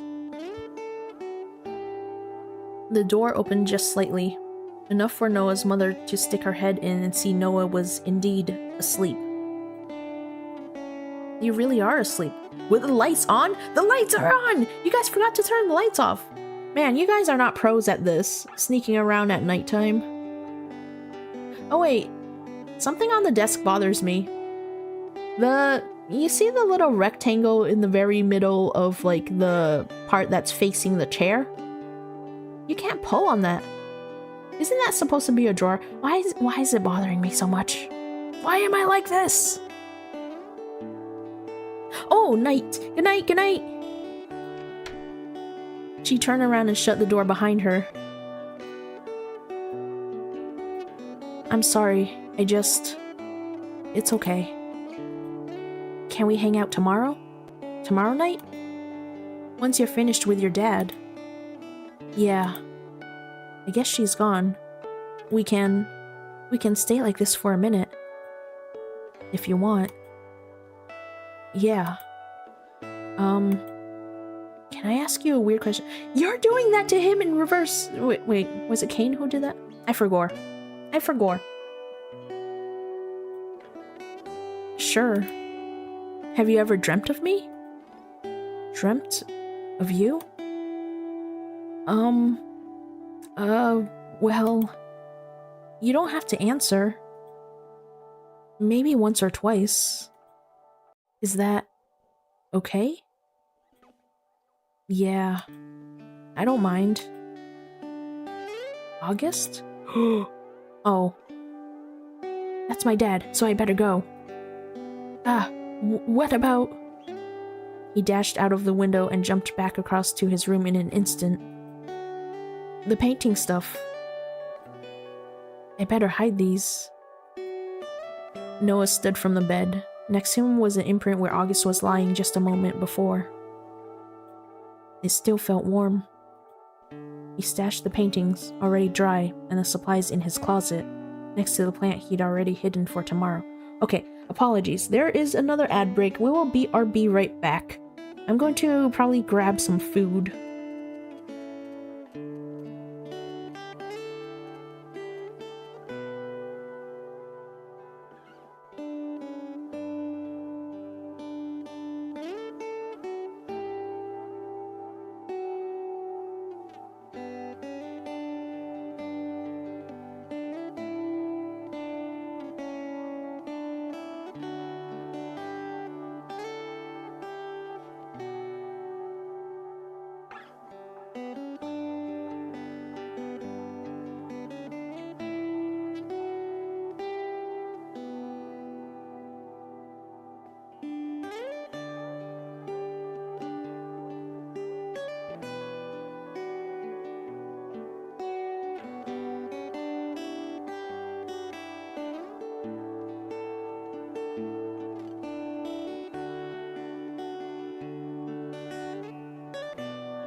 Okay, we are back from ads.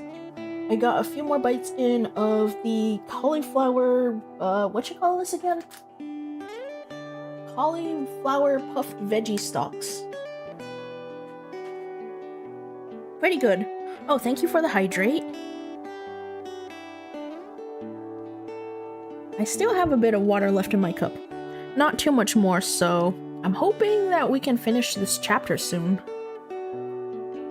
Otherwise, I'm gonna have to get up and get more. My sleep's already fucked. Holy crap. Oh, we've been streaming for 5 hours so far. That's longer than usual.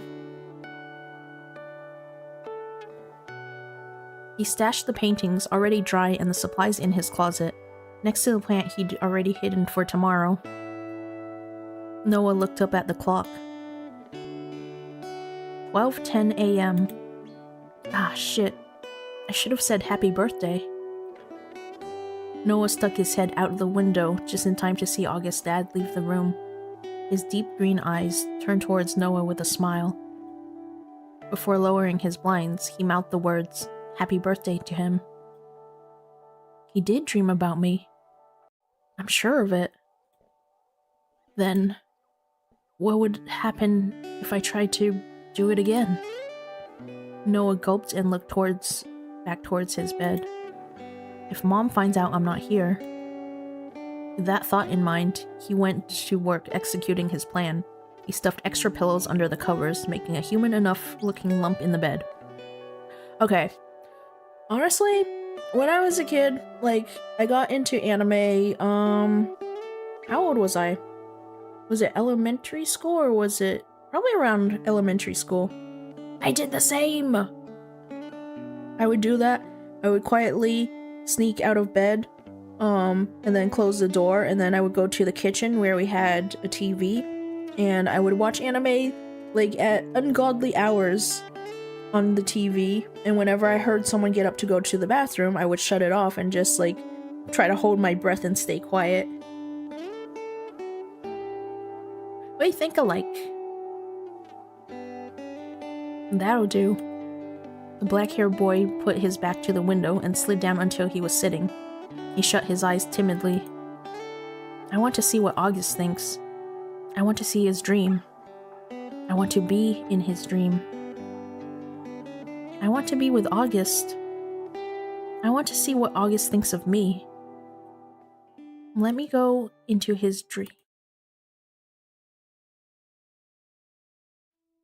The wind left his chest, and he struggled to regain his breath as the ground fell out from under him, and Noah was thrown into an endless void. His arms flailed around, searching for something, anything to grab onto. But there was nothing. Nothing but darkness. He squeezed his eyes shut and thought about the boy with blonde hair and green eyes. And finally, he hit the ground. Ah! Where am I? Outside? The street was dead quiet. Noah pulled his phone out of his pocket, but the time was constantly moving, hours passing by in seconds. He pinched himself. Ouch. I'm really here. Before his eyes, Noah watched a certain scene play out. I'm kinda nervous. What's up with this music? This doesn't sound like it would be a good scene. Cain and a Noah very different, yet exactly the same as himself, left one house, crossed the road, and then circled back around to August's house, then went inside. Wait a second. What is going on? Why is he seeing, like, a different version of himself again? This is last night? That's what he's dreaming about? Oh, that's his dream. Never mind. Then I gotta find out what's happening. Noah looked back towards his own house. I'll take a page out of August's book. If this is a dream, my parents won't be there, will they? The television was playing somewhere in the house. The sound of static filled the otherwise silent house. Until a voice spoke up. He's going to make our son strange. Oh, darling, what am I meant to do? The man comforted the woman, wrapping an arm around her shoulder. Okay, I really don't like this. I have very bad feelings. No! We just have to get rid of him. Get rid of him. Get rid of him. Get rid of him. Okay, this is... What the hell? What's going on with these guys? Why are they repeating over and over? Yes, get rid of him. Noah crept closer. Closer to the television. Closer to the voice of his parents. At once, both of their heads snapped around, 180 degrees to face him, before they fell from their necks. That's so creepy. The static went quiet. Noah approached the bodies, but instead of the flesh he was expecting, they were both made of metal. Is this what August thinks of my parents? No time for this. I need to see August. Leaving the broken pieces of his parents behind, Noah raced up the steps to his room. His bedroom was just as he left it, minus one detail. On his table was a painting. On it was a portrait. He picked it up and stared at it. A painting of himself, Around him, flowers of black and red. Is this what he was trying to paint when he came over? So this is how you see me. Noah looked towards his sliding door that led to his balcony. He's just on the other side. He opened the sliding door, just enough to squeeze through. On the other side, the curtains were open just enough to peer in. Carefully, he jumped from one balcony to the other, barely managing to avoid falling. Inside the bedroom, a scene started to play out. Noah grabbed onto August, staring at him earnestly. This is... Can I ask you a question? Of course. You can ask me anything. Do you, what I mean is... What I'm trying to ask is... If you, perhaps, like guys? I mean, if you did, I'd be cool with that, and, it has nothing to do with my parents. I was just... wondering. Yeah. I like you. Me too. I like you. Just as the two boys reached closer, their lips inches apart, Noah jumped back in surprise, losing his footing and falling from the balcony. But rather than hitting the ground, the world turned to darkness around him, and he fell into that void, once again. It felt like a moment and an eternity he fell, until his back finally hit something soft.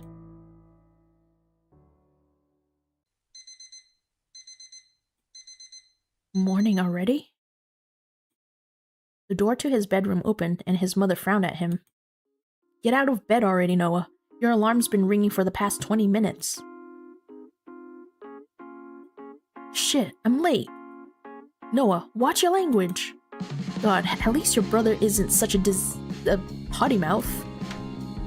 She shut the door behind her, all the while shaking her head in disappointment. You know what? Fuck Noah's parents.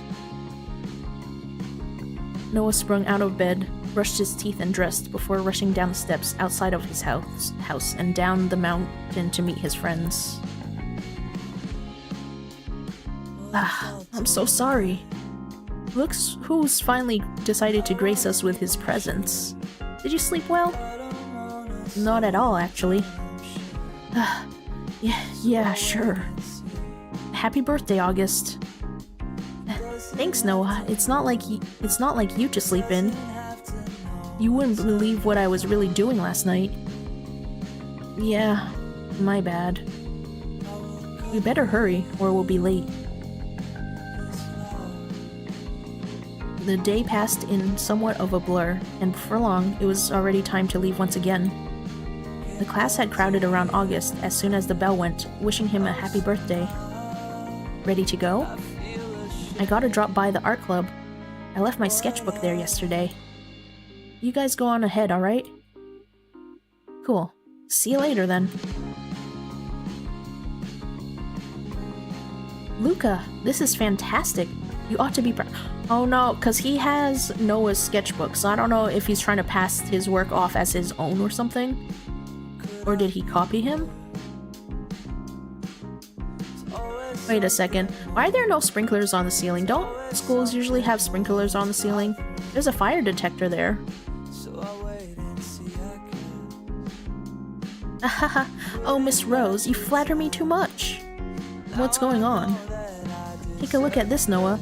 Luca says you inspired him so much, he went home and drew this yesterday. What an amazing improvement. I knew having you here would drive everyone to improve, Noah. Oh no. I don't like this. The sudden heartbeat and the music cutting out. That's... Luca smiled a smile that didn't quite reach his eyes, before wrapping an arm around Noah's shoulders. I really look up to you, Noah. Keep going and you're sure to improve even more, Luca. Miss Rose left the room for something or another, leaving Luca and Noah alone. Noah ripped himself away from Luca and glared at him. What the hell's this about? Did August enjoy his present? I have no clue what you're talking about. Oh, I was led to believe that the person you were buying a present for was the same person this poem was about. Luca pulled out a folded piece of paper from his pocket. Noah froze. Since we first met, you brought light into my darkness. Shut up! Not a fan of your own writing? Anyway, I'm super sorry about borrowing your art to show Miss Rose. But you don't want everyone to find out that you've a thing for August, right? Hey, I don't care who you like, but I'm sure you'd care if everyone knew, huh? August only moved here 6 months ago, right? Man, if it got out about you two, it could really ruin everything for him. Wouldn't want him to move schools again, would you? You're wrong! The smile that was always plastered to Luca's face dropped immediately, and a sneer came out instead. You know what? Moments like these, I would give Noah permission to punch him. You keep drawing for me, or I'll tell everyone about you. Everyone in school will know. Your family too. If you don't want that to happen, just shut up and get drawing my next masterpiece. Got it? His smile, as fake as it was before, returned to his face. Here, your art book. That's what you've been looking for, right? Noah snatched it out of his hands and stormed out of the room. His rage boiled over, overflowing with nowhere to go. The hallway was already empty and deadly silent. Noah clutched his sketchbook tightly. Asshole! I don't care. I don't care what happens to me. But August... Fuck that guy. Fucking... Fuck! Shit! It's all... falling apart. Noah quickly approached his closet and pulled out the present he'd hidden for August. Next to it, the 2 paintings they'd done the previous night. Noah's mind went back to the portrait he'd seen in August's dream. Fine. This is fine. I'll just draw for him. He threw his sketchbook down onto his desk and opened to a blank page, holding his pencil over the blank page. He doodled out this and that, his heart far away, in a place Luca couldn't reach. Before he knew it, his clock had already ticked over to 11 p.m. Okay, I hate this for him. Like, this blackmail that Luca has over him and August, I guess it's gonna end up making Noah hate art. I hope he's still awake. Noah opened his balcony carefully. The windows in the room across from his were already drawn. Still, he easily hopped across and knocked on the window, hiding the present in a bag behind his back. It only took a moment for a boy with a smile like the sun to open his door. Noah. Happy birthday, August. I was thinking, do you want to go down to the river? We could hang out for a while. Yeah, I'd love that. Will your parents let you, though? Well, no. But I was thinking, we could just... He looked down at the gap between their houses. It's not that far. August broke out in a laugh. We're really sneaking out. Yeah. Noah hopped down first, before reaching up to catch August as he fell. It really does look so different here at night. Fireflies lit up the dark night, floating all around the pair. Yeah, be careful not to slip over. Come on, I'm a lot better than when I first got here. How was dinner with your dad? It was good. I didn't want any presents, but he still bought me stuff. Sounds nice. Ah, through here. Noah sat down first, staring at the lazily flowing river. August quickly joined him, and the two sat side by side.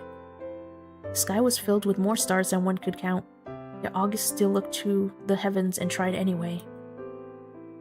So beautiful.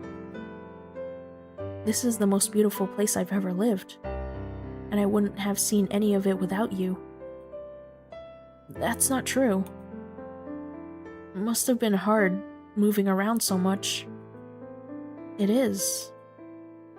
I hope you'll just stay here, to be honest. Maybe that's selfish, I don't know. But I like you being here. Me too. I really want to stay. My dad likes it here too. I don't think we'll be moving. So, the two of us can spend more time together. That's great. I got you something. Happy birthday. Noah handed over the paper bag, suddenly nervous. What? You didn't have to. Carefully, August started to open the bag. Well, you might not like it, and if you don't, that's okay. You don't have to have it. I can always take it back and pick something else if it's too dumb. A sniffle escaped August. I see, it's okay, I can... You... pick this for me? I love it. Noah, I love it so much. Oh. Thank you. Really. You really thought about what to get me, didn't you? You've always been so thoughtful. Noah scratched his head, unsure of how to reply. August wiped away the tears that gathered in the corner of his eyes and pulled something out himself. A pink camera. Can I take a picture? Of you. To remember this by. Yeah. Actually, could we just take one together instead? Yes? August held the camera backwards and shuffled closer to Noah, a smile on his face despite his red eyes. There was a click, and a photo began to print. Noah's heart skipped a beat at how close they were together. He leaned back on the grass, staring up at the sky. You should come watch the stars with me. August stared at Noah, his face soft but determined. There's something on your face. Close your eyes. I'll get it. Oh, sure. Noah closed his eyes immediately. Oh! They finally get to smooch! That split second was all August needed. Okay, let me hide my model. I don't know how to get the picture to... How do I don't know how to, like, full screen it. Dang it. We'll just have to look at the gallery later, probably. That's okay.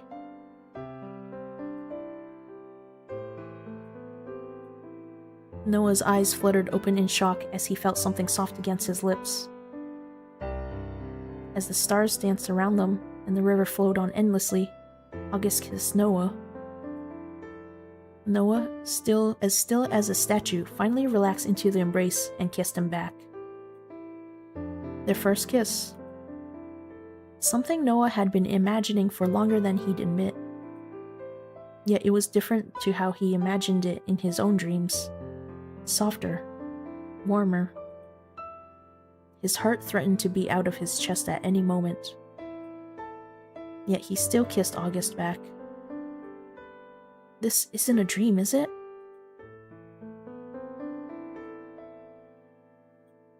I like you, Noah. I really like you. A lot. Thank you for the gift. I really like you too. Really? August stared down into Noah's face, surprise evident. I can't believe this. It feels like a dream to look down at you like this. maybe I am dreaming. I hope not. You know, I thought you hated me in the beginning. What? How could I ever? I don't know. I can't even imagine why I thought that. There's no way I could ever hate you when you're so you. Noah, do you want to date? Yeah. Me too. Have you ever, like, with two guys? August shook his head. You stole my first kiss. Excuse you? You told him his eye. You told him to close his eyes and smooched him yourself. Hey, you did the stealing here. August just laughed, relaxation finally falling over his nervous expression. This really is the best birthday present ever. Noah stared up past August, up towards the stars. Can I tell you something that's going to sound insane? Always.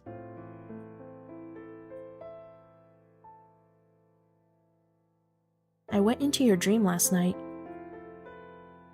What are you talking about? I think somehow I can go into people's dreams? Really? Wait, you believe me? Well, I don't think you have any reason to lie to me. Still, it does sound a little, well, crazy. I know. I can prove it. Last night, you dreamed about, we were both in your room and August blinked in surprise. You saw that? Ugh! I can't believe you actually believe me right now. Since when? It's only happened twice. The first time was when I was over at your house. We were at school and... Okay, I remember! And here, I thought I was being discreet with my feelings. Can you just do it whenever you want to? I don't know. Why don't we try it now? Right now? Yeah. But what if it's dangerous? Don't worry. I'll protect you. Like a crow guarding its treasure. Oh, so that's why he's named Crow, like... Oh, okay, I get it now. Hey. I'm not a treasure. I disagree. Come on, we should try it. Then, where should we go? How about my dad's dream? We can try. Timidly, the two linked hands, and Noah closed his eyes and concentrated until he felt that familiar pull. Like a string, pulling, urging him closer. Persuading him, pressing him to abandon the world he called reality, and fall into another dream. And fall they did.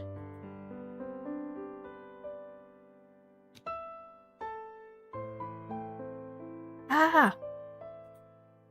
Noah, what's going on? It should stop soon. The hands still linked. The two spun and fell down into the darkness, until there was no darkness left around them. Ugh. Ah! Ouch, you didn't tell me there would be falling involved. Sorry. Where exactly are we, though? August finally looked around before sucking in a breath. This is... August! And you've brought Noah, too. Dad? August's father, smiling as he usually did, walked in from an open doorway and into the kitchen. Go on, take a seat. I left the spot for the birthday boy and his special someone.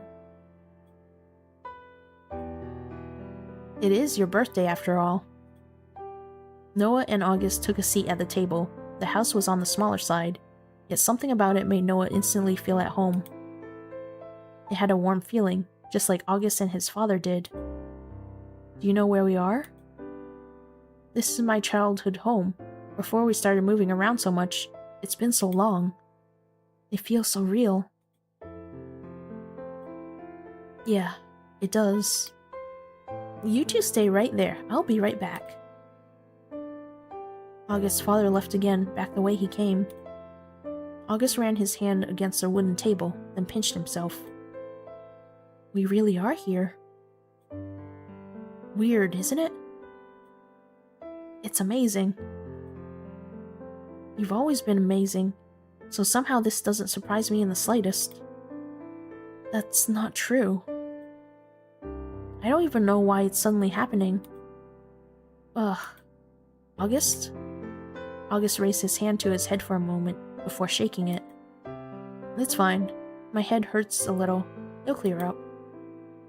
Happy birthday to you. Happy birthday to you. Happy birthday, dear August. Suddenly a voice sang out from behind the two boys. They turned around in surprise, just in time to see... Happy birthday to you. Oh wait, his mom? Mom? The one and only happy birthday, kiddo. Her voice was smooth and calm, much like August's. Her eyes, an emerald green, matched his exactly. It took only those few words for the tears to start overflowing from August's eyes.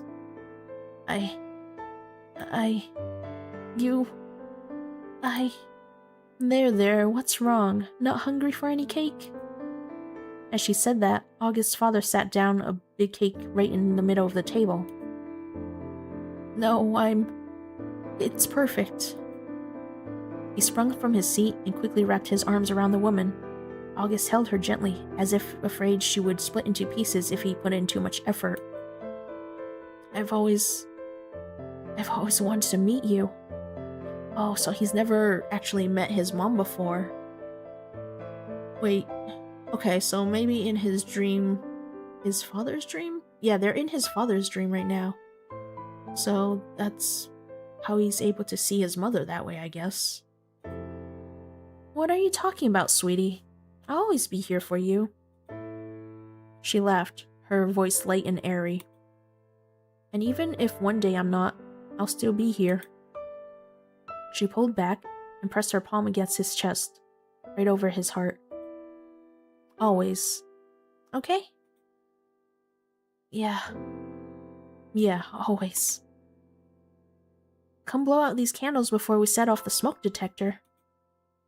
Reluctantly, August finally let go of his mother and sat back down in his chair. Don't forget to make a wish. Yeah, I'll make one. He closed his eyes, tears still running down his cheeks, and was silent as he made his wish. Finally, he opened them again and blew them out.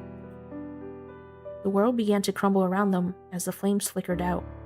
August looked between Noah and his mother, scared. I think it's time to go. Yeah. I love you, Mom. And I'll always love you. Look after him, Noah. Okay? The two fell, the words of August's mother the last thing that existed in that small world. As they fell, August's voice carried through the darkness. Do you think that's how she really was? Ugh. Seriously, why's it gotta hurt so much?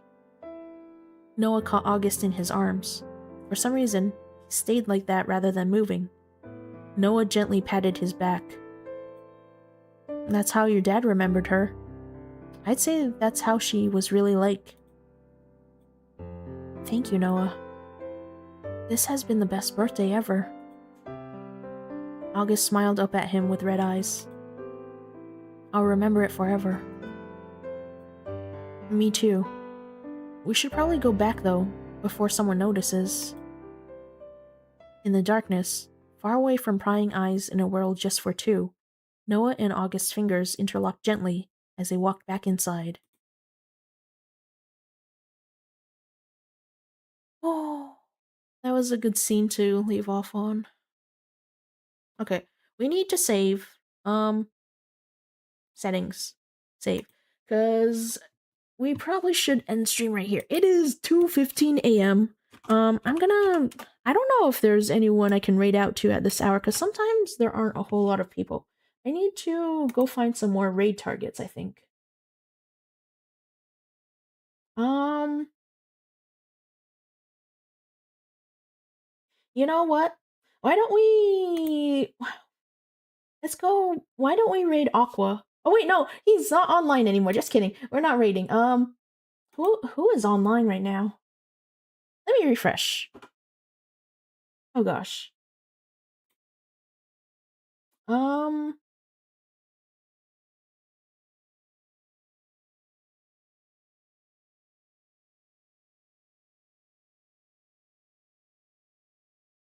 I need to find some more raid targets. Apologies.